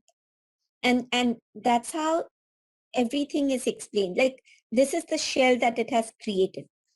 When the fulfillment items and the invoice items come in, that is when the system understands how much cost to recognize, and it calibrates. Suppose I'm saying that the cost per month for my revenue schedule, the cost per month or the revenue per month is going to be 230.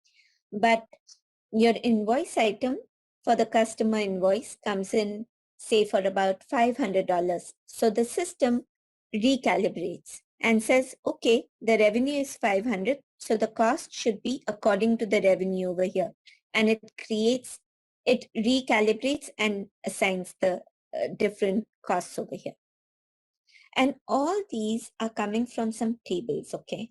We're going to see the tables, because if you all are supporting, if you're going to be the Go Live support, you're going to have a lot of these issues where you're going to see, the cost coming in, but the cost is not rightly done, or say the invoice, the revenue is getting captured only in the next month when the IC entry was in this month. So lots of issues come. So what are the tables that we're going to visit? We'll go to all that slowly. But this is just to give you all an idea on what is the shell that we are talking about.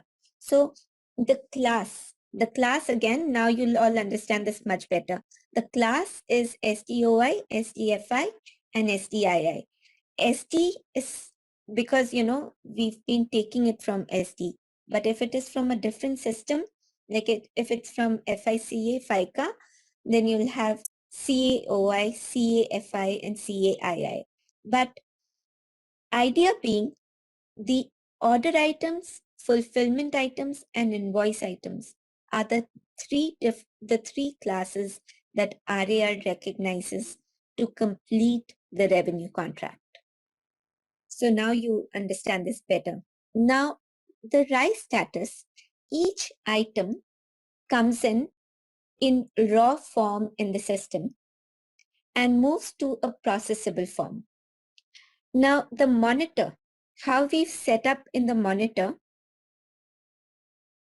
is the processable form. So you see, raw, the minute you have anything raw, this is the raw status. So when items come in raw status, they look like this. They're always in error because the way we configure the system, processable is how it comes into the system. And at that point of time, RAR doesn't recognize that RAI. When it is a processable RAI, RAR doesn't really recognize it. When you process it, that is when this goes to ARL, it goes to BRF plus table, it reads the rules and it derives a POB number and an RAR contract number. That is when RAR says that this is a proper RAI. It's only when you process it. That is the key. Okay.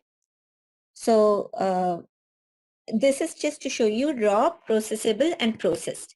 Now, for raw items, the enrich, raw works with enrich and processable works with enhance. So you can put in a lot of validations and checks, like if I'm getting an item from some other system besides SD. Like in my current project, we're getting items from Financial Force. There's another system called Financial Force.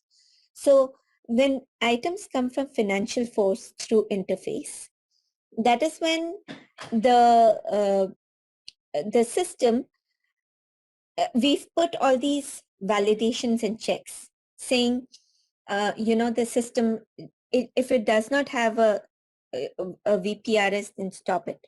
If it doesn't have a SSP, then stop it over here and create an error. So lots of validations that we have in place. Those are enrich. So there is something called enrich body. Enrich body, you're going to hear a lot, even as in support, even during implementation, you're just going to be hearing enrich body. So one of the main functions in enrich body is check before save, where the system goes and checks everything that has been marked just before saving the contract. So raw item is associated with enrich and processable is for enhancement. So whatever enhancements you want to do to the customer fields and everything, that comes with processable items, and then you have processed items. And when they are processed, they're called processed items, what we have over here. So this is raw, processed, and all of them are processed because I've processed all of these in import structures or of a RAI that you'll see. But in the configurations, and we're going to see that, we define that we want all the items as raw or processable. In fact, Apple has S/4HANA 2020. So 1909 and 2020 has something called optimized monitor and optimized processing. And what it does is there is no raw and there's no processable. So it's straight away, when I create an order in SD, it gives me a contract in RAR that is optimized. And that is something that's new in S4HANA. It's new in SAP. SAP is very, very aggressively marketing it. So, and you're going to hear this a lot, optimized, because that's one of the latest. What is that optimized CP? Sorry. So optimized is like, see, the system that you see over here, you see these raw and processable, processed, and I'm explaining these to you, right? So what optimized does is, so as soon as an order item is created, it comes over here as processable. If it's an error and some basic things have not been met, it will sit in raw. So when optimized is, it creates something, you create an order in SD, and it straight away creates a contract. It will give you a contract number and POB number in RAR. Everything is in place. So that is optimized. Does that So mean at this moment, so it just until the processed, it won't generate or it won't propose any contract number, right? Contract number or POBs? Yes. Yes. Okay, in future they are going to be proposed even before the contract created. Is that the statement correct? No, slightly. The only change, it is 90% correct. The only change is that it will straight away, as soon as a contract is created in SD, it will straight away create a contract in RAR. So right now, and I'll tell you the difference. Right now we have batch processes. So all these RISE come in and sit. And then we have batch processes that run in everyday night, or however we've set it up for everyday night. It will change processable to processed. Optimized is, you don't even have to set up those batch processes. Everything is happening in the background and you already have this. Okay. So they are making real time SLT concept like a system. Yeah. Immediately means like you don't need to process manually or through jobs or something. Yeah, exactly. So you don't have to do even batch processing for all this. It'll just be done.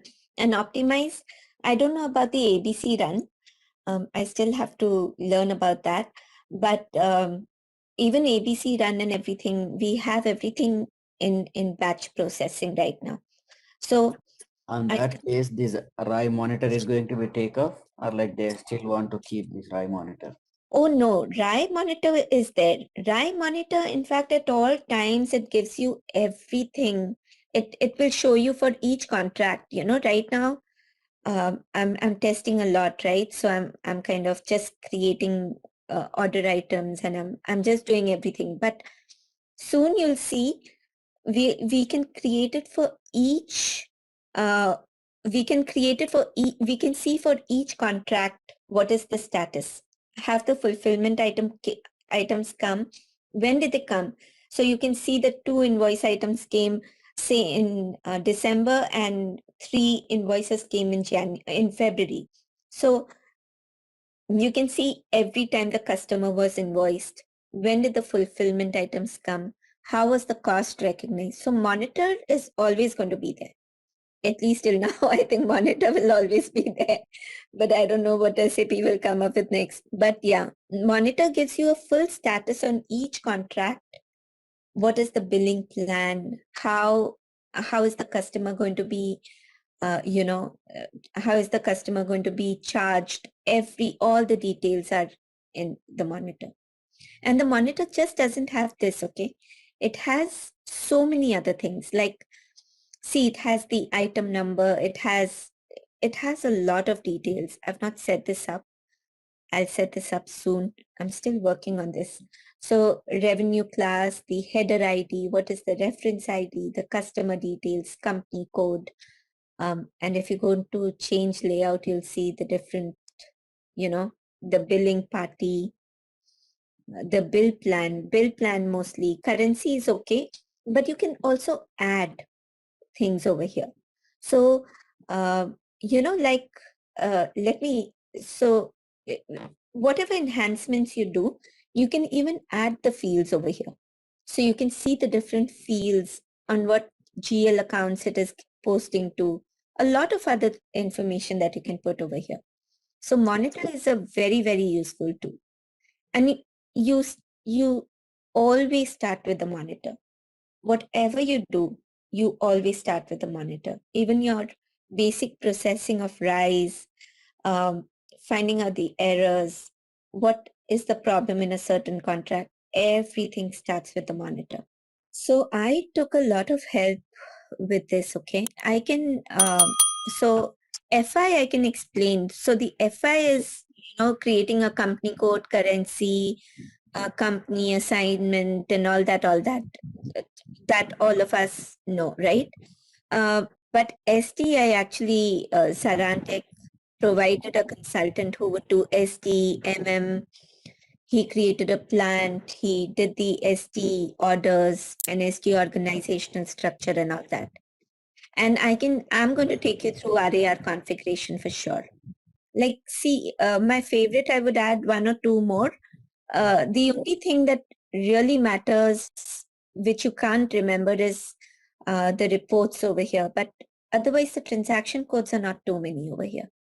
The inbound processing, in fact, you all want to see the configuration. No, this is all inbound processing. So all these, I've started the configuration part of it. So after I go through why, like, see, and at these questions, no, even when I go for interviews, I answer these questions. They ask about interface components, what are classes, how do you, so your understanding, like even later when you're supporting or going through the implementation, what is happening where, your understanding of that has to be complete. So it's not just seeing the transaction. In RAR, the backend and understanding the full picture is very important. And that's why I started with this. So I'm showing it to you in SAP also. And of the full cycle, we are not going to do just one or two contracts. We're going to do many. So yeah, I think we should first go through the configuration, no? Because today you'll see so many consultants out there who do not really understand what is happening. They will not even be able to explain allocations very well to you, because they've dived into the system. The system understanding, we all know SAP. I can show you what is FARDIMON and how to process, and you'll be able to process. That is, anybody can do that. But if you're going to support it, you need to understand the back end of what is happening and how does this entire RAR system work, and go into different tables. Otherwise, otherwise we just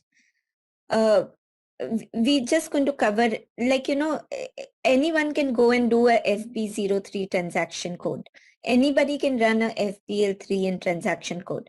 But there is so much that goes in to create that FBL3, and what is really happening in the backend, that how do you want to read FBL3 in is what is important to understand FI.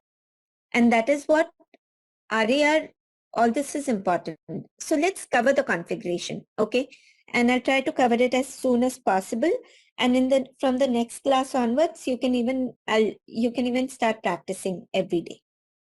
So you can go into the system, you can, and try the system, because now the configurations are there. So you can do many things. And the RAI class determines the technical attributes. We saw the RAI classes, the order items, fulfillment items, invoice items, and it decides in which database tables you're supposed to store it. Now, again, this is important to understand. Every line item that comes into RAR goes through staging tables, okay? So and I'm going to go through the tables now. I'm going to go through all the staging tables. So let's go to 16N. Yeah, okay. So the staging tables are, yeah, here it is. One, okay, this is important. So one array, and you'll be going a lot to these tables. Like, whether you are during implementation, post, for support, for reporting, these tables, you'll be going a lot to these tables, okay? So let me first tell you about these tables. Now, SDOI, okay, I'm still in SDOI. SDOI has, so you see the nomenclature here, you see one array, then you see ST01, okay, and 0 MI. 0 MI is raw items, okay? 2 MI is processable items, it becomes MI, and 4 MI is processed items. That is how it goes. So 0 MI is items for class SD01 raw data. The items over, the data over here is not static. So the data comes over here. Like if I do this, I think we have 2 raw items, right? You have, so data comes over here. When it becomes processable, it will go to the processable table. And when it gets processed, it will go to the 4 MI table. Now, in this optimized scenario, when SAP was even demonstrating it, where you have the optimized solution today, it will, what it does is, there are a lot of raw items that get stuck. So because they are in error. So when you run these tables, the staging tables, you'll see some items that are over here in error, setting in the error, then some are setting in processable, and the processed are the ones that are processed completely. So that is fine. This did not execute. No, I wonder why. So it comes to these staging tables. Oh, there it goes. It's executed it and it's come to this. So we have 2 raw items. Now these 2 raw items, they were sitting in error. If we remove the errors, it will get into processable and it will move. So the idea is that raw item and processable item should actually never have any items. That is the ideal situation. Okay. So So Shilpi, so any item sitting in raw, that means actually it has some errors. That's all, is it?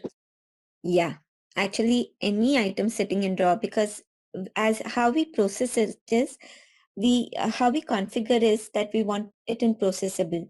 I don't know in optimized how do they configure it, okay? But in 1909 and below or 1809 and below, you configure items to come in as processable.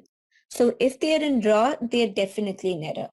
And even in processable, processable is also a temporary stamp. So over there also, you should not have dry items for too long. So you have like we have batch processing jobs. So fine, items are getting created throughout the day. And when it processes, everything should go away from there. Ideally, it should be empty. What really remains behind are the ones which are in error. So then you see that in processable, but these are staging tables. Please remember these staging tables are very, very important. And just the way you have SDOI, you have SF. So you have SD 02, 0 MI, 2 MI, and 4 MI. And then you have SD03. So the classes are SD01 order items, SD02 fulfillment item, SD03 processable items. So processed items. Sorry, invoice items. Okay, this is it. So we've just discussed this. Order item, fulfillment item, invoice item are the 3 class types that you have, and we've seen these 3 class types. So coming to configuration part of it, okay? So we define the interface components here. We don't really define any interface components. Interface components, okay, this got stuck again. No. So these are your interface components: basic condition items, basic main items, basic MI01, MI02.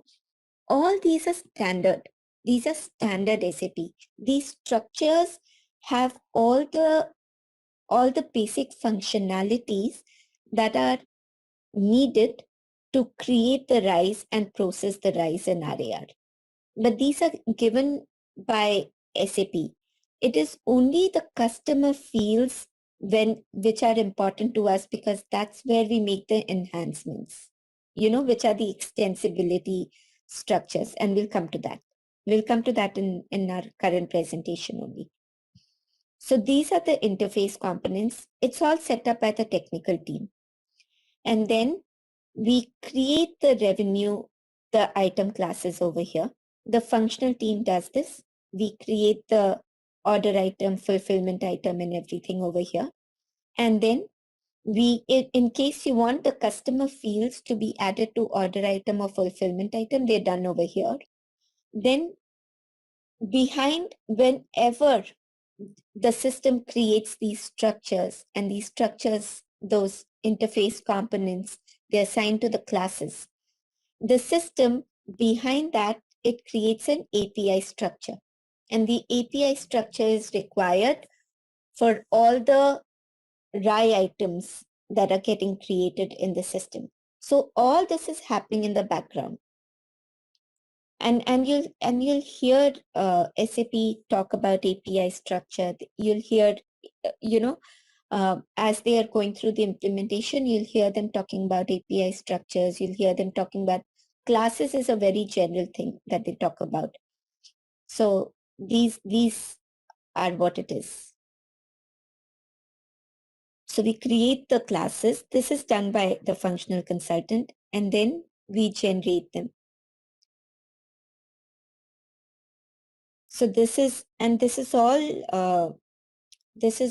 all customization. This is all configuration. So once you do this and you generate it, when you generate it, you release it. This is the release. So it is released for test use. So when you, sometimes what happens is, RISE are not getting created. So one of the common T code to go to is SM58, and you'll see that this has stopped. So all you have to do is come, regenerate it again. It will again start working. And once it is released, it will start working again. So that is one of the common issues that you face in production. So it is Shilpi, it is like actually COPA operating structure, actually what we release in each and every environment. We have to do it in production also, we have to generate and release it, or how it is? Yeah. So the COPA grid structures, so RAR takes the COPA grid from SD. So whatever COPA grid SD takes, RAR also takes it. So it depends on how the RISE are flowing in. Now, if the RISE are flowing... My question is not that one. Actually, so you are releasing the structure right now. So in production system also, we have to release this. Yes. These classes, yeah. Okay. These classes, this is not transportable. This is released in each system individually. So this is released in dev individually, QA, and production. Did I answer your question, Krishna? Yeah, my question is actually, so SD01, suppose say order item it is you have provided, you have done the configuration, so the transport moves from quality to production like that. But each environment we have to generate and release the order classes, is it? Yes. These are environment based. They are not transportable. Okay. So you'll see, yeah.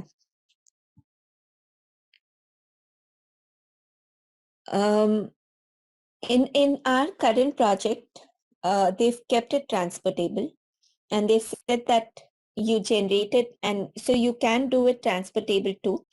But SAP says let the system not depend, like let these classes not depend, because otherwise something breaks in QA and I cannot even do anything in dev. So SAP suggests that, and my other projects we did not. But in my current project, we do have it as transportable. So it can be transportable too. Okay. If that answers your question. So Yeah, correct. Okay. yeah. And then we assign the upload rules to revenue accounting. So we say create items as processable. So over here, see, I'm saying for all the classes, we have to create the items as processable revenue accounting items. We do not want to create it as raw, because raw items have to be transferred to processable. All that let the system do in the background, it will come to the monitor as processable, and we will run a batch job and process those. So you define that over here. This setting will be different and optimized. I'm sure it will be different and optimized. So define modifiable fields. This is whatever fields you want to make it modifiable. I've not yet defined anything over here, but you can define currency fields. So when you start, working in the system, you'll find sometimes there are line items where you have to change the currency manually, or you want to change something else manually. So you can define those fields over here and say these need to be changed. So this is the define modifiable, and all this is under inbound processing revenue accounting items. So we went from class to that, but basically now you understand the class well, right? Because we've gone through a lot of the class. Now this is the imports interface components. Again, we don't really have to get into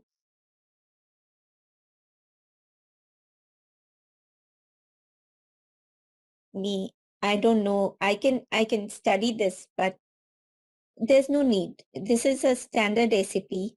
This is done by the technical team. As functional consultants, we never ever have to go into it and what does it mean. So really that's not really helping. But if you want, I can actually study through it and come and we can have a discussion on it. Not required though. So item class types, ARL provides the interface components for the import of contract information. And we know that ARL also has the business rules. So it provides the interface components. Everything is happening again, like I told you, in ARL in between, right? That was the first slide that we saw. Everything is happening over here. So it has the interface components. It has the BRF plus. So this is what is processing a line item to become a RAI. And it contains the structure of all fields. Based on all the structures that are defined, the system in the backend creates APIs. And RAI classes can be created by selecting the right interface components. So we define like you see over here. So we define basic fields for order items, okay, and conditions. I've not yet explained to you what are main items and conditions. I'll explain that to you. Or let me explain this to you, then you'll understand that better. So each item over here has main item and condition item. So we have main item and condition item. All the line items, SDOI, SDFI, and SDII will come. And I'm saying SD because I'm taking SD for granted, but when it's FICA, it'll be CAOI and all that, okay? So SDOI, this is a line item. It has come in with the conditions PR00 and SSP. Let's see, it'll show the amounts also. I'm going to get that in. Yeah. So see, it's got the amounts also. So each of these come with a condition type, each line item. So you can select a line item and go to the condition item, it will show you what are the conditions that have come with it. So these are called condition items and these are called main items. The main items over here give you all the different information. What is the material? What is the contract number, POB number? You know, if a contract is in error, has it been processed? And the different stuff over here. Like in my current project, I'll tell you, one of the enhancements that we just completed, in fact, because we were getting all the amounts in gross.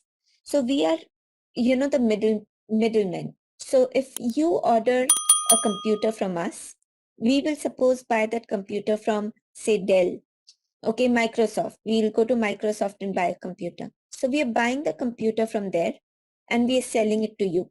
So we wanted to identify revenues in net.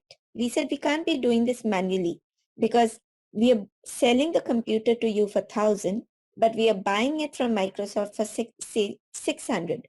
So we are making only $400 in between. So we wanted to show the $400 as the net revenue in our GL account so that when we run the GL accounts, all we see is the net revenue. We don't have to do too many manual calculations. So what we did was we said what kind of POB types will have the net indicator. Over there, the system will pass off the other journal entries to recognize revenue net. And we had it all over here. So you could see a line item, you can scroll in front and see, oh, it has a net indicator. What are the GL accounts it is posting to? So these are the customer fields. Why I'm trying to give you that example is to tell you that any kind of fields that you want can be added over here. This is the flexibility that the monitor gives you. And SAP gives you, right? I mean, at the end. So this is the main item and this is the condition item. This is going to be again all the time. So the staging table is also main item and condition item. So when we went to the staging tables, I did not go to the condition item, but see, the staging table is item for class SD01 raw data, but this is the main item. If I want to go to the condition item, it is the same numbering system. Okay. So I go to CO, and I say okay, and it will show me all the condition items. See, we had two main items.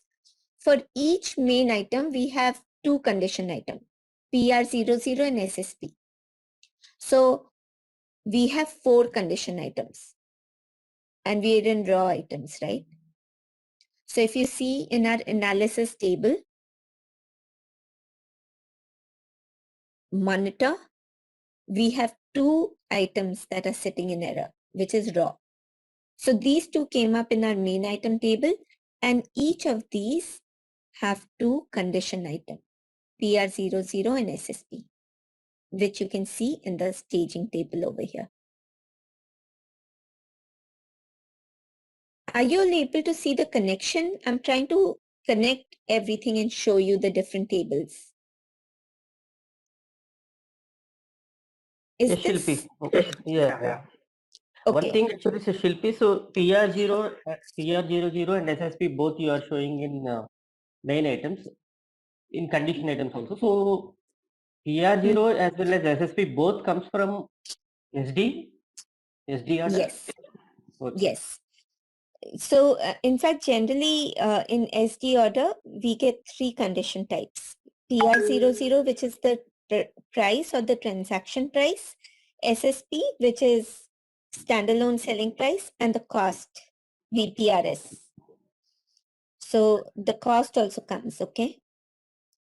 So here I'm like still testing and, I was sitting with Bramasol consultants and we finished the BRF plus and all that. So it's activating and all that. It's a lot of work, but so we're just playing around, and that's where you see a lot of bad data here. But you'll soon see contracts and everything. I'll take you through that. So Okay. this, Shilpi, this is Kumar. yeah. So anything, any field which is not available in the main item, it means like if customer wants an additional item which is not available in the standard one, then he has to customize his body and add that field in the main item. Or So whatever the standard gives, that should be sufficient for across the clients. right. Yes. The standard, what you get is mostly sufficient. Okay. But if you want, you can add a few fields. Though, I mean, those are definitely enhancements. The baddies are mostly used to create rules and for validations. They are not the same as enhancement structures over here. So you use the word baddies like enrich baddie and enhancement baddies and all, right? So baddie rise 0 is what it is called for enrich baddie. That baddie is where you define validations and rules. So you do, you put your validations, like if a contract does not have SSP, don't let it come in, put it in error. So let it go and sit in error so that when we run the error tables, we will know that these are in error and we can rectify it. So you can define your rules, validations, everything in the enrich bodies and the other bodies that you have. And these bodies play again a very, very big role in RAR, right? So we are not going to go to bodies and all because really that's a lot of coding. It's a lot of technical stuff. But what I'll do is I'll probably show you the body that we have, which is coming from financial force and how that is defined, the enriched body and all. So, you'll get an idea on how we define the rules and the validations and everything in enriched body. But it's all that is done by the technical person because it's total coding. The import structures and everything are the fields that define that are captured over here. So all these basic MI, we were in this one, no? See, now you'll be able to relate to these, like the basic CO01, order items, basic fields for main items. So these are standards that are given. There is something called extensibility, and we'll come to that in this presentation itself, which SAP provides where you can add additional fields to these structures. So these are the item class types. This is the part that they've given you, define interface components. I showed you in FAR IMG. So you can go through this presentation, try it out, but you don't have to go through SPRO. Just go to FAR IMG, go to inbound processing, and you'll be able to come here. So everything is in FAR IMG. So this is again, we don't really need to get into what fields there are. What fields there are for functional people, come over here, say change layout, and you can see whatever fields are available. If you want something, you can speak to the technical people, get that, see if it can be bought in local currency 2, local currency 3, so many fields over here. So I'm not really going to cover all this, okay? Like you can go through these presentations, you can see what is what. But now I wanted to explain to you what is MI and CO. That is big time, big deal, which is main item and condition item. So this is again basic MI 01. Go through the presentation. If you have any questions, we can definitely visit this again. So this is like it's talking about each component, basic component that is always active in each revenue accounting item class.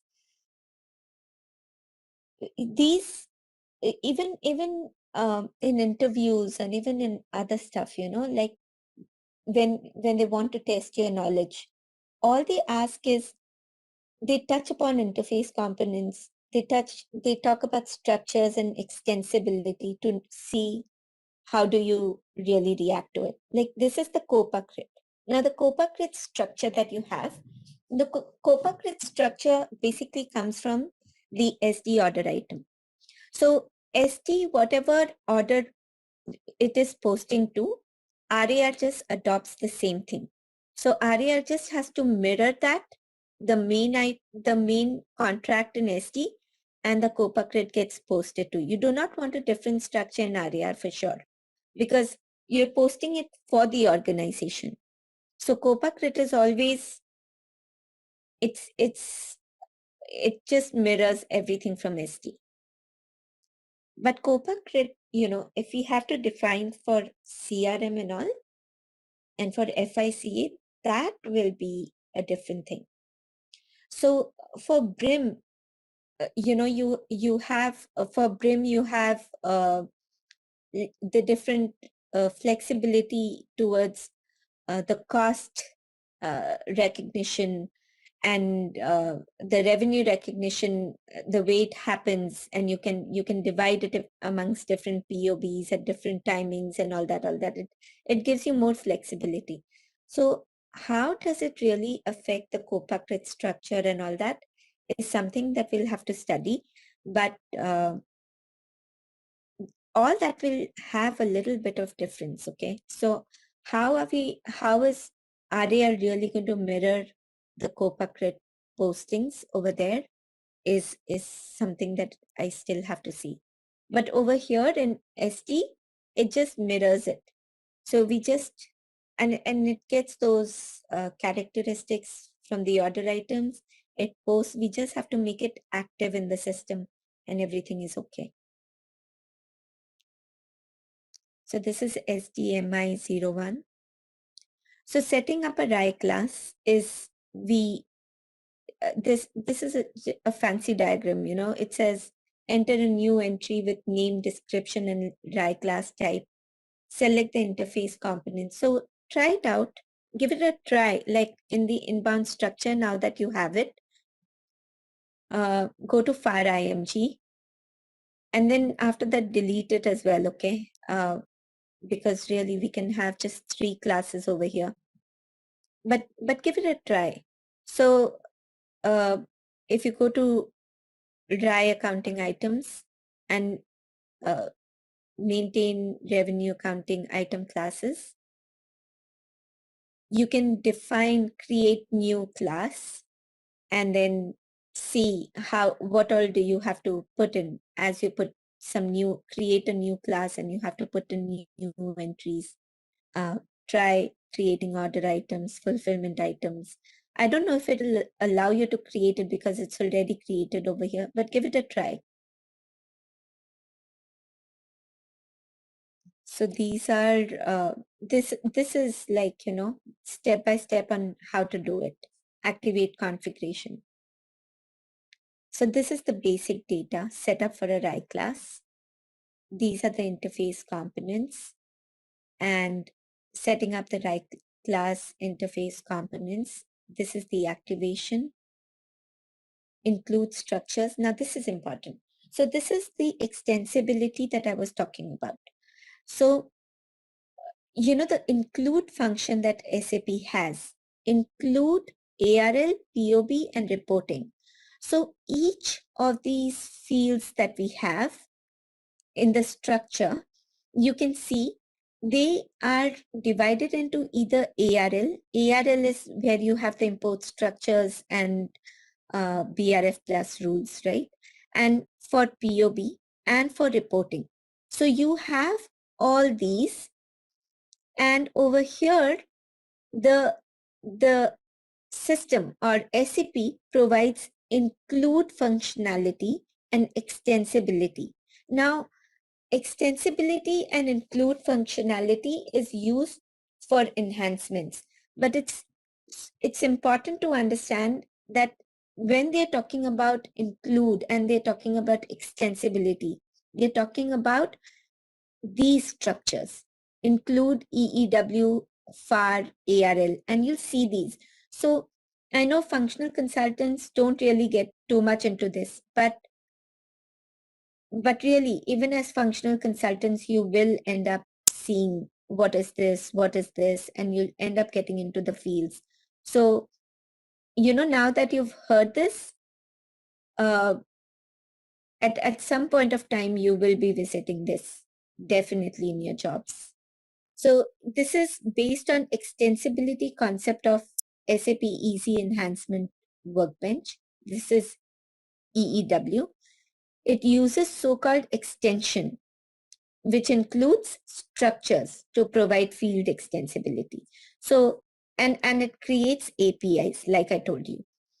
And it includes the structures in all the relevant tables, internal structures, customer fields. So whenever you want to extend it and you want to create some personalized customer fields, I think change reason code, now has become a standard. I don't know, we've not used change reason code in this project, but when we were in TELUS, that is when we were co-creating this module with SAP. And at that point of time, we realized that change reason code was at that point of time, it was not there. So that is something that we wanted. And because everything revolved around the change reason code, even our reporting revolved around that. So change reason code at that point of time, we had appended it. We had appended the structures and added the change reason code. So all the customer fields, whatever you want, can be added to the extension.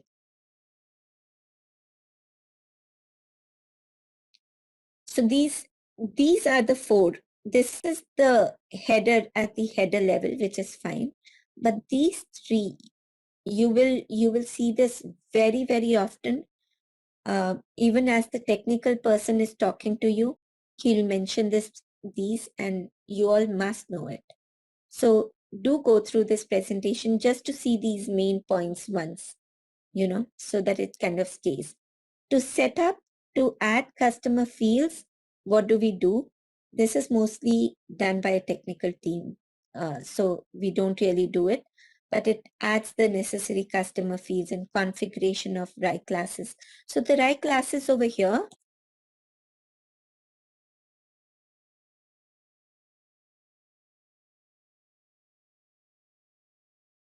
see, you have all the fields over here, okay? Mandatory and, so you can add the fields, whatever you want to the RAI classes over here. So whatever you, and that depends on really the design, and that is done at a very high level. Adding any fields to the classes is done at a design level and at a very, very high level during designing. Even later on, if you want to add something, that is an enhancement that is discussed with a big group. But this is what they mean, adding the fields over there. So this is configuring the import structures, adding customer fields, adding customer fields in RAI class. So I'm just going through this because I've explained this to you. Inbound processing, generate interfaces, which we just went to. And these are the functions. Configuring import structures, you generate it. It's a very intuitive one. Like you can, and this is a training system, you can try, adding something. Don't change the existing ones, please. Because everything is working in the back end. Because of that, we've already generated and the technical people have done it. So please don't change that, but try creating new ones and see what's happening. Try creating something for CAOI and all that and see what happens. Release status, I showed you those 3 dots that are there. So it becomes, that shows that these classes are released for usage. Generated transport of RAI class. This is what we were talking about, right? RAI class. So you can do RAI class workbench generation, that is your BRF plus, and you can transport it. You can individually also have SDOI and those individually in each system. Integrating with RFCs, RAI upload. I can't comment too much on RFCs. RFCs again is a very technical but usage of custom IDocs that can be generated based on the generated RFC enabled function modules. So function modules, so what I know and how I see is, if a RFC fails, I just go to SM58. I run the transactions, like I'm trying to do something and it's not happening. I go to SM58 and it shows that if the RFC has failed. SM58, SM59. And at that point of time, we tell the basis team and the basis team does whatever they have to. So inbound baddies. Inbound baddies is basically RAI 0 is the enriched body that we were just talking about. So you have RAI 0, which is enriched body for raw items, okay? So you see, everywhere they've kept it similar. Raw item is 0, which is, like I told you, which is for enrich. So enrich body is RAI 0. Then you have processable, which is enhancement, and that is RAI 2. And then you have RAI 4. And then you have quite a few other baddies, but I'm trying to show you the connection and how it is formed, so that next time, even when you're seeing that, hey, I want to check some validations, okay, let's go to the enriched body. So you know that is RAI 0, or wherever you see RAI 0, that is the enriched body, which is related to the raw items. All right, now let's test your knowledge. Here's a quick question for you. Which feature of SAP RAR helps in handling contract modifications? Option A, data warehousing. Option B, event-based revenue recognition. Option C, contract change management. And option D, invoice processing. Take a moment to think, and when you're ready, do type your correct answers in the comment section below. Good luck, guys. Hey there, ready to master SAP RAR? Our course is your ticket to becoming a pro at managing revenue accounting and reporting. You can learn at your own pace right here on our platform. Throughout this course, you'll dive into SAP RAR, a powerful tool for handling all things revenue related, from tracking sales to generating reports. We cover it all, from the basics to advanced techniques, crafted by experts in the field. Your instructors are seasoned pros, dedicated to helping you grasp every concept and answering any questions you may have. And guess what? Our students love it. People just like you have found our course incredibly beneficial. The best part? It's budget friendly. You won't have to break the bank to gain this valuable knowledge. Ready to become a SAP RAR whiz? Enroll now. For more details, visit ZaranTech's website.